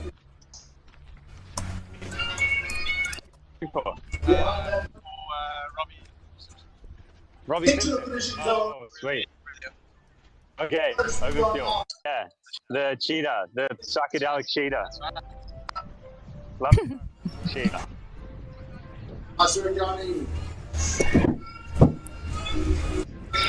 I must say, the Elfin aid station here, the Newlands picnic site aid station looks really great. And if you're around and you're looking for somewhere to go, I wouldn't mind hanging out there for a couple hours. Yeah, it looks amazing. So if you haven't, if you are around Cape Townians, like Tony said, it's a well-known area, easy to access just off the M3. And yeah, it looks incredible. Tons of shade, those big pine trees. It looks grassy and very pleasant, so it'll be a great place to hang out and catch some of the action as the PT 55 runners come through in the next few hours and minutes, where the leaders should be soon. And into the finish, Jason Ladd. And it's good to see that even though they've changed location, the Robbie magic Simpson's, tunnel is still there. He's lost some of his aid. Welcome, Patrick Michaud and Robinson Benatolo. Ciao, Fabrizio. Welcome. So with the aid station moving about 2 kilometers in towards Nursery Ravine, we should expect them a little bit sooner than they were there last year. So last year, Robbie Simpson went through the previous aid station at UCT in 4:59. So race time at the moment is 3:57. That doesn't sound right. Is that right? I was also trying to do the math. Yeah. What? But if they started at 7 a.m., it is 3:57. Look, it's 10:57. Yeah. Wow. Okay, so they're either moving way quicker, or I've got something wrong here. I think I've got something wrong here. I must. Up your tech game. Yeah, no, sorry. Look, it's not my strength. Sorry. 4:22. Where did I get 4:59? 4:22. Is that their predicted Newlands? So that was the previous time at UCT when the aid station was there. But the because the aid station is about 2 kilometers closer towards Nursery Ravine, I think we should expect them, maybe just over 4 hours. Okay. Let's get it. Madge, are you there with Madge? Can you hear us? Yeah. Give us a quick interview with Sean,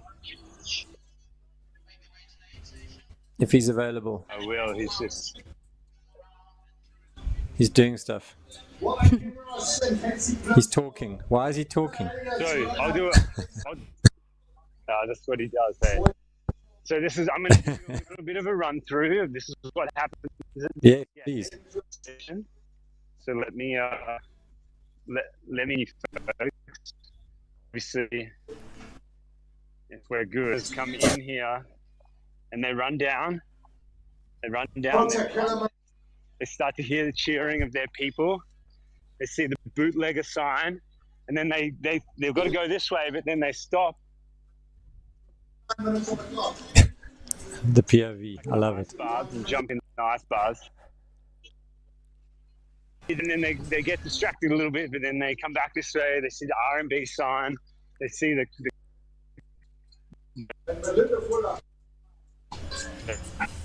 crew over here.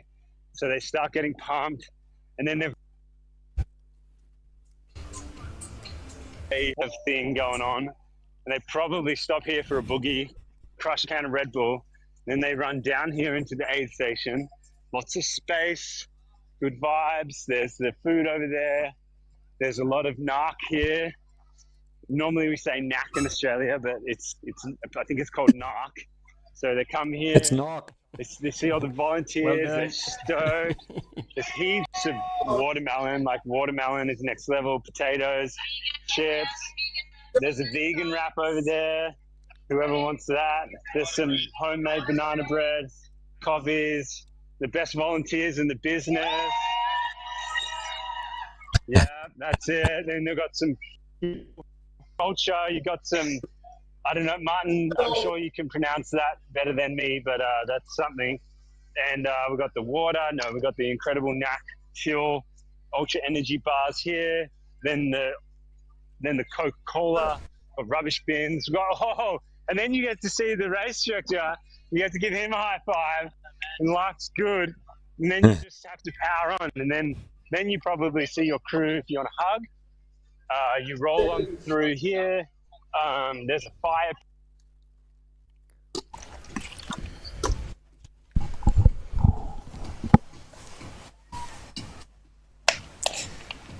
Yo, that was an epic run through of the POV from the Newlands Picnic Aid Station. Madge, loving it. Thank you. And if you want to repronounce that, you've just got to drop your jaw. Knock. Knock. I think he was trying to say snack. A snog. It's a snack. Yeah, he's back. He's back. And you. Another ice bath. There's some lovely people in there for the next time you go in there, and then you go to the Red Bull. But then you go see Tara. She's waiting to run the 100K tomorrow. So Tara, how are you feeling about the 100K? I'm so excited. So excited. Yes. And this first time in Cape Town? First time. I've been here for. Coolest place ever. That's sick. All right. I'm so excited. Yes, they're coming through soon.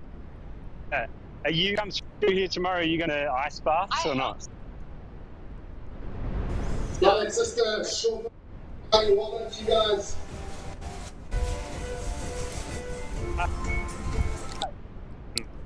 So, thanks. Have a good run tomorrow. Then look at these songs may shake, but your spirit works. That's the vibe. And then this fade, stories don't. That's what it is. Greatness. That's your view of the aid station. Thanks, Madge. Hear us? Because I'd like you to give us a little bit of a demonstration how you utilize the ice bath.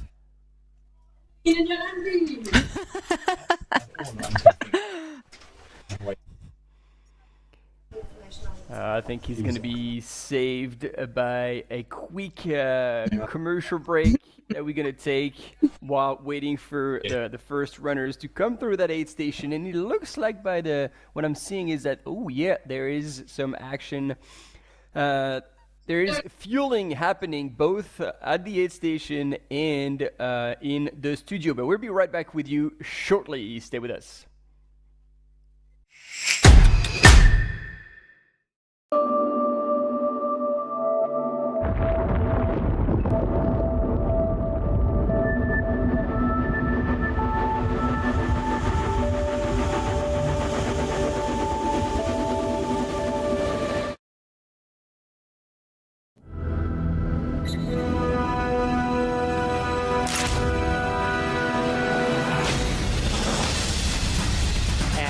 Going to be the winner of the 2024 amazing performance. She's going to be facing the finish line of the Gran Canaria Classic. Our competition was stand through the cattle guard and towards the finish line for 2024 champion.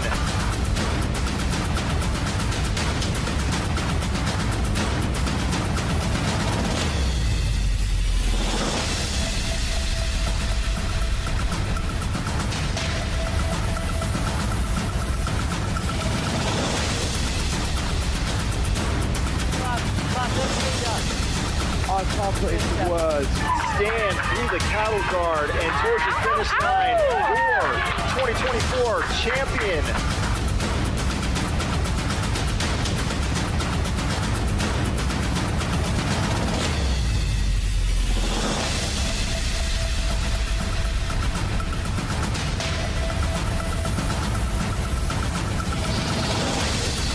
Every time he's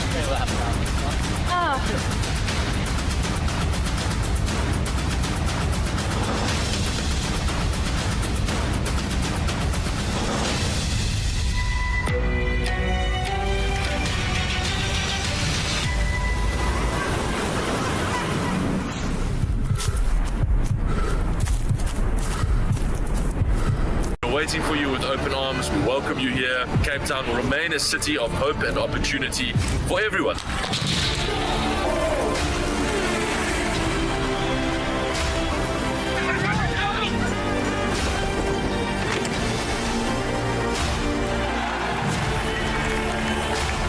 Cape Town is open, safe and ready to host you.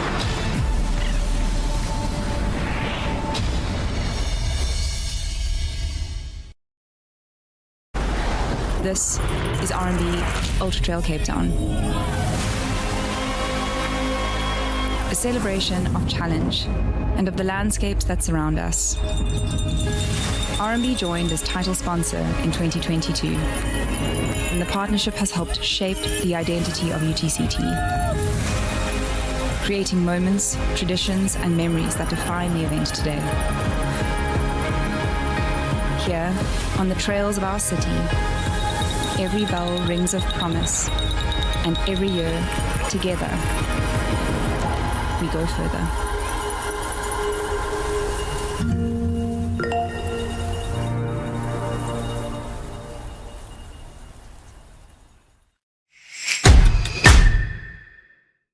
Oh, okay. Ugh, brutal. Is Robbie in this race? No.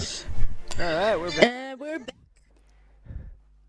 back. We're back, and we are waiting for images of our lead men coming through this Newlands Picnic Site aid station. If you're around, go check it out. It's a vibe. Before the aid station, Mael gave us a great POV, and he is there waiting to get some visuals on our lead men coming through there. So hopefully we see that within the next 5 to 10 minutes. We expect to see them coming through there.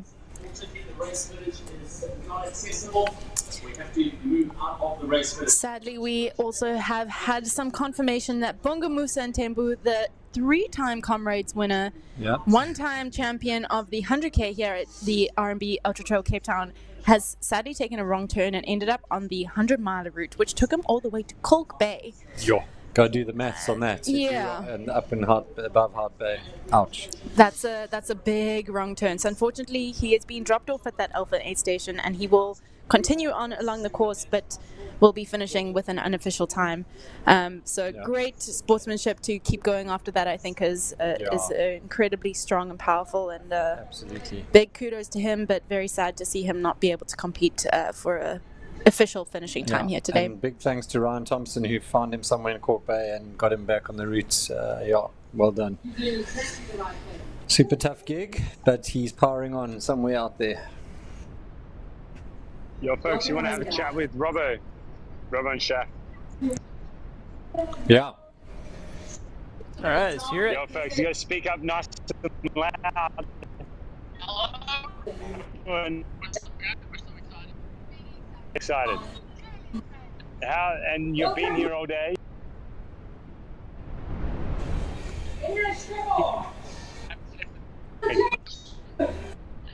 We can't hear them for some reason. Yo,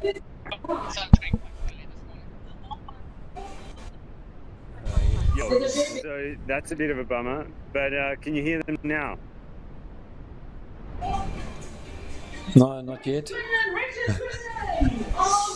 Couldn't hear anything they said. That is so cool.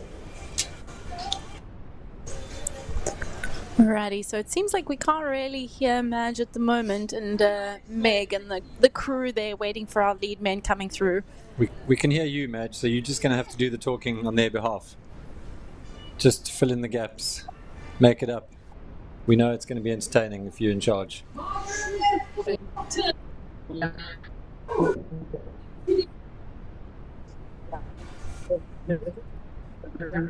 Alright.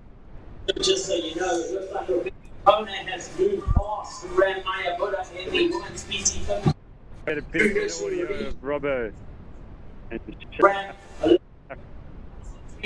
Parton in 4, so it's like at the moment.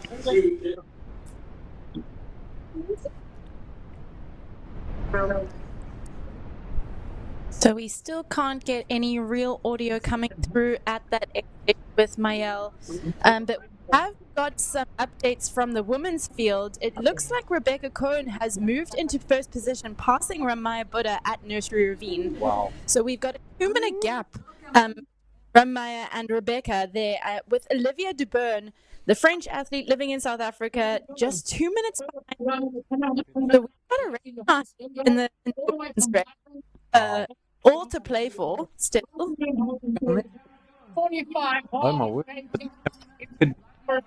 Coming into the leading men as well. So it's all happening, guys. The leading men coming into the new site aid station, RM panel. And this looks like the lead. Yep. Yep. We can start and see what the to Robbie. Will it be an unsuspecting hiker who thinks it might be a coffee station? Ich hab hier noch Wasser, wenn du willst. Eispacks. Will it be an unsuspecting hiker who thinks it might be a coffee station? The man by He's been calm here. We're just massaging his leg now. Hope getting some ice on there too. Team 2, the drone is. I'm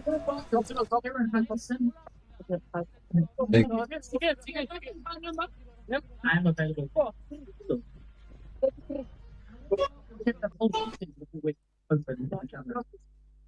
A lot of communicating going on. Great. Let's go.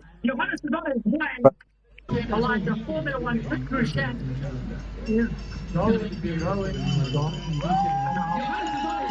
Camera runner. There he goes. That was about him. Hoping that he can hold a gap here. A couple of minutes.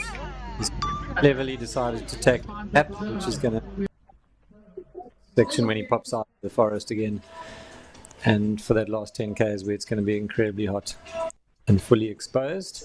And off he goes. So still no sign of Robbie Simpson at that Newlands Picnic Forest Aid Station. Minute and a half since he arrived, so he's added to that lead in the last few k's. Yeah. Hopefully Madge can give us insight into where Robbie is behind him. Hey folks, can you hear me? We can hear you, Madge. Yo, sweet. All right, Meg's got an update on that one. How went, Meg? Oh, he was looking great. I watched, he was like 30 seconds in and out, pretty strong. Unreal. 2-minute gap now. Haven't seen anyone, so great. Looking great. Hey, bro.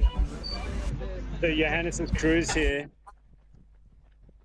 Hey, how was Johannes? Was he good? He's good. He's good? I'm pretty confident that ability and lessons to just handle the last case. Probably will be at the finish line first. Yeah. I mean, right now there's a big gap. Yeah. I hope he can just hold it. So. What did he say to you? Did he say anything to you? That is fine, but it's pretty hot. Yeah. Yeah, and it's like right now in Germany we have minus 10 degrees. Yeah. So we are not like usually pretty, like we don't have these temperatures in November. So yeah, right now it's like a big temperature differences. We will go back tomorrow to Germany. So he said like he's pretty happy when he has to put snow again and it's cold. All right, man. Nice work. Yeah, so we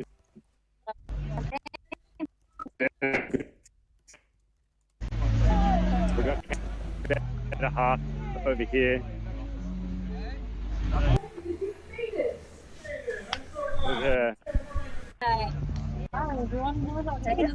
Good. Big. Come on. Stop next. Snack. That I did at 5 o'clock this morning. 5 a.m. lunchbox.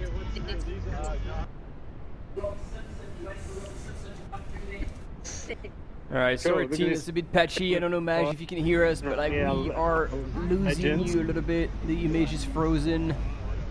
But I think what we can all note is that the gap has substantially increased between Johannes and Robbie. Robbie's still not at the aid station. That's a big gap now. 4 minutes now, dude. 4.5 minutes have elapsed since he arrived at that aid station. Timing it. So yeah, that's significant. Really put. Yes, yeah, go. Yeah, and I mean we're like 4:15 elapsed, and it looks like Johannes is definitely not running as strong and as smooth as he used to. He looks like he's a bit spent. Feet are really close to the ground. Looks like he's working a little harder with his arms. So he like the pace that he's had might be taking a toll on him a little bit at this point. But as you see on your screen, we're 10 Ks away from the finish with that monster climb before contouring Table Mountain all the way through to the finish. But 4 minutes is quite a big move. So I would assume, and it would be good to have an idea after the race. Maybe if we can have an interview with Robbie if Johannes has truly made a big push on that section to try and make the winning move here. And there we go. We've got clapping. Megan is probably seeing Robbie coming in. Let's take a look. If you can switch screen and put him on the big screen from Maj. There we go. We get both. Let's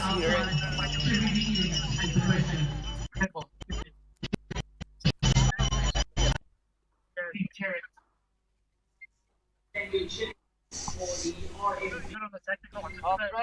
Minutes.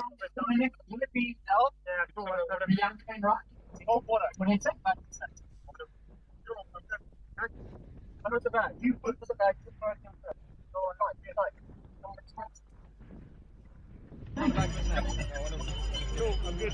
Good. Run with the bag. You run with the bag. You can throw it in your shirt.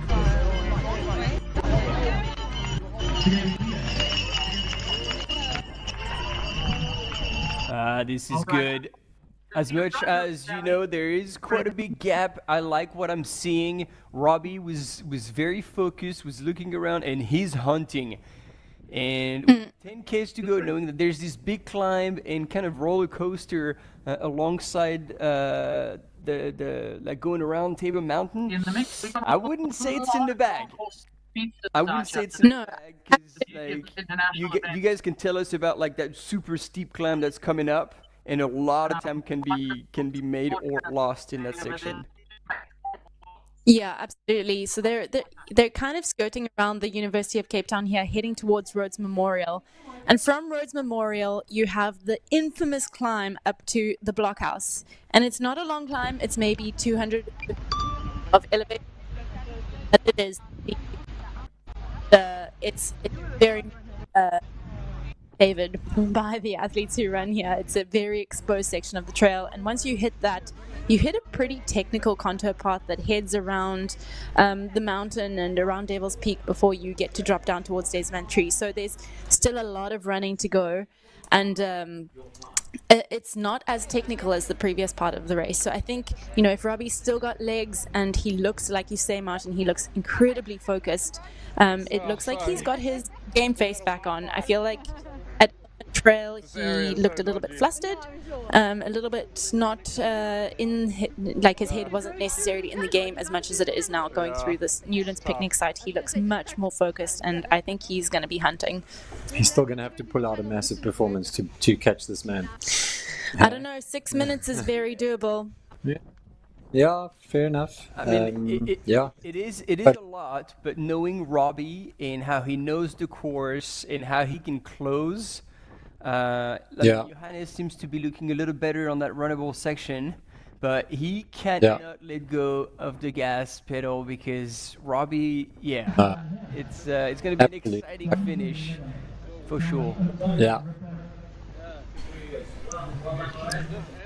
Definitely. Let's see what Johannes has got here. Regardless of what happens, Johannes Vingenveld is having an incredible day here. I think probably one of his standout performances in his career. I think he would be very, very happy with how he's performed here.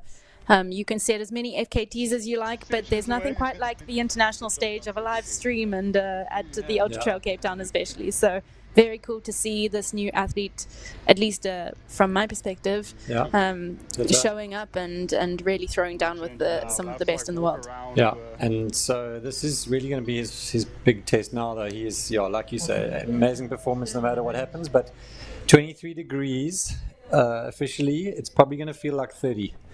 It is going to be brutally hot. We all know that climb that he's about to embark upon up to the blockhouse. It is just exposed. There's zero shade. It looks like there's a bit of wind, so that's going to be a bonus for him. But he's passing Rhodes Memorial right now. He's coming up to the Rhodes Memorial. So if he can just keep it together on this climb, he's going to be in a good position. But the work is not yet done, because after that climb, it's actually undulating.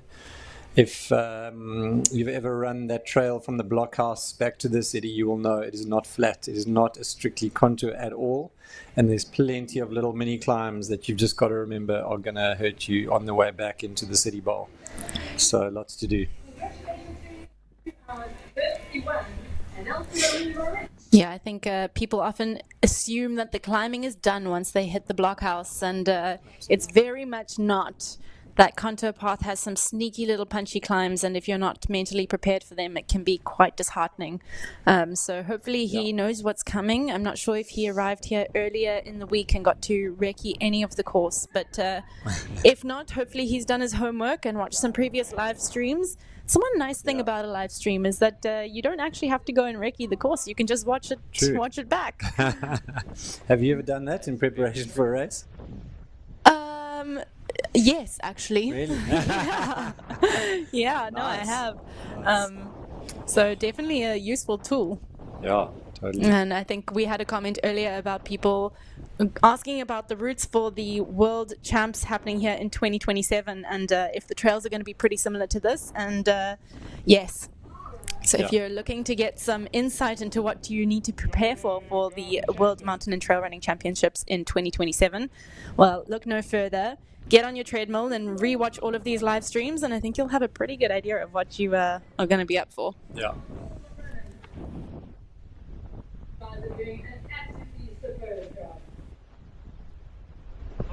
Yeah, so seeing how, like, Johannes went through, like, Rhodes Memorial, I'm a little bit less worried for him now, because it looked like when he left the aid station, it was a bit of a oomph in his stride, but like the way he was climbing up, like he looks like he was back on track and not fading as much as I thought he was. So yep, we're in for a good battle. Robbie is going to be fighting all the way until the last meters. And as you were saying, Tony, in the women's, it also seems like there's a lot going on. Yeah.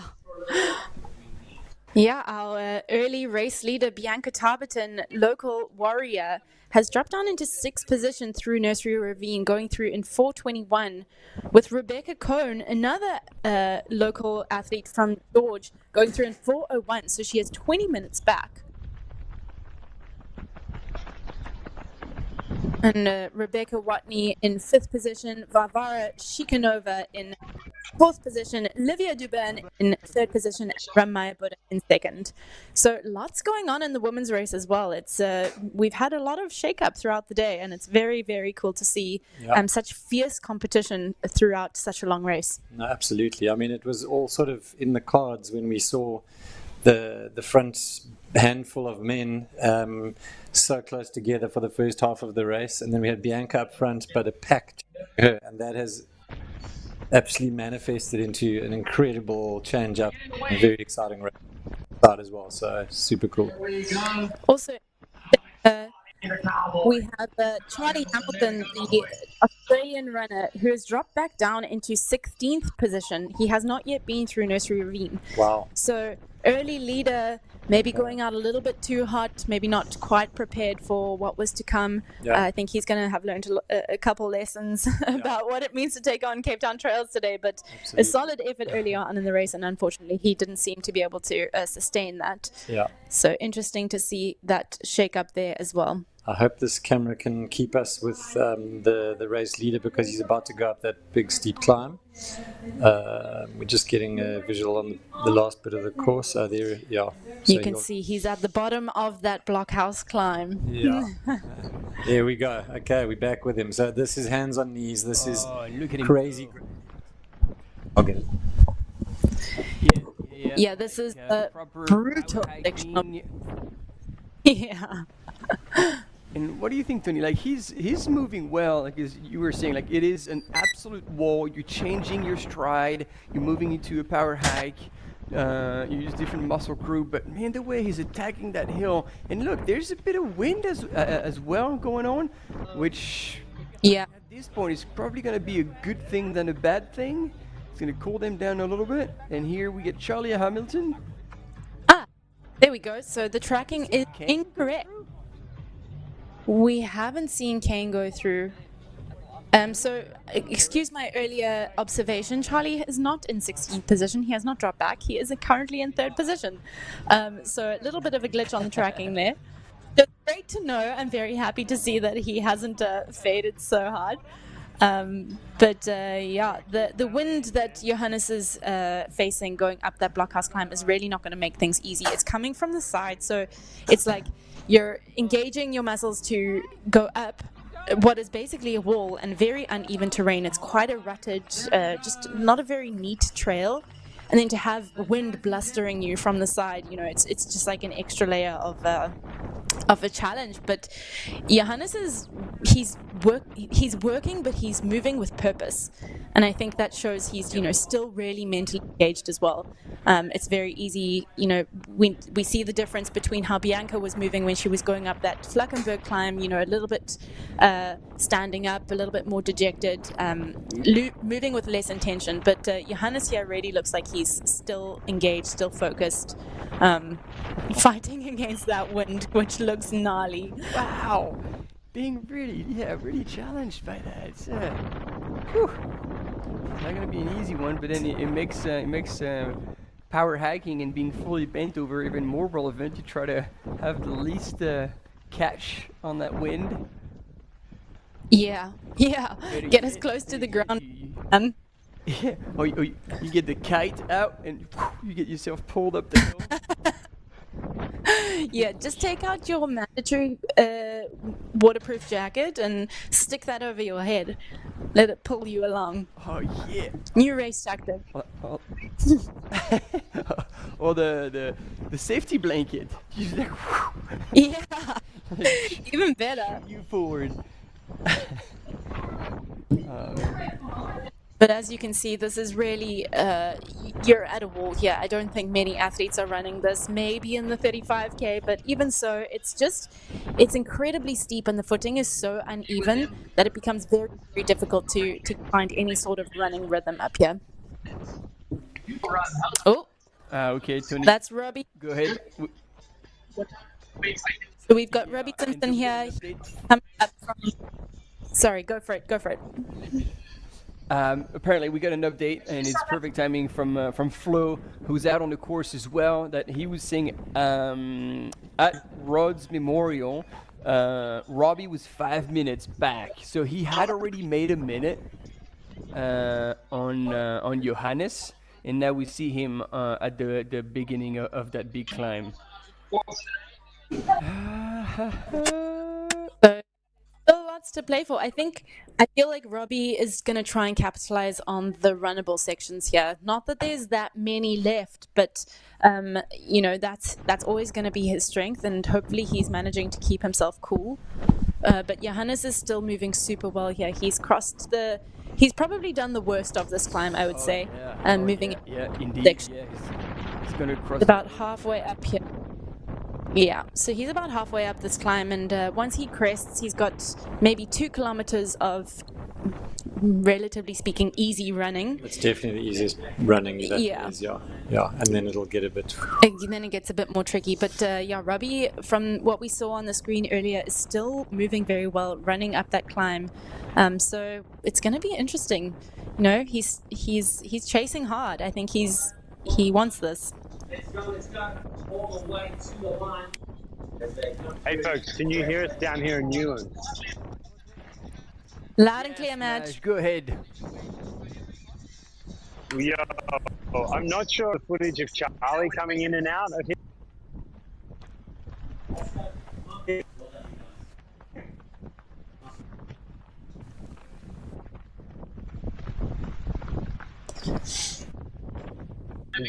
Okay, so Are you still with us? Over. Madge, do you read? Okay, we've lost him. We've lost him, but we did have footage of him going through there in third position. Did we? Has he re-popped up? He did. So we had a missed track. Yes, we can hear you loud and clear. Go for it. Did you? We're unsure what footage you got of Charlie Hamilton coming through here in third place, but Charlie Hamilton busted through here in third place. He was probably a good 6 or 7.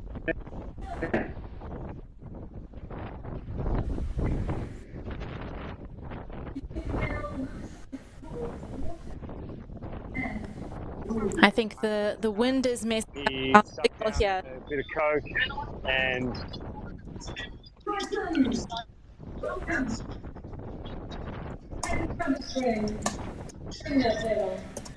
awesome. And we got bits and pieces there. Something about Coke and something about it being awesome. Yeah, well, that's probably what it is in a nutshell. Transition from Charlie Hamilton representing Team Terex coming from Australia, going through the United Station in third position and still looking composed. Like, he looked a bit spent, but he went out of it with a purpose, back with a really good pace, and right now sitting here on the third spot of the podium is not too shabby for the young recruit of Team Terex. Yep, new recruit. Screen, yeah. Split screen with Robbie, and then Robbie was definitely attacking that hill every time he can. He tried to breaks back into a run. So obviously here the wind is pretty hard to fight, but you can see that every step he's trying back into a run. He's chasing. Again, that is a big gap, but can he close? Yeah, he's looking fully motivated. Here we go. There's your split screen again.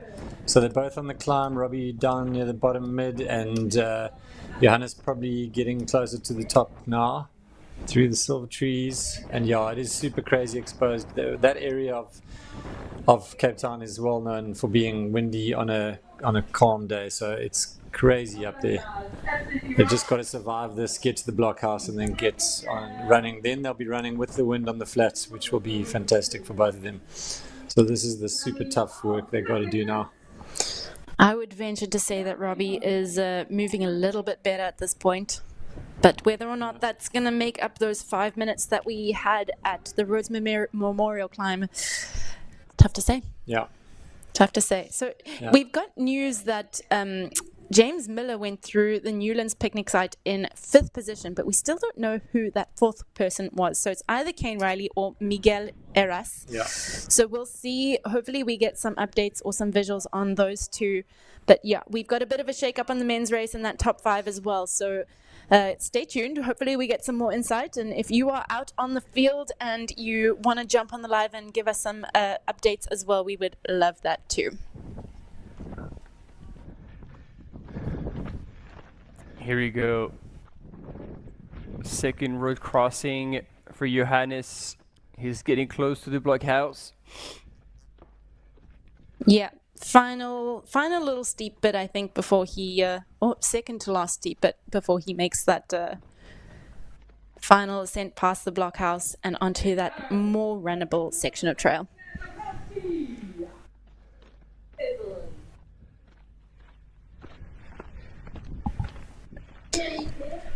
And it looks like we've got some news on the women's race as well. Olivia Dubern has moved into 3rd position. So we are missing. So we've got Rebecca still in 1st position through Nursery Ravine, Ramaya Buddha through Nursery Ravine, just 2 minutes back from that, and Olivia Dubern 2 minutes back from that. So very, very tight race in the women's field with Varvara Shikanova in 4th position, about 8 minutes back from that, and Rebecca Watney rounding out that top 5.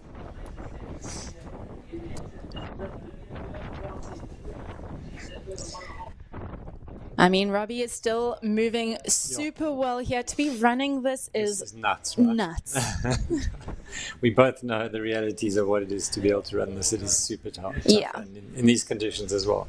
So, wow, he's looking very good to pull back some time here on this climb. I think he's going to have made up a bunch of time on this climb. If he's moving this well, yeah, it's going to become a very, very close race towards the end. Yeah.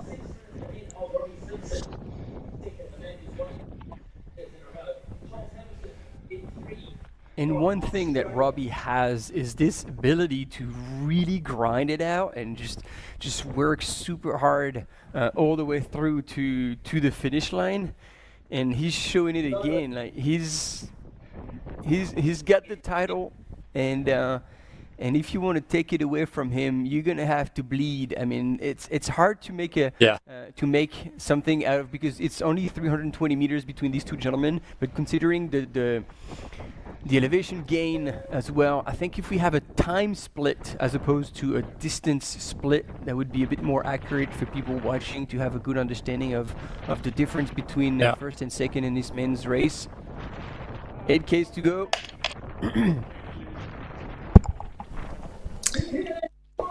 Yeah, and I've seen, it seems like Robbie's a really good front runner. Like he seems to really thrive running, in the lead and just dominating like that. But this is going to be a slightly different style if he's able to pull off a win coming through from second place here. So yeah, let's hope we can get a split at the blockhouse. We'll have to see depending on what camera angles we get. And please don't forget, as much as we would love you just to stay and hang here, we have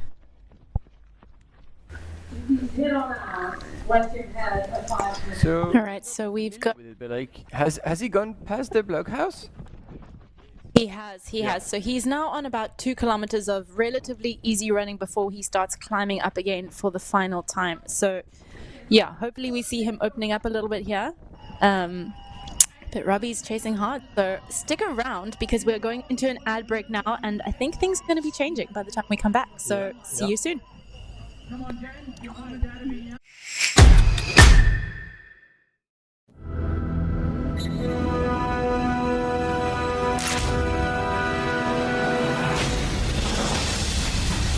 And he is going to be the winner of the 2024 amazing performance. She's going to be facing the finish line of the Gran Canaria Classic. Accomplished was stand through the cattle guard and towards the finish line for 2024 champion.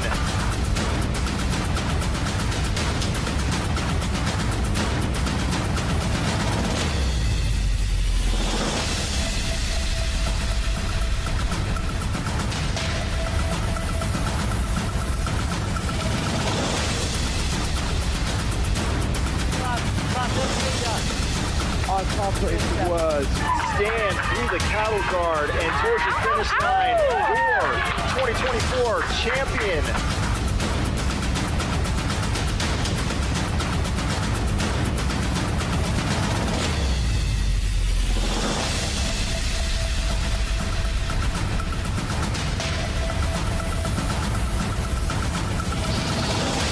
Every time he's going to lap now.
Okay. And we are back, ladies and gentlemen. We are watching the leader of the RMB UTCT PT55, the Peninsula Traverse. And Johannes is leading the race. He's now getting a visual on the City Bowl of Cape Town. And we're just cutting here to Miguel Heras, who I think is at the Newlands aid station. Is that right? Yeah. And so he's in the top on his own, filling his bottles, getting help from the crew at the aid station, all the volunteers. And he looks a bit worked, but still going at it. Imagine that, 50 years young, 5th at this R&B UTCT 50K, downing a glass. Incredible. As if it was nothing. He's giving a masterclass for the old dudes. Very impressive. Go Miguel. Yep. And yeah, we're talking about this young man, Johannes, here on your screen, leading the 55K race.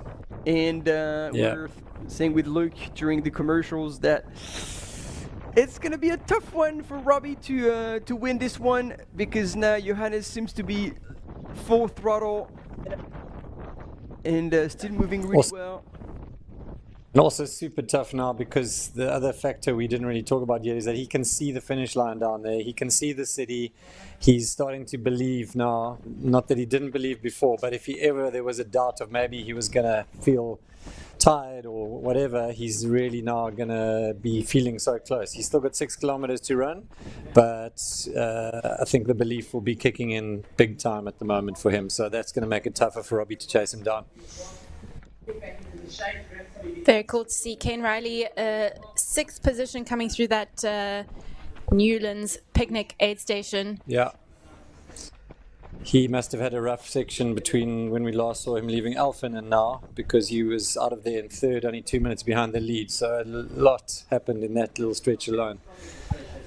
So here we're seeing one of those little unmentionable hills that you've got to climb on the quote-unquote contour leading you into the city here.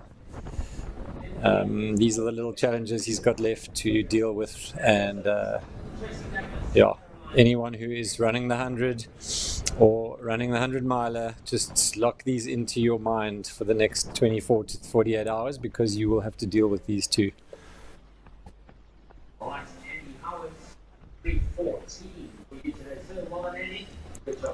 Yeah, I think we must not forget. Go ahead. Go for it. Yeah, I was gonna say, like, it's it also shows like how well Miguel Heras is running, because I mean Ken Rayleigh is like an absolute legend around here, and he always his races well. He's like, he looked all smiles, give the kid a kiss, and went out hard, and still behind Miguel Heras. It's pretty incredible. Yeah. You know, we're looking at Johannes now hiking up this section. If Robbie is still feeling good and he's still running this, he's going to be closing a lot of time pretty quickly. So I you know, as much as we good.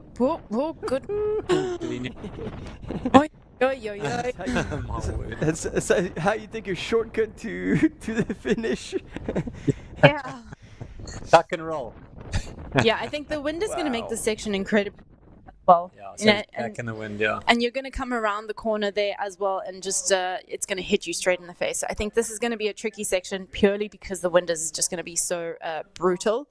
But yeah, if Robbie is moving well, I really think that he can make up quite a substantial amount of time on Johannes Wingenfeld here, just because as much as he's still moving incredibly well on the flats, I think he is starting to look a little bit more tired on the hills here.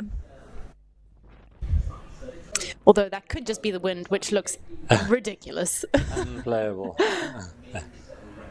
Yeah, and there's something about his power hiking. He looks a bit stiff, so I don't know if this is just the way he does it, or if maybe he's fighting like to not trigger cramps or something, but it feels that's something is off. It's not smooth as it used to be. Yeah, at the Newlands picnic site, he did ask his crew to rub his hamstring and his calves, so maybe there is a little bit of in there. He definitely looks like he's not limping, but not running super comfortably on that right-hand side, which was the leg that was being massaged. So, just interesting to see how he keeps moving here, but not looking super comfortable, but still moving incredibly well. This is another one of those little unnamed times. So this is brutal. I promise you, it's not nice at all. So yeah, he's doing good. Considering what he's been through already. At this point, he's exactly well, this man. Whatever we say, right now, the man is still in the lead at 4:47 elapsed. Yeah. Absolutely. And I think let's not forget that you don't have to look good to be moving incredibly well. Too right. And he is still moving incredibly well. We saw a little bit earlier, there was a great profile of where he is in the race, and he was just about to crest that final climb, after which it's mostly downhill to the finish. So he must be very, very excited to crest over here this little bit. And then he starts heading around, and he'll be seeing that finish line and starting to hear it as well. Yeah. And that's normally quite a flowing stream of water there, and that is completely dry as well. So it's going to be dry out there with that wind pelting them from the side as well. I hope that everyone has taken the time they need at that Newlands picnic site to refill their bottles, because this will become a very long stretch if you are without water. Yeah, absolutely. Here's James Miller. Charging Miller. He's had an absolute stonker so far today. I mean, he's really running so well. He's going to have an excellent result when he hits that finish line today. So he's passing Rhodes. Fourth, fifth? I think he could be fourth. Did we know who was in fourth? It was Charlie, and then X in fourth, and it could be him. Miguel was only just left Newlands lately, so I think it could be him. He was previous. I think he could have overtaken Miguel in the forest, and I reckon he's the man. I think he is in fourth. Yeah, in Newlands he was in fourth position. Yeah, there we go. Brilliant. The man, he's really looking pretty snappy. There we go. He's back moving, looking good. Yeah, he's still got a couple of little hills at Devil's Peak here. As you can see, it's trending up again, so there's one or two little bits to go. And then once he's rounded the actual front over there, which you can, my word. Second, the careful third time is... He's using up all his credits here. I think, at this point in the... You're tired. Now you've got to throw in the wind that's trying to kick you out from under your feet. It's a recipe for disaster if you're not careful. So hopefully he stays mentally switched on here. Yeah. Lift those toes just that extra little bit. This is when you don't want to be wearing sandals. Yes. Yep. Good call. Always have to convince myself to lift my feet up a little bit more. Got very clumsy feet, and it's worth it on these kind of trails because there's all sorts of weird rocks that just pop up all over the place. So you got to stay dialed. There we go. He'll be rounding that corner very shortly. Yeah. And then he should start hearing that finish line.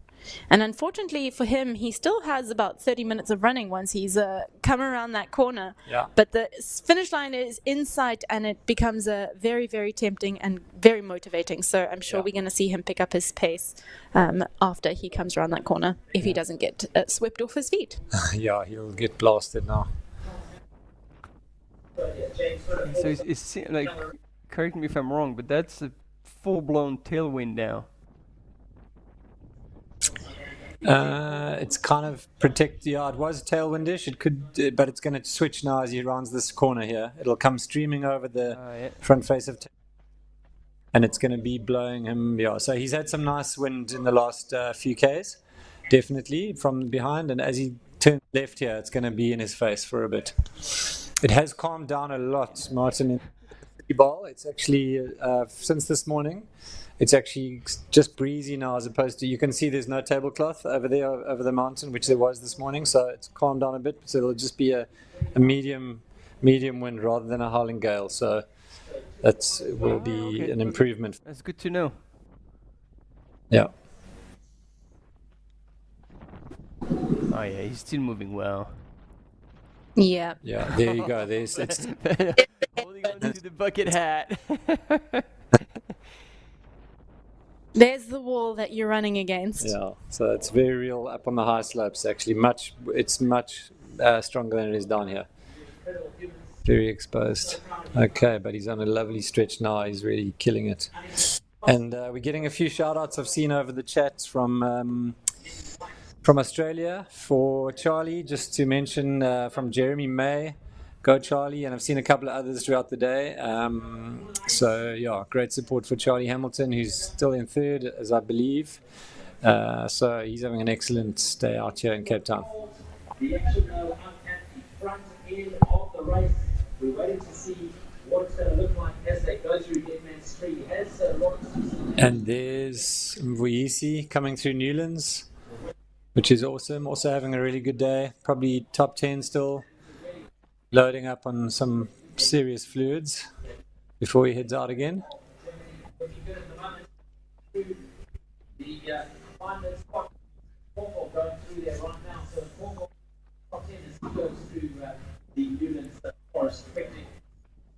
I said earlier in the day that this will be one of Johannes's longest races that he's done to date. Most of his races this year have been between 20 and 30 Ks, with one slightly longer one recently in the season, around I think it was around April or May or sometime. But this will be one of his longest races to date, with a recent DNF at Verbier. So I think he's going to be feeling very, very, very happy with his race so far, that he's managed to sustain this incredibly fast pace in these very tough conditions. Yeah. So yeah, great race from this athlete here. Yeah, absolutely, it's going to be huge. You were reading in the chat, somebody was saying that, you know, he's super strong on technical. He's got an FKT around Zugspitz mountain in the south of Germany, and so it proves here again, you know, as soon as we're rolling, as much as there's little rocks left, right, center, and you're being thrown on this windy trail contouring Table Mountain, he doesn't seem bothered at all. Like he's managing to move rather smoothly on it, and that will help, if not gain, at least not lose time on Robbie Simpson charging behind him. Here's Kane Rayleigh in the 6th position, right behind Miguel Heras that we had on ice screen earlier.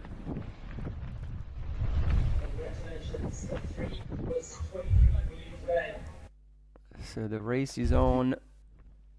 And we know that Miguel Heras, I can guarantee you that he is one of the strongest power hiker in the business. So that next section, he'll be right at home.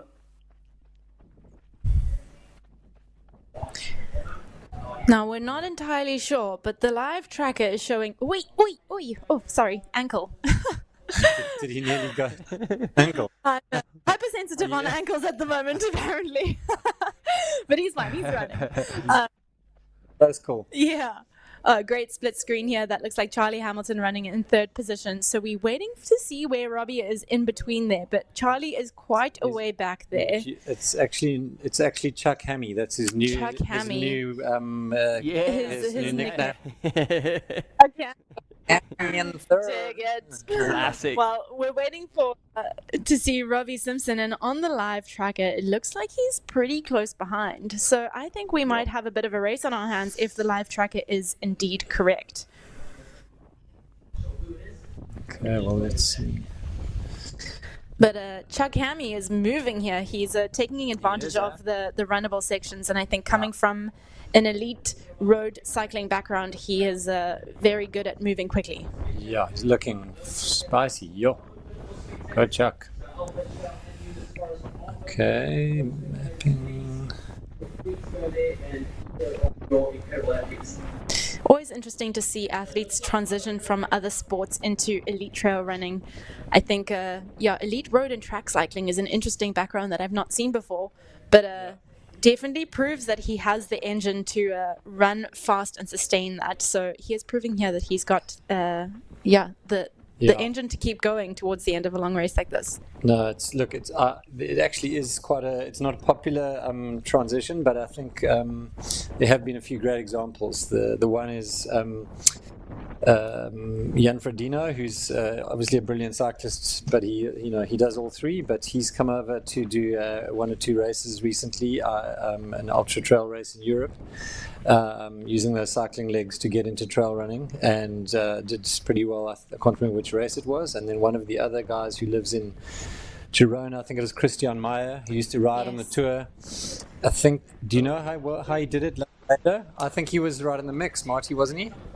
At Lavaredo this year. Well, not this year. Well, I don't know about this year, but not this year, but last year he won TDS.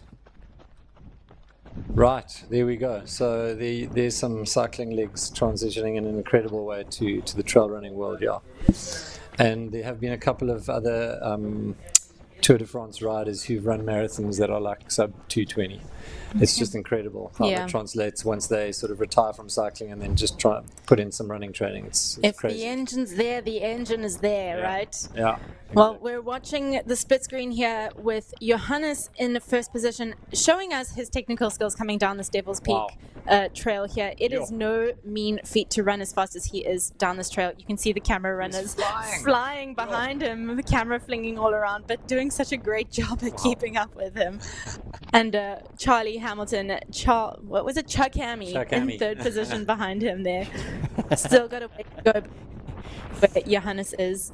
And hopefully we get some sight on Robbie soon. That would be nice. But he's going to have to really put on the afterburners to catch this man. It's going to be a fight to the finish, that's for sure. So if you're tuning in, stick with us, because it's going to be a very, very tight finish here for this first and second position. Yeah.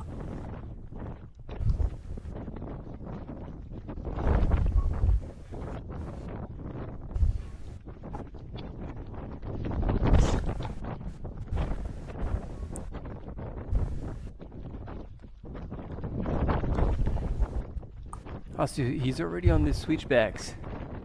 Oh, wow. Yeah. It's Haffelberg Road. He'll be there in a couple seconds.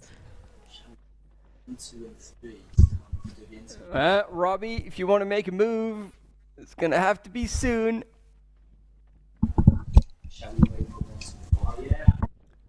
Yeah.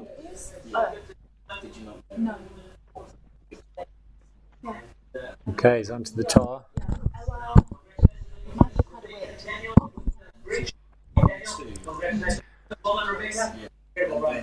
It's 5 hours elapsed.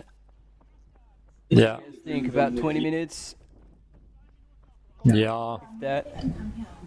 If that. He's just got to drop down off the tar and a nice, easy bit of downhill to the finish, really. So, yeah. Who's this coming into Newlands? Could be, is it our women's leader coming into Newlands? That's Rebecca Cohn. Corner. I don't know exactly how to say her surname, but wow, what a run she's having. This is absolutely brilliant. Local South African runner leading the PT 55 women's race. She's really just steadily come up through the leaderboard throughout the day, and wow. And if I'm not mistaken, this is also one of her longer races that she's ever done. She did the George Mutt a little bit earlier, the marathon earlier in the year. Was it the marathon or the 60K? She did the marathon. Yeah, Okay. So slightly longer than This is usual. a little bit longer than she's used to, and I know, at the UTMB she did the ETC, so the very short, short and steep race.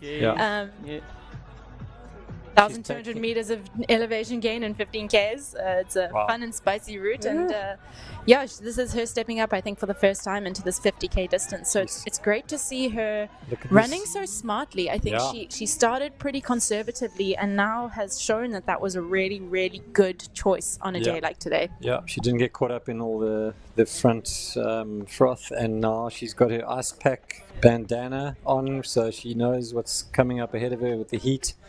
So that was a very professional turnaround, just a minute or minute and a half. Took her time, got everything sorted out there, and off she goes back into the forest. Yeah, and I like this high cadence, short stride, efficient, not putting too much effort in her legs, but really moving fast. Yeah. Yep. It's a masterclass at that point. Yeah. Very cool split screen here. First woman, first man. Very different stages of the race. One coming into the final finish stretch, and the last one coming, the woman coming out of the last aid station. But very cool to see them both moving so incredibly well. And that speaks to what you were saying, Luke, the variety of the terrain. Look, on the left-hand side, it's all green and lush. On the right-hand side, all exposed, dry dirt. Yeah. But he will not be worried about that right now. He's flying down to the finish. Couple of Ks to go, maybe 3. About 3 Ks to go from here, Probably can already taste the beer, the finish line beer. Oh, yeah. So this is interesting. There you go. So we've got Rebecca, who's coming out of that Newlands picnic site aid station there. She'll be traversing around the University of Cape Town towards that infamous blockhouse climb. And you can see the difference between her position and Johannes Wingenfeld, who is on that final stretch down to Cape Town here at the finish line. Very excited to chat to him after this. It's going to be a great interview. Absolutely. There we go. We've got news. Yeah, go ahead. News from Mayel. Oh, we've got a shake-up again in the women's race. Olivia Dubern in second position now at the Newlands picnic site, 1 minute and 20 seconds behind Rebecca. So again, another shake-up in the women's race. I feel like we've had this all day. Every single aid station has been a different set of top 3 women. So it's absolutely amazing. I love this kind of racing where it's, challenging the whole day. There's no one clear outright winner. Yeah. Awesome. Very exciting. Okay. Yeah, and as we're getting images of Chuck Hammy, still no sign of Robbie. Oh. Camera runner, maybe the camera runner had to fall back to third. Yeah, I wouldn't be surprised. Okay, so we've got a gap to Robbie is around 6:15 at Dead Man's Tree. Okay, so he's grown it a bit actually. So Johannes was leading by over 4 minutes at the street above Dead Man's Tree. So as he hit Tafelberg Road, he had about a 4-minute gap on Robbie. So yeah, I think we're looking at our winner here on this. Yeah.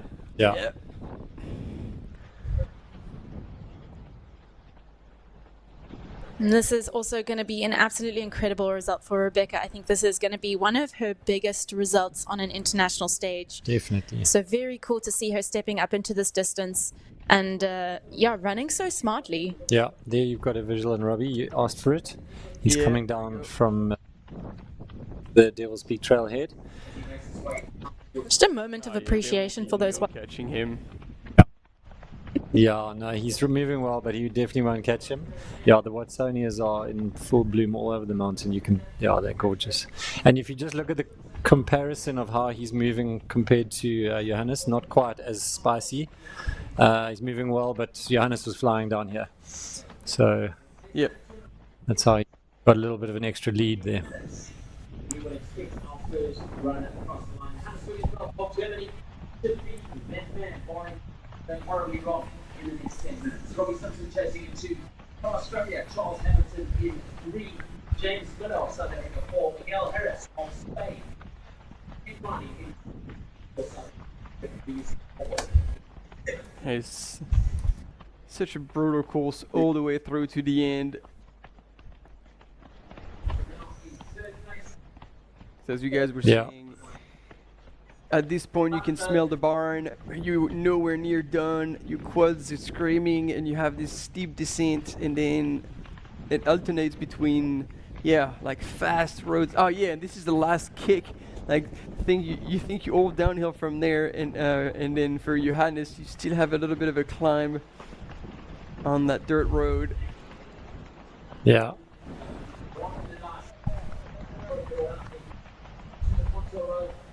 Yeah, he's got a comfortable lead now, 1.8 Ks. They're giving us as a split. He is pretty much done and dusted. Incredible for Johannes.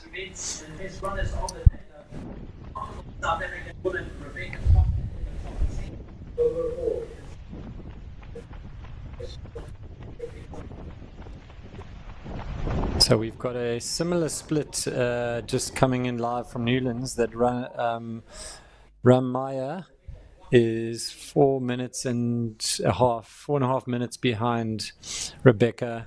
She did an even faster pit stop, 45 seconds, and blitzed out of there. So that is still not a...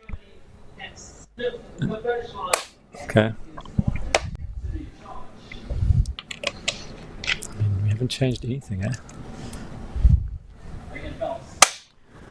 So here we have Joel Hamilton, aka Chuck Hammy. I can hear you, Luke, loud and clear.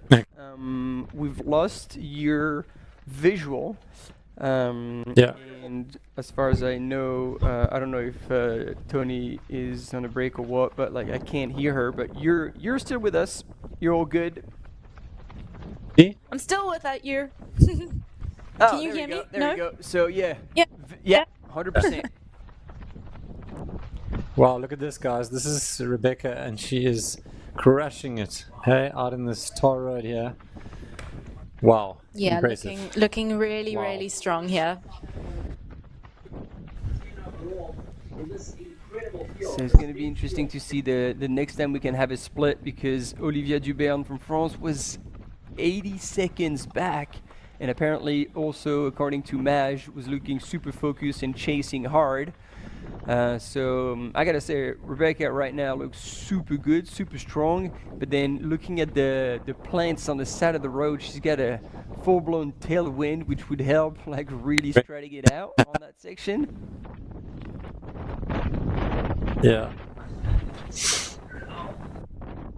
We should be expecting Johannes here any second now, really. So I'm going to be heading out soon to that finish line to do our finish line interview. So if you've got any last minute questions you want me to ask him, put them in the chat right now, because I'm going to be heading out soon. Oh, did he nearly also have a trip there? We'll go Robbie's onto that Jeep track now as well. But there's going to be no catching Johannes today. He is definitely going to be coming through that finish arch in first position.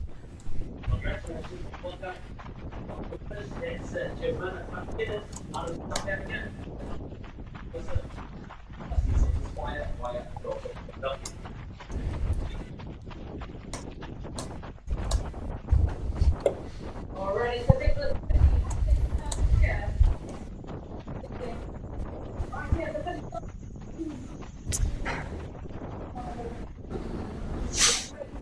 Rebecca getting a lot of local support from David Long, who is an incredibly talented local runner. If that's him, David Long, 87.53.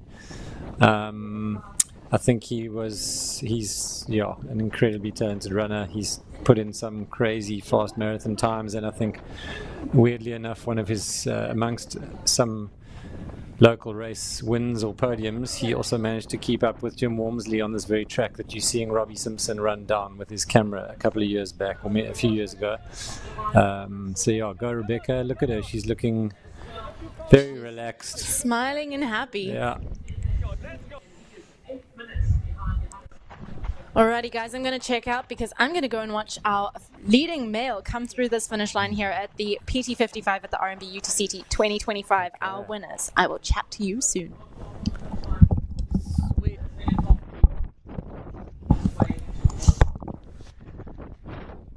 We've got a new nickname, Marty, for Chuck Hammy, Canberra Cowboy Charlie. Jeez, he's getting names.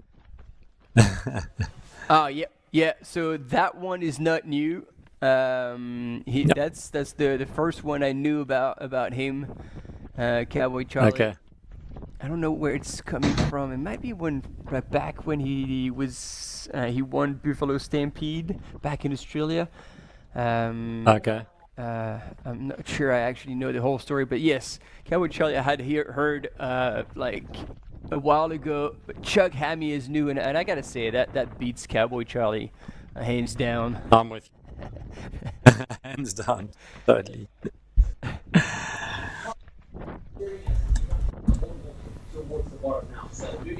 It's good. Like if you can keep it together, third place here at UTCT is pretty damn solid.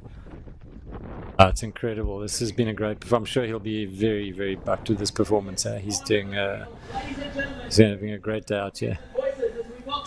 Yeah. And as we said, new recruit in the Terex team, still a young buck, heaps to learn. Yeah. Surrounded by the right people, you know, he will only get stronger. Yeah. How old is he? Do you know? Here comes our winner. Here we go. That was a quick one. I'm sure he beat Tony to the line. Here we go. Wow, ladies and gentlemen, look at that. He completely blew out the field at this R&B UTCT PT55. Ladies and gentlemen, coming from Germany and taking the big W here, Johannes Wingerfeld. What an incredible effort he has provided, representing Team Chamel. And look at that time, 5 on a day like today. Very impressive. Ooh. Yes. Yeah. And he's left nothing out. Been awarded the medal by our race directors too. And Tony is on site with the bike. Let's hear it from Tony. Hopefully we can get the audio. Yeah. But in the beginning, I don't know the track. I only knew the last 20 kilometers. So Ach du Scheiße, as they say, we can't hear anything. At the end, go all in. Yeah, and in the first 20 kilometers, I look for the Adidas Terex guys and stay behind them. And I recognize that I can go with them, and that's. We're having to translate in sign language here to hear what they're saying. You looked. Tell me, were you prepared for the trails here? Is this a type of track that suits your strengths? Yeah, definitely, because in Germany I often run. Oh yeah, short I felt pretty good. It was hard with the boys at the beginning. Very technical, and that's why I came here. Like because dismounting is pretty amazing, and the sun is shining. But really didn't like the wind, but it's okay. I All I could think of was beer and a pretzel to the finish line, and that will get me going. You looked incredibly strong on these. This is here. This is not my brother. Contrary to what you guys said, you guys are really full of shit during this live broadcast. And it's me at the aid station. You know, good time, good stuff. Bucket hat on. I'm finished. Yeah, so I left nothing out on the field. I put it all in there. All credit to my team. I love this city. What a great victory! I'm stoked. Well done. All credit really to this man. Wow, he's gonna. There you go. Double there fisting. We go. Yeah, double parking, a couple of beers, a bit of kombucha. Wow. So congratulations, Johannes Wegenfeldt. I had to kick off the R&B UTCT week with a bang. 5 hours 13 was his final time. And wow, what an incredible performance. We've also had the EX16 this morning, and so some runners still coming through from that. Sorry, the KS16. And we will soon, I'm sure, be seeing Robbie Simpson coming through as the second place finisher in the PT55, followed probably quite shortly by Chuck Hammy, who's descending down through the Watsonias to the Devil's Peak Trailhead, and to round out the podium on the PT55.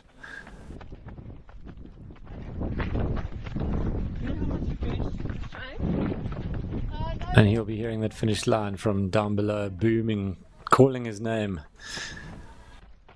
figuratively for now. Yeah. Once again, team, apologize for not getting the audio for the finish line interview. Hopefully we can correct that for the next interviews.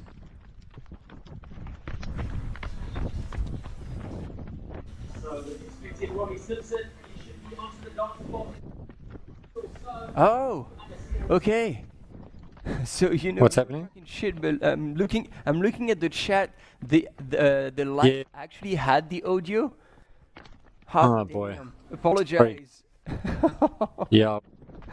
We were not aware of that couldn't because hear anything, so we thought the audio was well then yeah. Well, thanks for the feedback. That's I guess that's all we can say. Yeah, apologies, guys.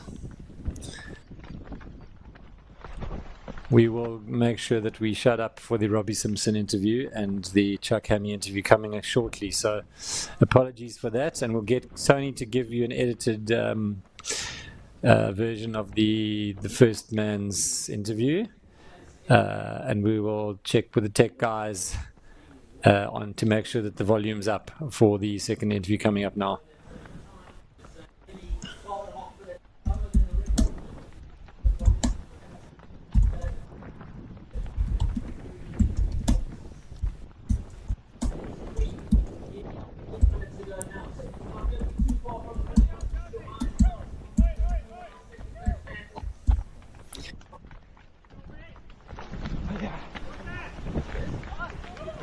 Okay, Chuck Hammy down to the tar. He's loving Tafelberg Road.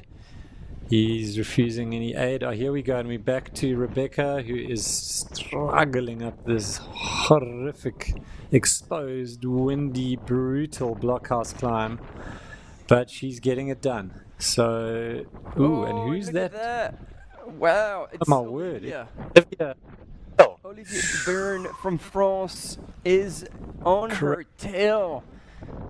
We have ourselves a big ding-dong battle in that women's race for the big W here at this R&B UTCT 55K. Hoo, hoo, hoo. The Peninsula Traverse is hot. Never die. Never say die. So this is a classic example of it's never done till it's done. And Rebecca was looking all smiles and cruising down that tar road, and here she is. Looks like she is being caught by Olivia. We're not exactly sure, but they're both on the climb. Rebecca's coming up to the little mast pole there, so she probably just a little ahead, but I think that 4-minute gap has been cut by a great deal. Ready to take a second place here in 20. And there he is, ladies and gentlemen, the previous winner of this UTCT PT55, Robbie Simpson, taking second place today in 5 hours, 20 minutes and spare. Here he comes. Behind Jan Segenberg from Germany, a 5:12.12 is time. Welcome home to Robbie Simpson as he finishes here today. Congratulations on your finish as he takes second place here today in crazy conditions. Well done and welcome home.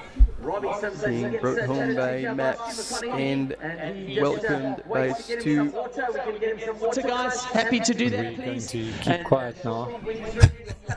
Yeah. And have a chat with Tony McCann, see what she's got to say, and what Robbie... So you can all hear what Robbie has to say. Everyone knows how tough the conditions were.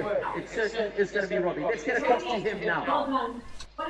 Well done. What a day.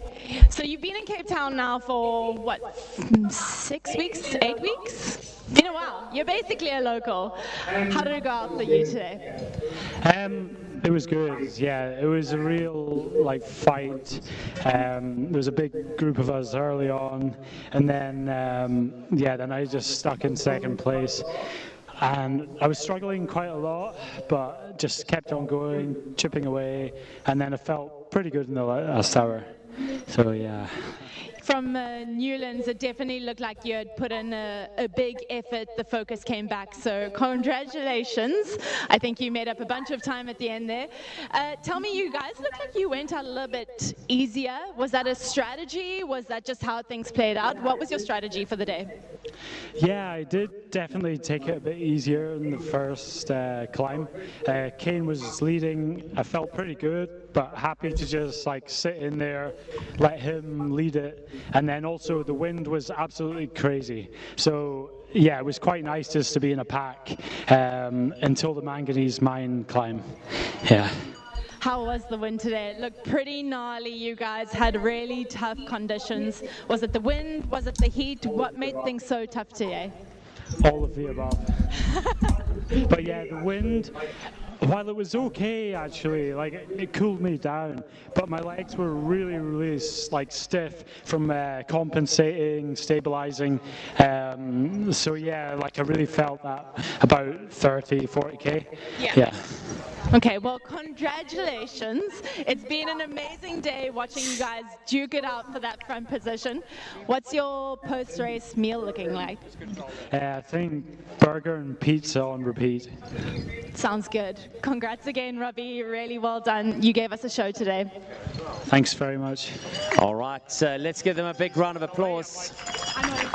Well done to Robbie Simpson there on the finish line as he finishes just on 7 minutes behind Johannes Vingenfeldt. It's Charles Hamilton, though, from Australia, currently in third place. He's gone through Dead Man Street, and he should be with us in the next 7 to 8 minutes. On the finish line, though, congratulations.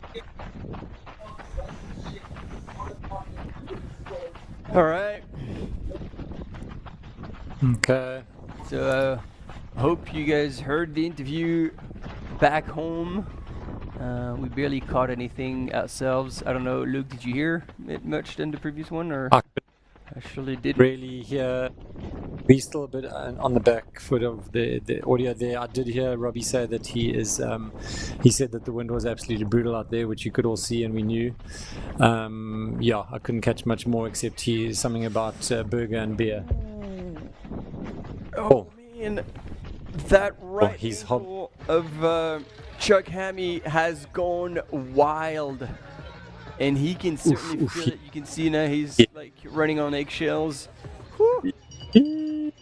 Oh, dude, shame, man. Ouch. Okay, he's still gonna get it done, that's for sure, but that hurt. Yo, it happens. Hopefully he doesn't do it again, because I think now things have gone pretty loose.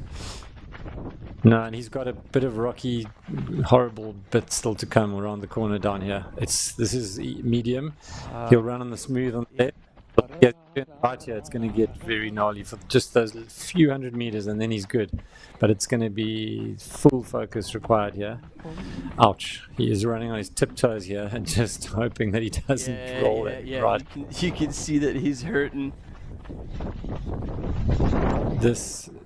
I know this little bit so well. You really have to always just lock in. Yeah. Come on, Chuck Hammy, you got this. Oh. Oh my word. Oh, God. Horrible. Okay, we've got a split screen on the first and second women. Thank goodness we don't have to watch Chuck Hammy wobble down the rest of the rocks because it looks painful, and we're not sure of the exact split, but they close. And Olivia is chasing down Rebecca in first, and they are both on the blockhouse climb. And so Rebecca's hands on me. Yeah. Yeah.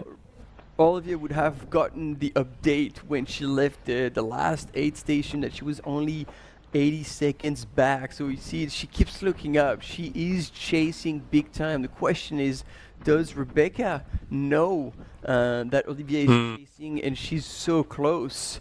Because she's moving well. As we're saying, she was all small, and it's good that she's transitioning back into a run for a few steps and then back climbing, and she's going with a purpose. But you can see, like, the more she climbs, the more she seems to be running on empty, and it's kind of getting hard and a bit wobbly.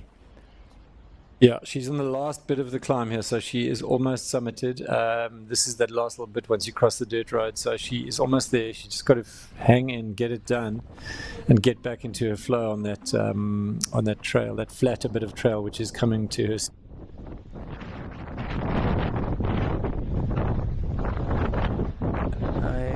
Yeah, there is a bit of daylight between these two ladies. But I think she's definitely caught up a minute or two, Olivia. Great to have.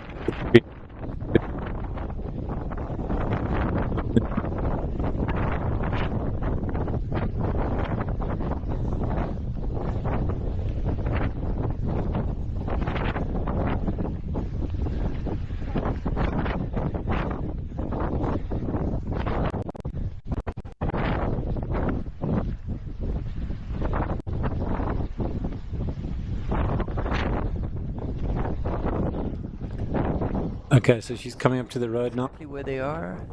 Ah, is she's the road that Rebecca was just on. Yes, and now she's just coming up to the top of the climb. She'll crest in another 50 meters or so, just by you can see the blockhouse right up ahead of her. She's going to pass the cannons any second. Okay, and so she's pretty much done with the climb. But Olivia is on her case. Yeah. Oh, look, we're in. This is going to be a hell of a spicy finish. 6 kilometers to go. And hats off to the production and cam runners for being there at the heart of the action and giving us an inside view on what's going down right now in the women's race in this R&B UTCT PT55. Woo!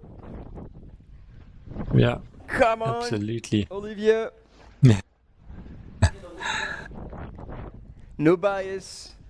Let's go, France. Come on. No bias. Oh, wow, mate. What on? France versus South Africa. Yep. Who's going to do? Very exciting. Okay, Rebecca's on the Rebecca flat. Looks good, and as you said, now she's on that flatter section. Yeah.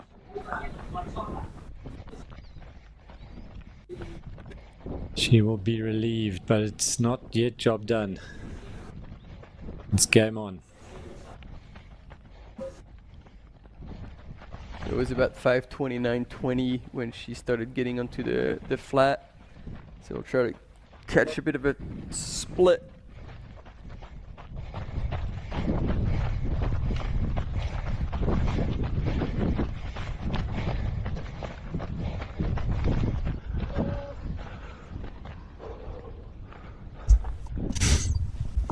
Yeah, she's still climbing, so she's got a little work to do.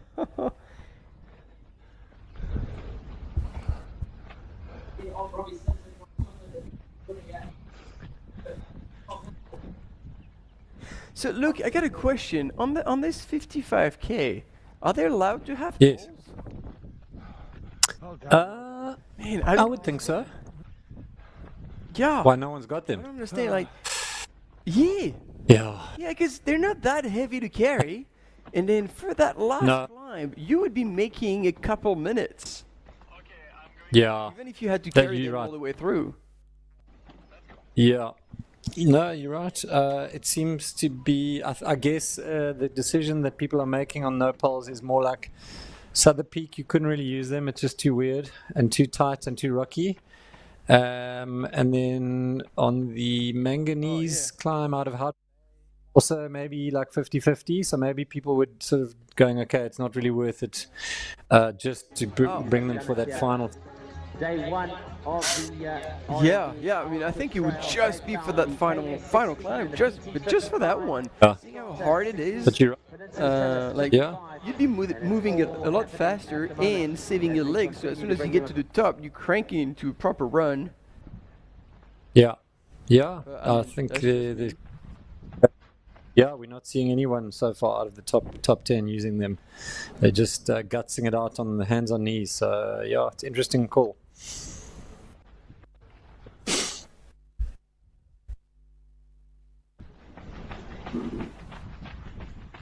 Okay, we've got, is this Chuck Hammy coming through, looking... Starting it out, feeling much better on the tar than on the technical trail. Yes, well done. He survived the ankle roll. And he's about to drop down into the finish line and join us at the end of the 55K on the field here in the City Bowl of Cape Town to take third position in the R&B Cape Town PT 55. Yeah, he's gonna be stoked. Yeah, very, very cool result for him. What a great day. And then he goes, one more little hill to climb. Let's see what he's got here. Can he run it out? Absolutely. Oh, he will. Yeah, he seems like he's prepared to leave it all out there. You're right. He is so stoked. He knows that's in the bag. Oh, word. What now? Did he do the other ankle? Oh, my goodness. Okay, he's back on. Living on the edge. Look at it. Oh, amazing. An incredible run in a stacked field, probably the most competitive field we've ever had at the Peninsula Challenge 55K. He's over the moon. UTCT. Aussie, let's make some noise. Ladies and gentlemen, out of Australia, third place in your Peninsula Challenge 55 kilometre. It is a Charles Hamilton as he comes home. What a day as he gets on the third step of the box here in 2025. And he is absolutely ecstatic with that result. Congratulations and well done, Charles. Well done, Chuck Hammy. Third place here. There's no small feat. Stu McConaughey from R&B. That's a big one. Big one he's bringing home. Absolutely delighted with him. Let's get him some water, guys, and let him get congratulated by his teammates. Give him some water. You're welcome to do that. And then we'll get him back up for an interview with Tony.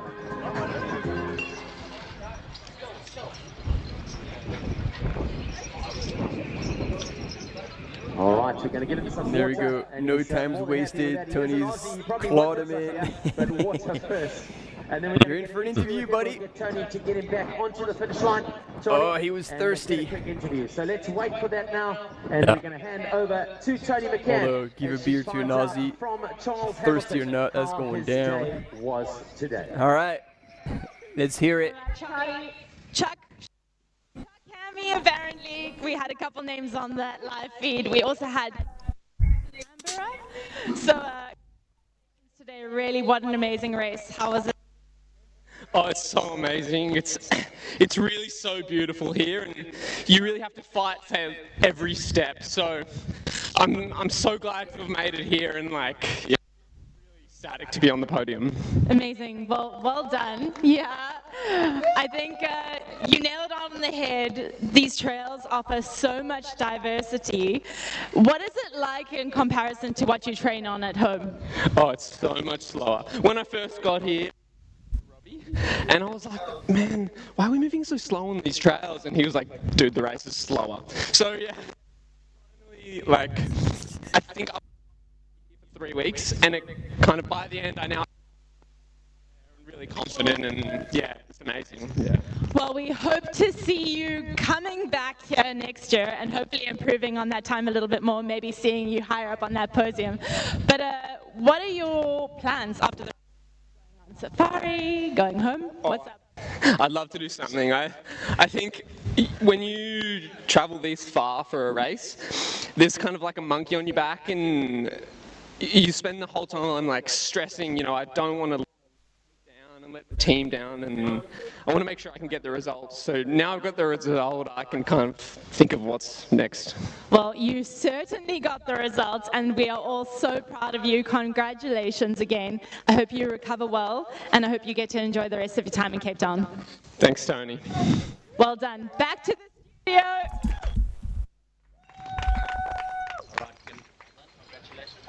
Wow. He is very, very pleased with that result. I was just looking up some of his other results, though. I mean, this man has been on quite a few number of podiums.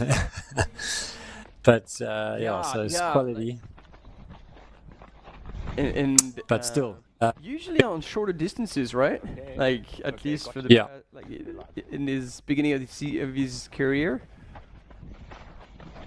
Yeah, shorter, but some in the ballparks. But clearly, this is one that he really wanted to do well. That's very him. We're going to head towards a break quickly whilst we watch Rebecca coming down to the City Bowl. We'll be back with you shortly.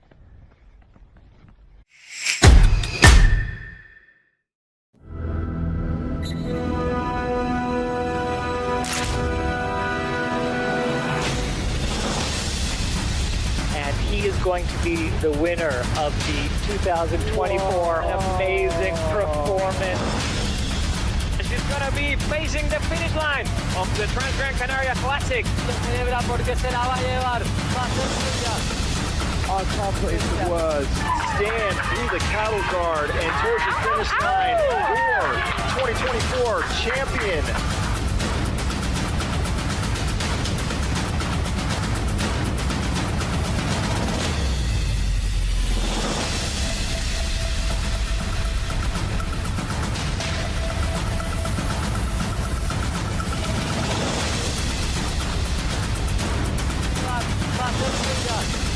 Our competition was stand through the cattle guard and towards the finish line for 2024 champion.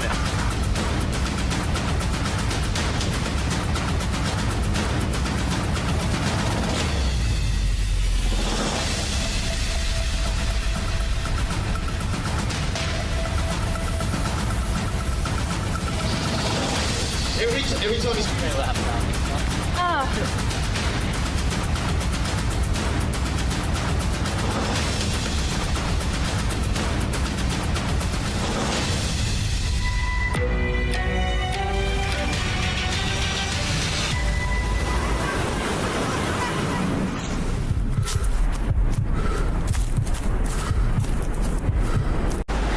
This is R&B Ultra Trail Cape Town.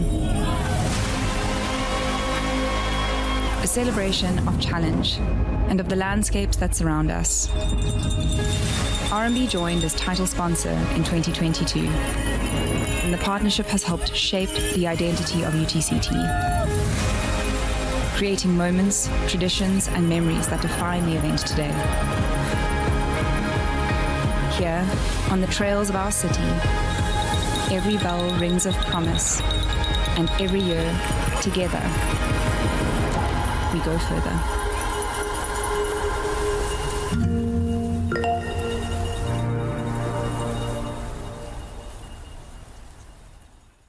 Waiting for you with open arms. We welcome you here. Cape Town will remain a city of hope and opportunity for everyone.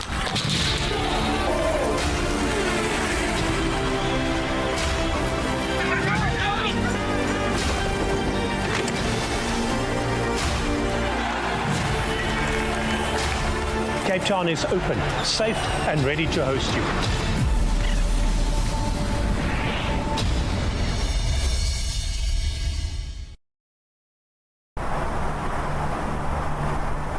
They call you crazy for the 4 a.m. starts, for the endless miles, for pushing your body to the brink. They might call you crazy, but that just spurs you on. Go further with Enduro 3, the ultra performance GPS smartwatch from Garmin.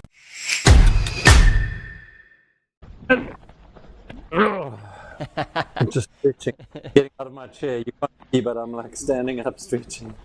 Okay. Stretching for the final stretch in the women's race, and we are definitely on our toes, ladies and gentlemen. Here on your screen, second place in the women's race, Olivia Duberne from France is chasing as hard as she can Rebecca Kuhn, who is in the lead. Rebecca right here, as you can see her, seems like since the last aid station she has put a bit of time on Olivia, but now look, she is indeed on one of the hardest section of this traverse, because it is basically the last uphill that she has to do with a bit of wind, and now she's gonna come around and we'll be seeing the city ball in full display. So there is probably around 2 minutes between these two ladies. It's not that much, and yet it could feel like a world. It really depends. Yeah. If one of them falls apart, that gap could increase or decrease substantially either way. And I like that our runner tried to look back across the valley, but Olivia is a bit too far behind to catch a glimpse of Rebecca Kuhn in the lead right now. It's going to be down to the wire again. Yeah.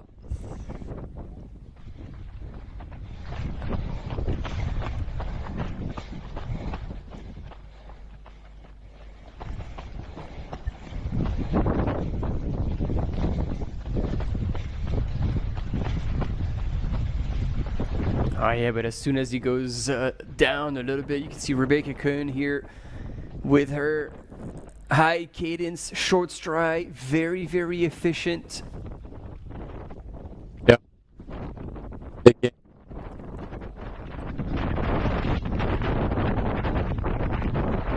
And Olivia getting to that last climb all the way around until she crosses that little stream, almost dried up at this point.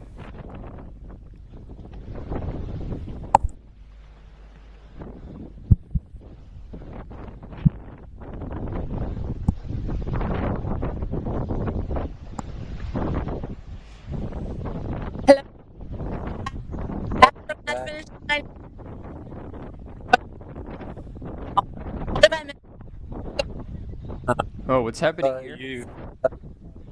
The Rebecca is still in the lead, but it looks like her lead was cut quite a bit by Olivia on that climb up to the blockhouse. We're guesstimating about 2 minutes rather than the 4 minutes she had when she left Newlands. So it's tight, but she's still rocking on and looks like she might pull it off. Amazing. And Ramaya Buddha, where is she sitting? We haven't had any visual on her since she left Newlands. But we've got this nice split screen now on the two front runners. Tony, we wanted to ask you what Johannes had to say, because we couldn't quite hear your interview. What did he have to say after his on the finish line there? So interestingly, and my first question for him was if he expected to come here for the win, if he was going for that, and his response was not at all. He knew that this race was going to suit him and the technicality, which is why he chose it. Yeah. But he wasn't expecting to pull out the win here today. So Wow. I think he wanted to stick with the Terex guys in the first half of the race, and he did that and proved that he was super comfortable there, and then just kept going and ran his own race, and it was enough to pull out the win today.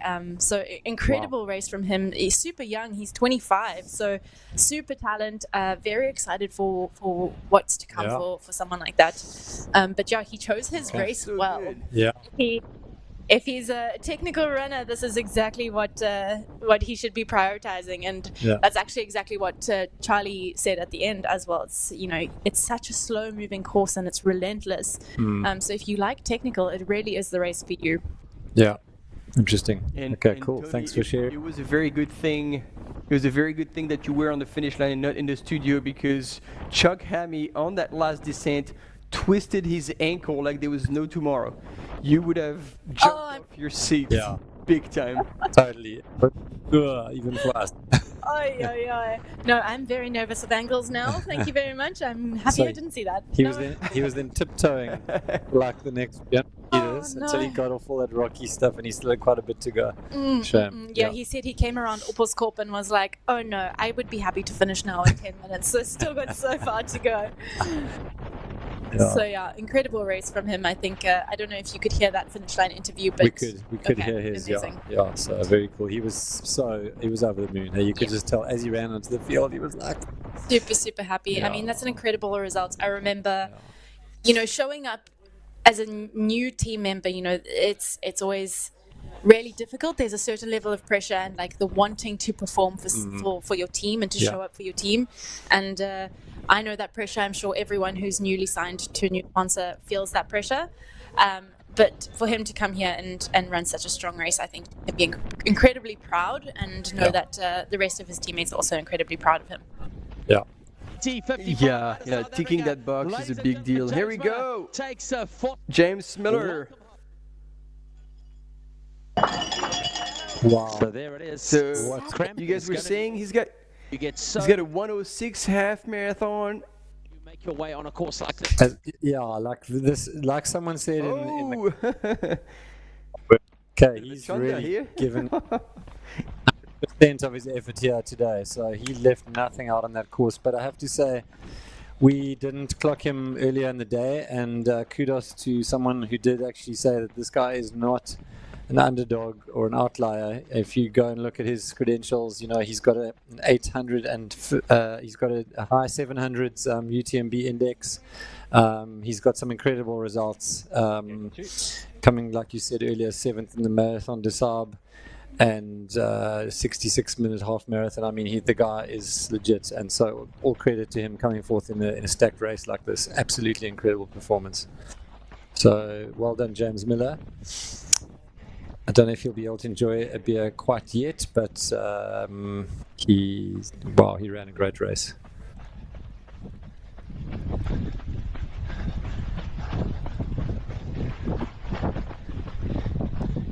And as much as we were thinking this might go down to a sprint finish in the women's race, it looks now like our female leader Rebecca Kuhn is pulling away from Olivia Dubern. Olivia Dubern seems to be going through a bit of a low right here. And while it was kind of going down to about 2 minutes, I have the feeling that it is a bit more now, and Rebecca Kuhn is looking a little faster, a little stronger, a little swifter on that last section. So if anything, she's consolidating her lead. Yeah, it looks like she's possibly got it here with only a few Ks to go. Yeah, as much as I'm always keen to support my fellow countrymen and women, this is probably gonna be in the bag for Becca. Yeah, and she's still sending it hard. Like you can see, she's not slowing down at all. Like on the edge, she better stay on that trail because there's a bit of a drop on the right hand side.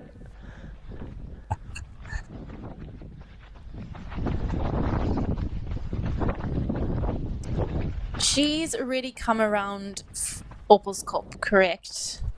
Me if I'm wrong, but I think she has. Yeah. She's almost at that the start of that descent down the switchbacks from Devil's She's Peak. approaching that junction. Yeah. Any minute now, And she's going to turn right. She's also like on top of things. She's drinking, so it's not like she's forgetting the essentials. So she's still looking after herself. Yep. Well done. Well done.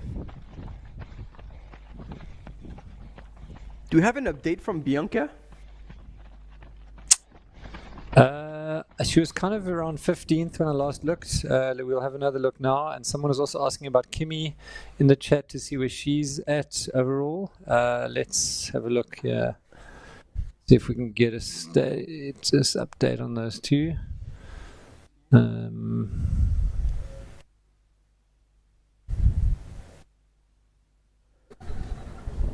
Oh man, yeah. I'm getting nothing from that website. Because now he's putting Bianca in 5th. I've on this track I've got her in 16th here overall. Okay. Updated at 44, which is Newlands, so that's what I'm seeing. And have her yeah. at Newlands at 5:40:15. Yeah, I would probably go with this one here versus the tracking, because this one's got Bianca and Kimmy through Newlands Picnic at 5:40. Okay. 5:40 elapsed. Okay. Yeah. So 5th and 6th. Yeah. Got you. Okay. And then Nadia Boyens, just a shout out to her. Yeah. She local from Stellenbosch, physio as well. She actually helped me with my ankle. Shout out for Nadia for hooking me up there. But she's running incredibly well as well in 7th place. And so look, so this is explaining what we were talking about with Luke during the commercial break, because we went from Rebecca Kuhn with her white cap on to no cap. It's like, oh, what happened to the cap? And now we just saw Olivia Duberne taking off her cap as well, because it looks like the wind, as you were saying, is changing and is blowing in her face, and it was going to possibly blow out her cap. So she's anticipated it and then picked it up, and actually she's holding it in her hand. So yeah, I see that. Yeah, wind is no joke. Yeah, it contours around as well on these parts, so it spins off the mountain, comes back at you, all kinds of funny angles. Yeah, so she's rounding Oppelskop now, so she'll get a visual properly now back into the City Bowl, knowing she's close to the end.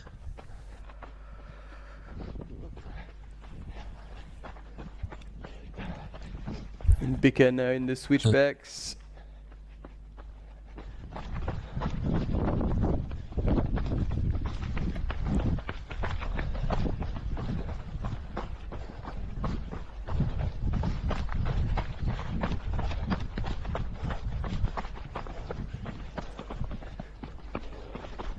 Rebecca actually moving super well down this trail here. You know, almost 6 hours into the race here. She's still smooth, running really smoothly and making quick work of these technical trails. Yeah.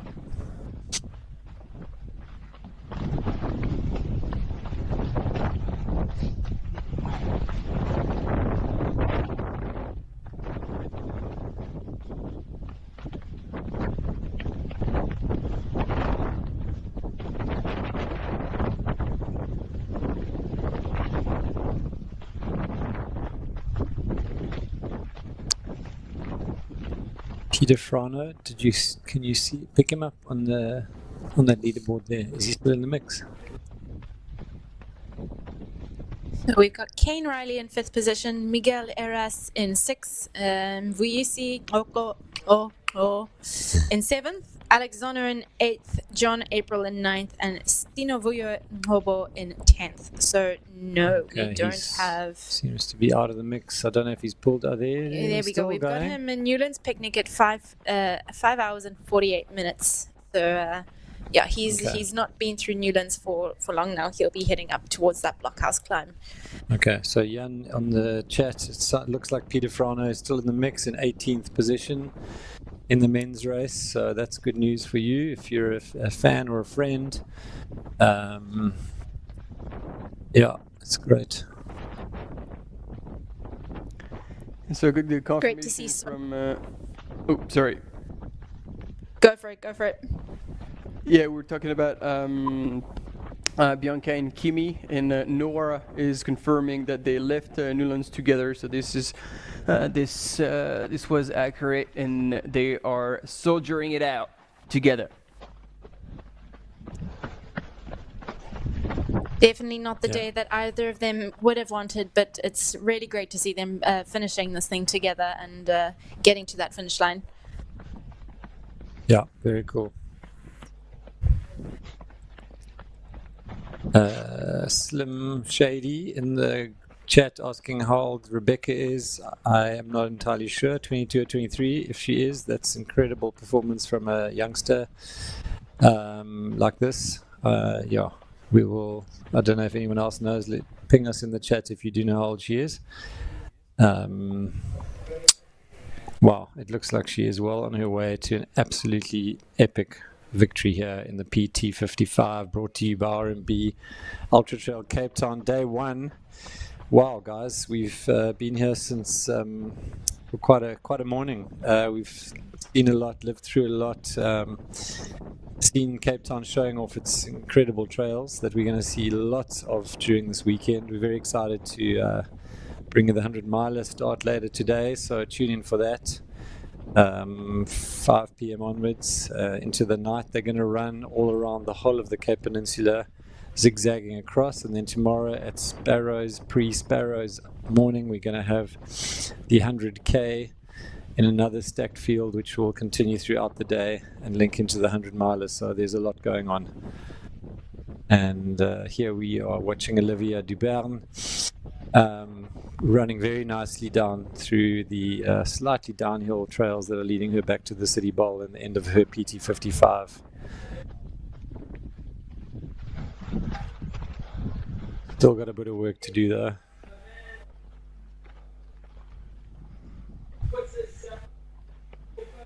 And it sounds like Kane Riley is arriving in the stadium here in 5th overall. Another great performance by What the a local. day it's been for him. He's going to come home in era. 5th place today in a star-studded course on the Here we Peninsula go. Challenge. Go, 55 Kane. kilometer. Kane Riley, ladies and gentlemen, from South Africa, the second South African across the line. 5th in the men's race today. A star-studded course, a great result. Congratulations and welcome home, Kane Riley, for the Terex team, and he will be happy with it. He knows the conditions were tough today, and he'll be very happy to know that 2 of his teammates got in just ahead of him, Charlie Hamilton and Robbie Simpson in 3rd and 2nd.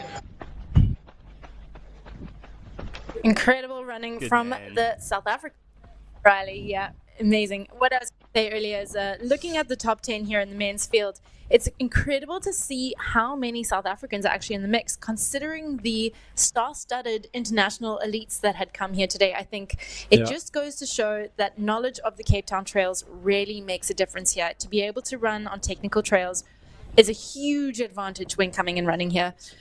So really cool to see. You know, I think we've got 1, 2, 3, 4, 5, 6.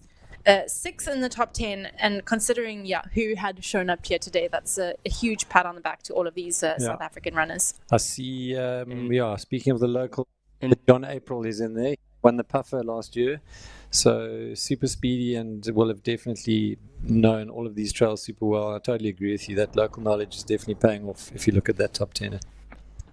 And to second what you both said, Tony, talking about the top 10 and the advantage of the local knowledge, well, Rebecca Kuhn, leading the women's race, is top 8 overall.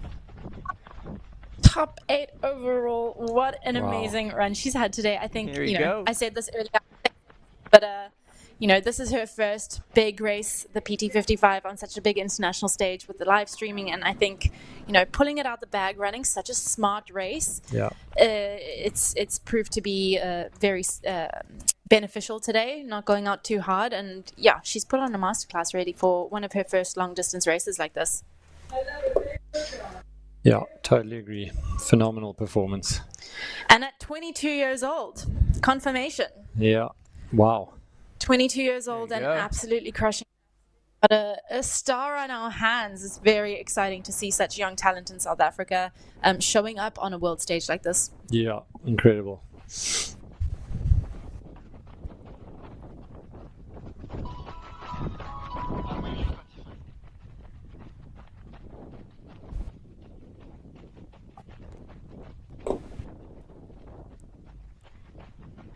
And so looking at the top 3 in the women's race, Ramaya Buddha was in 3rd at Newlands Picnic, and she was just under 4 minutes back from Olivia Dubern.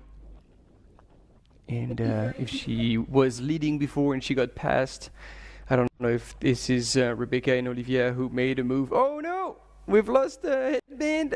There you go. Oh, she nearly lost her hat. After all that, she wasn't going to quit on the hat, having held it for like the last 5Ks. Oh, was it maybe her bandana? Her ice bandana, yeah. Okay, the ice is finally Yeah, melted. yeah. But she was not going to quit on that piece of equipment. Okay, let's hope she can keep it together on the ankle front. This is quite a gnarly little section. Is this where Charlie Yeah, took... it is Oh, around here. Just on that corner where she collected the I bandana. might close my eyes and not watch that then. PTSD for yeah, Tony. big time. Well, I gotta say, there we go. like, Baker looked really good on anything technical, so I doubt that she would actually be challenged by that. Like she looked really smooth. Again, like short stride, precise with her footing. I think you can keep your eyes open.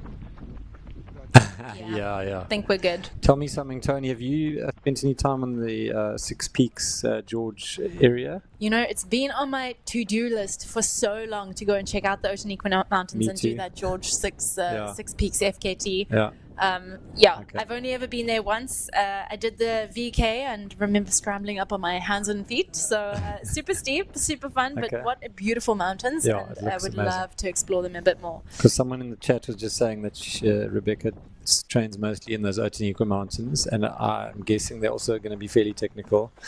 I don't know for sure because I also haven't run there and I'm desperate to go, but I guess that's excellent training because I know from speaking to Ryan and Kane who did that Six Peaks FKT that it was damn hard, and so that's clearly rugged proper mountain stuff and that she's spending lots of time in, so that's why I think she's probably looking really comfortable here. Last bit of lucky. It's interesting because on the feed here it doesn't look so bad, but if you've run here before, you know that what is under her feet is just rock. That's what I was saying to Martin earlier. Like I know this so well. It's hard to even mountain bike down here. It is horrid. Interestingly, the distance between these two is not actually that big. I'd say maybe a K and a bit. Yeah. And time-wise, that translates to maybe 5-ish plus minutes. So it really cool to see how tight this race has been the entire day, actually. Yeah. And both of these women running incredibly fast times. Last year's winner, Anna Tarasova, finishing in just over 6 hours, I think in 6:15. So, super fast times considering Very good today's weather conditions. Yeah. And Anna has gone on this year to have an incredible year, coming in third position at the CCC at UTMB. Yeah. So, if that's anything to go by, these women are really running at a very, very high level. Yeah. I think the ding-dong battles that have been happening up front just inspired faster and faster quality and really good times, yeah. When the field is deep, the races are always really good. Yeah. You get the best out of yourself when you're pushed and challenged, for sure. Yeah.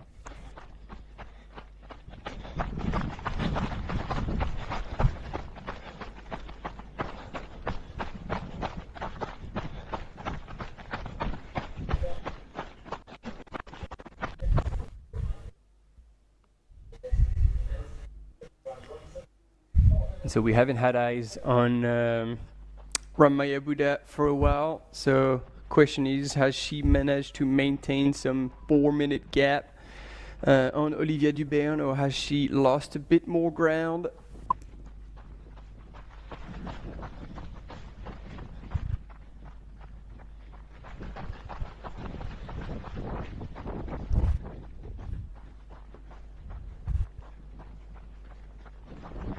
Yeah, I'm sure we'll find that out in the next 20 minutes when she arrives, hopefully, to the finish line in, what looks like it could be third position, but you never know.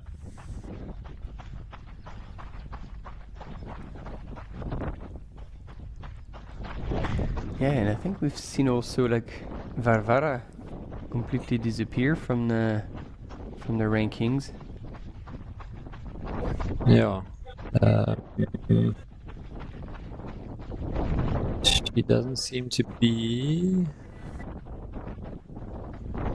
anywhere inside the top 20 for sure, so I wonder if she has also had a rough day and had a pull. Miguel Jerez of Spain goes 6th place in the men's Peninsula Traverse 55 There you go. An incredibly So strong Miguel finish from him today as he gets in left just the ahead last of aid Umbuisi station and Kogo. ahead of Rebecca Kane Rally, Kona, but ladies and gentlemen, Kane has gone from 12 reclaimed to the 11 5th place to 10 and to 9. She is 50 now years in young 8th place. Spanish So runner Rebecca from Team Kona- Roma is about to score 6th place here at this R&B UTCT Peninsula Traverse 55K. Pretty damn solid. Yeah. And I hope we can see him finish. That would be nice. Yeah. Please. Finish line. Por favor.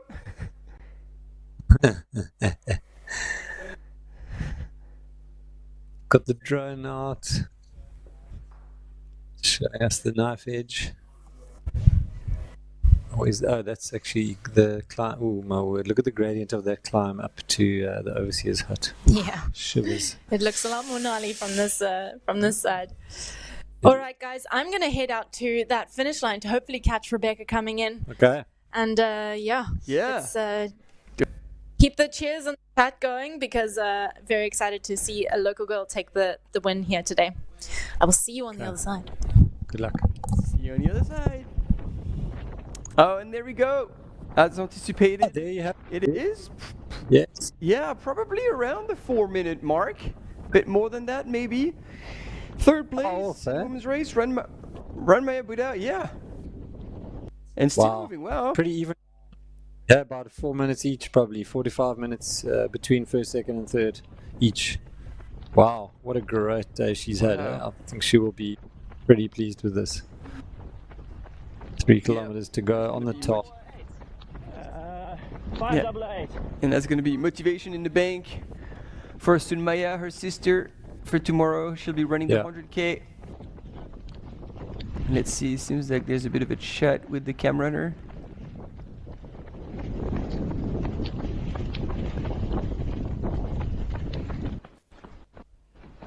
No. Ooh! I got worried for a second. Within the last kilometer for Rebecca Kuhn. Is that?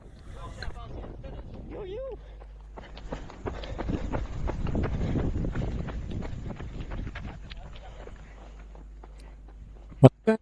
Oh, they're just tracking her dead man's tree, so we'll get it split now on the track. Yeah, there's a split. Yeah. Let's see. Female.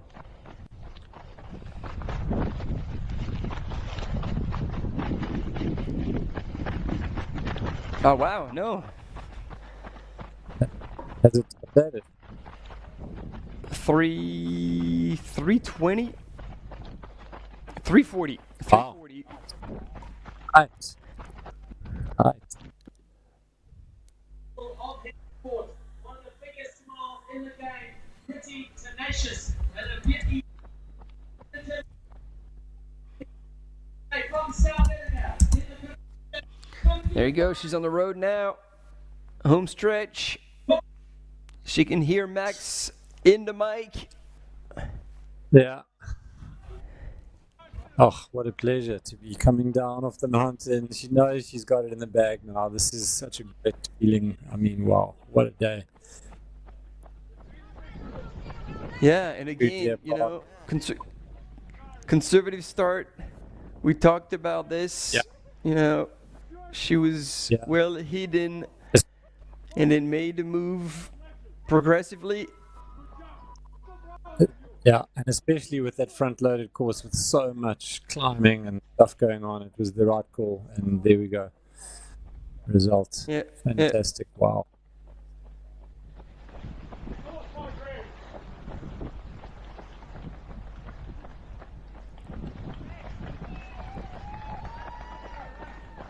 We go down the hill and left onto the stairs, and the high fives are already there. Oh, very cool. Big crowd waiting for it at the entrance to the field here. They know. Love it. Amazing. Cowbells are out, the stoke is high. Ah, super cool.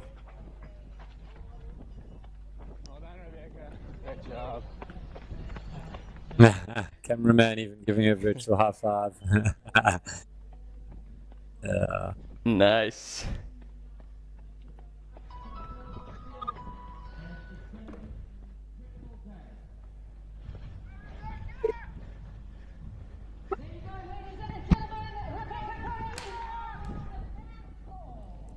Veteran local adventurous. Start bringing her home. Ring the bell. Wow.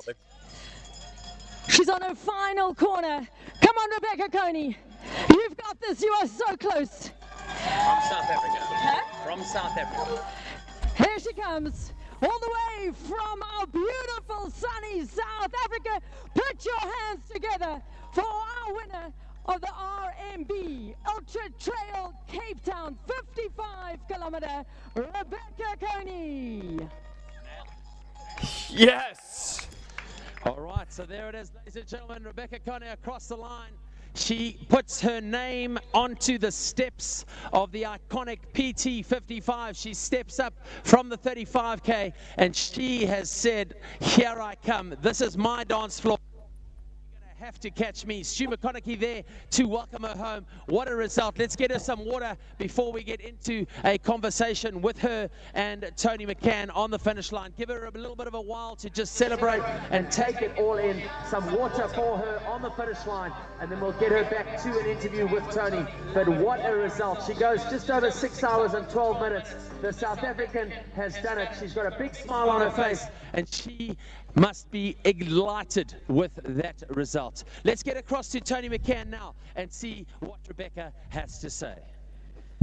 Bex, what an amazing day you've had. If I'm not mistaken, it's your longest race to date? Yeah, my first ultra to today. Absolutely incredible. I think we deserve a round of applause for that. Your first ultra trail, and you take the win in an incredible time. Tell me, how was it? How was your experience out there? Yeah, it was an amazing day for me, actually. Something to take away from today is definitely don't count yourself out until the end. But yeah, I had a pretty smooth day. Yeah, my legs a little bit tender at times, but otherwise it was a good day for me. Amazing. Welcome to ultra running. Tender legs is the name of the game. Really amazing day. I think you ran such a consistent and well planned day. You ran really consistently, and I think, you know, watching you make your way up the field was incredible. Tell me, what was the most challenging thing out there for you today? The wind, for sure. Hout Bay, the sand hit me so hard. But yeah, that was probably the toughest part for me. And your best part? The best part, the climbing. I like the climbing. Well, that's something you don't hear every day. Really, what an incredible result you've had today. I'm so happy to see this race come back to South African hands and to such an incredible young up-and-coming runner. So really, congratulations. I hope you recover well. I hope you celebrate really hard. You deserve this. All the love and celebration today. So well done. Thank you so much. Thank you. All right, Alex Zono comes across the line in 9th place, 8 in the men's race. 8th overall in a star-studded class today. Our first woman across the line, 6 hours, 11 minutes and some change. And what a great run here from Alex Zono. He'll be stoked with that as he comes inside the top 10 on this incredible field. Alex, congratulations, buddy. An incredible result for you. But Rebecca, we are absolutely gobsmacked at your result today. We are incredibly proud of you, and that is something that you're going to remember for a very, very long time. So next up, we wait for 2nd and 3rd to come across the line in the women's race. That will not be too...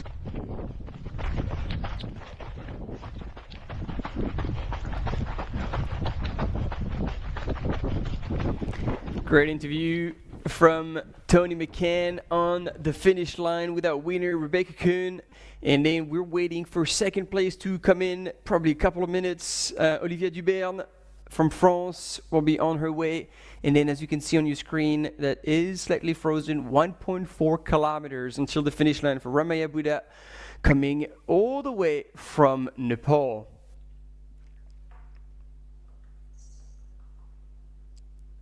Sure. That's a phenomenal win, Rebecca. She's super low-key champ, eh? Wow. Yeah, and then I mean, her first ultra at home, you win it. Man, that's gonna be a whole lot of motivation in the bank to be like, all right, okay, this is happening. I belong to the top of the podium amongst these international ladies. She's left quite a few big names behind her today, that's for sure. So can't wait to see where she goes next. Absolutely. Wow. Yeah, incredible. Very exciting part of her journey for her. Yeah. And it's always interesting to see runners coming from a shorter distance and carrying on. Oh, there we go.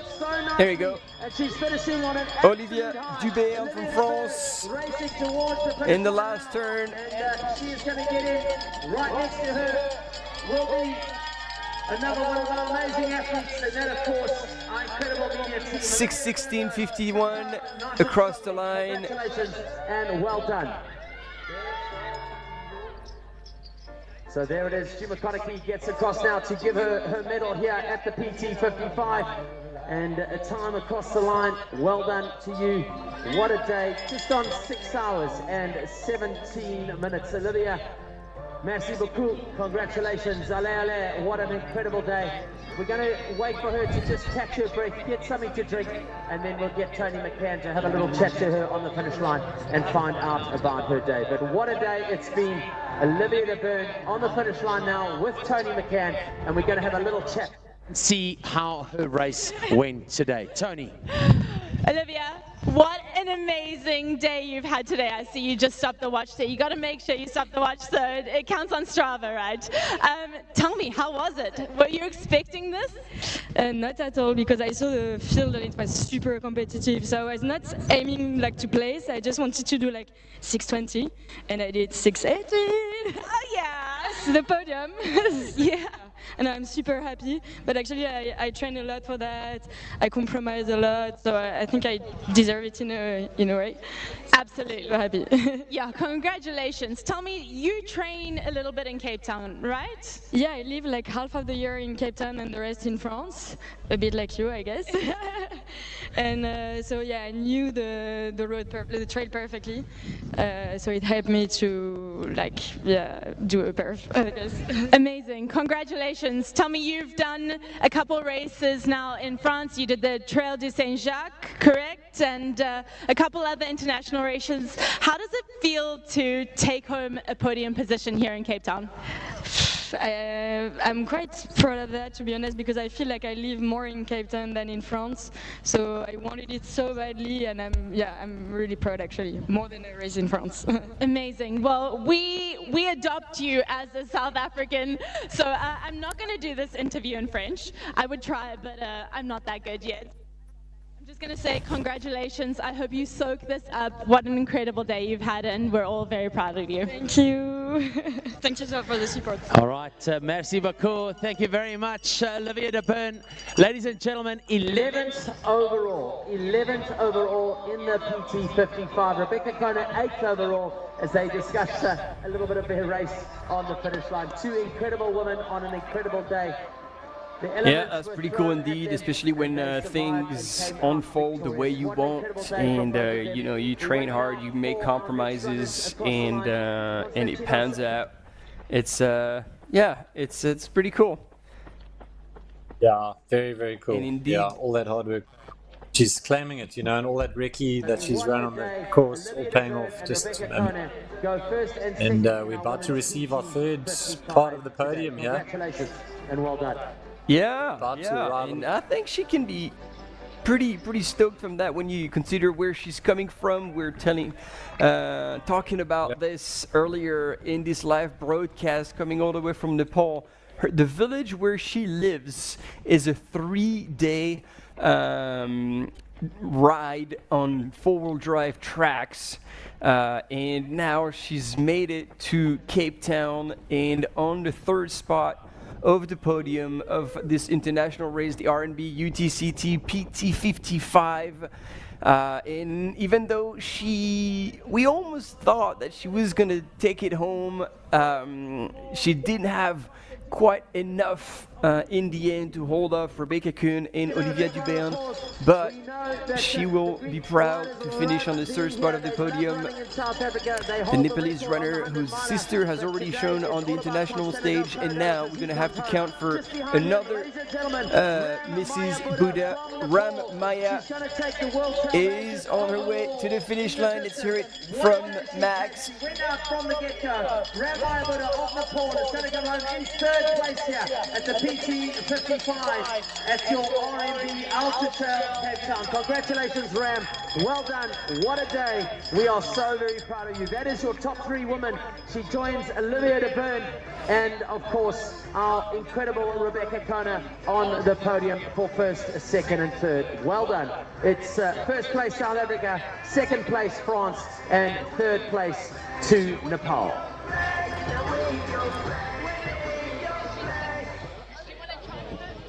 So we're going to wait and see. We look like we've got an interpreter on the finish line with Tony for Ram Maya.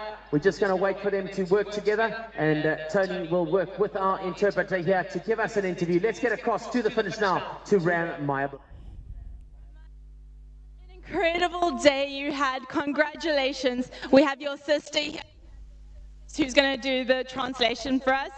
Tell me, how was that? How was your experience out on the trails today? कस्तो भयो field end कस्तो भयो experience रे के ठिकै भयो तर के भन्नु जस आफूले सक्दो she say over is good, everything is good, and she really do hard, and she got third place. She says happy to the got the third. Amazing. Well, we are all so impressed with your run here today. Is it very similar to what you train on at home, or is it very different for you? Same place छ कि यो चाहिँ फरक अनि हामी training गर्ने ठाउँ फरक छ हामी ट्रेनिङ गर्ने चाहिँ फरक यो चाहिँ लास्ट गाह्रो ए she said this trail is really hard and not a similar way where we train. Amazing. Well, that just makes what you did today even more impressive, because these trails, as we have seen, are relentless. So congratulations. You really put on a great show for us, and we hope you recover really well. Thank you. Thank you. Thank you for being here with us today. And ladies and gentlemen, that rounds out our top three women. Back in the studio with you guys. All right, thanks very much, Tony McCann. Let's get that music back on and we get ready for some champagne showers on the finish line. Tatum, let's get our top three women to the finish line for an interview and some champagne showers. Olivia de Bose, please join us on the finish line as well. Olivia. What a race, what a race from Ram Maya Buddha. To join us for that photograph. Thank you. Yeah, and soon Maya's like, nah, you can keep the beer, she doesn't need that. Good call. She's here to look after her sister. No. And wow. And I feel like, yeah, there's gonna be a bit of a celebration here on the line. I don't know if we're gonna have images of them celebrating with champagne. Might do. Just stand by.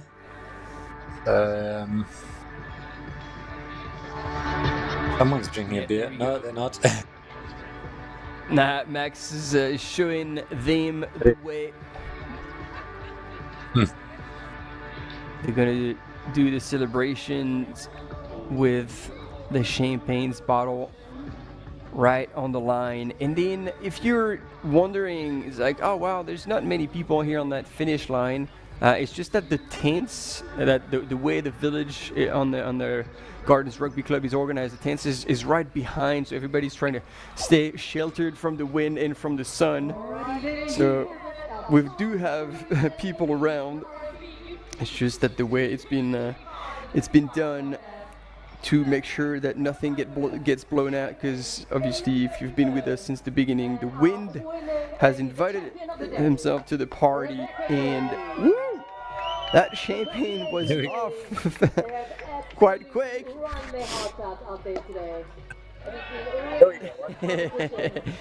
Yes. They need to much more Formula One. Hopefully this is the time that they get to celebrate and recover. And just really enjoy Cape Town now, just as a tourist or obviously for Rebecca, just to enjoy time there.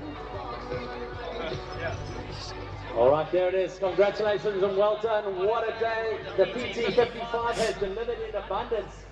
And again, a celebration between our top 3 women's winner today. Rebecca Kuhn, local runner, first ultra and promising athlete. In second place, Olivia Dubéan from France, but who's spending also a lot of time in Cape Town. Tony was almost claiming her as one of her own. And then Ramaya Buddha rounding up the podium in third place, coming from Nepal. And there we go. We got a bit of a recap of everything that went down, the highlights of this R&B UTCT PT55. And already in London, no, it was quite windy when they started this morning.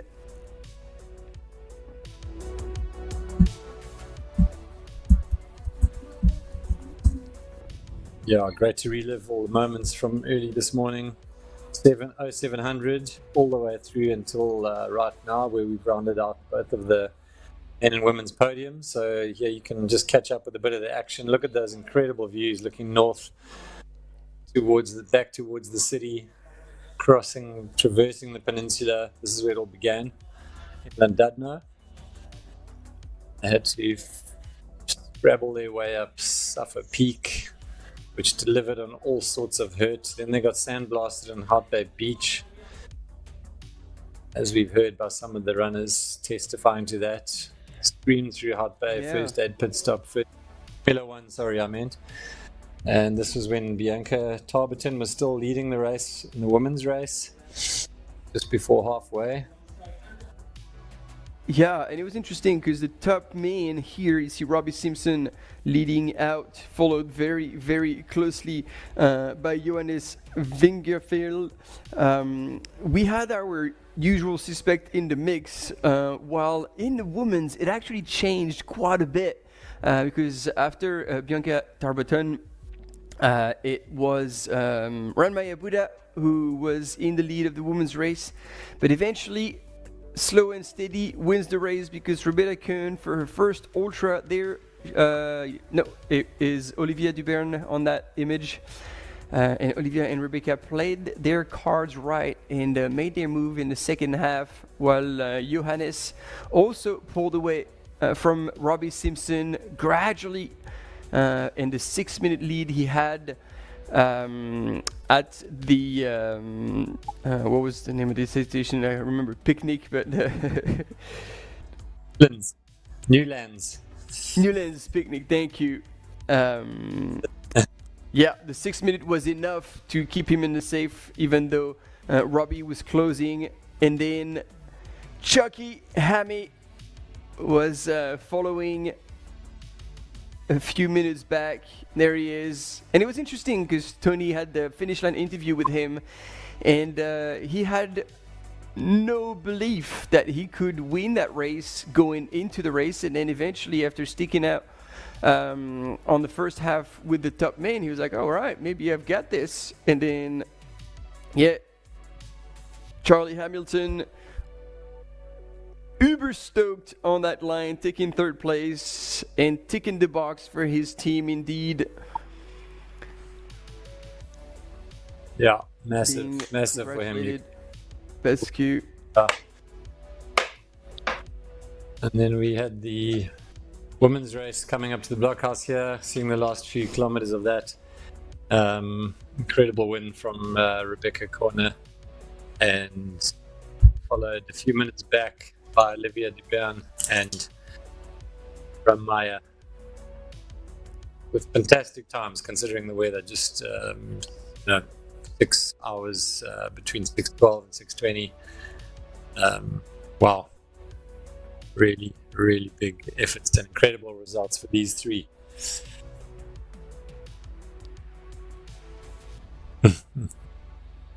Yes, indeed, a lot of new names coming up on the international scene here at this R&B UTCT event. And I think this is going to be a bit of a wrap for the PT55. We're going to keep our fixed camera on the finish line, so if you have any runner that you're following, you can still follow the live, I think, but we're going to take a quick break from the commentary because we're going to be back with you for the start of the miler that's going to be taking place at 5 p.m. local time. So I actually don't know what time it is local time. Luke, how much time do you get for a break? 1:30 p.m. right now, so we'll be back in the mix in 3.5 hours time to kick off the 100 miler. Thanks for tuning in, everybody. It's been epic to share this morning with you. Thanks Tony, thanks Marty. We will be back soon and looking forward to it. Fantastic. Yep, thanks time. everyone. All the best. Oh, look who's back. How you doing? I'm back. Back to say goodbye, and I'll see you all later. All right, sounds good. Thanks for being there, and we'll see you again for, once again, the start of the miler, 5 p.m. Okay, over and out for now. Peace. Ciao.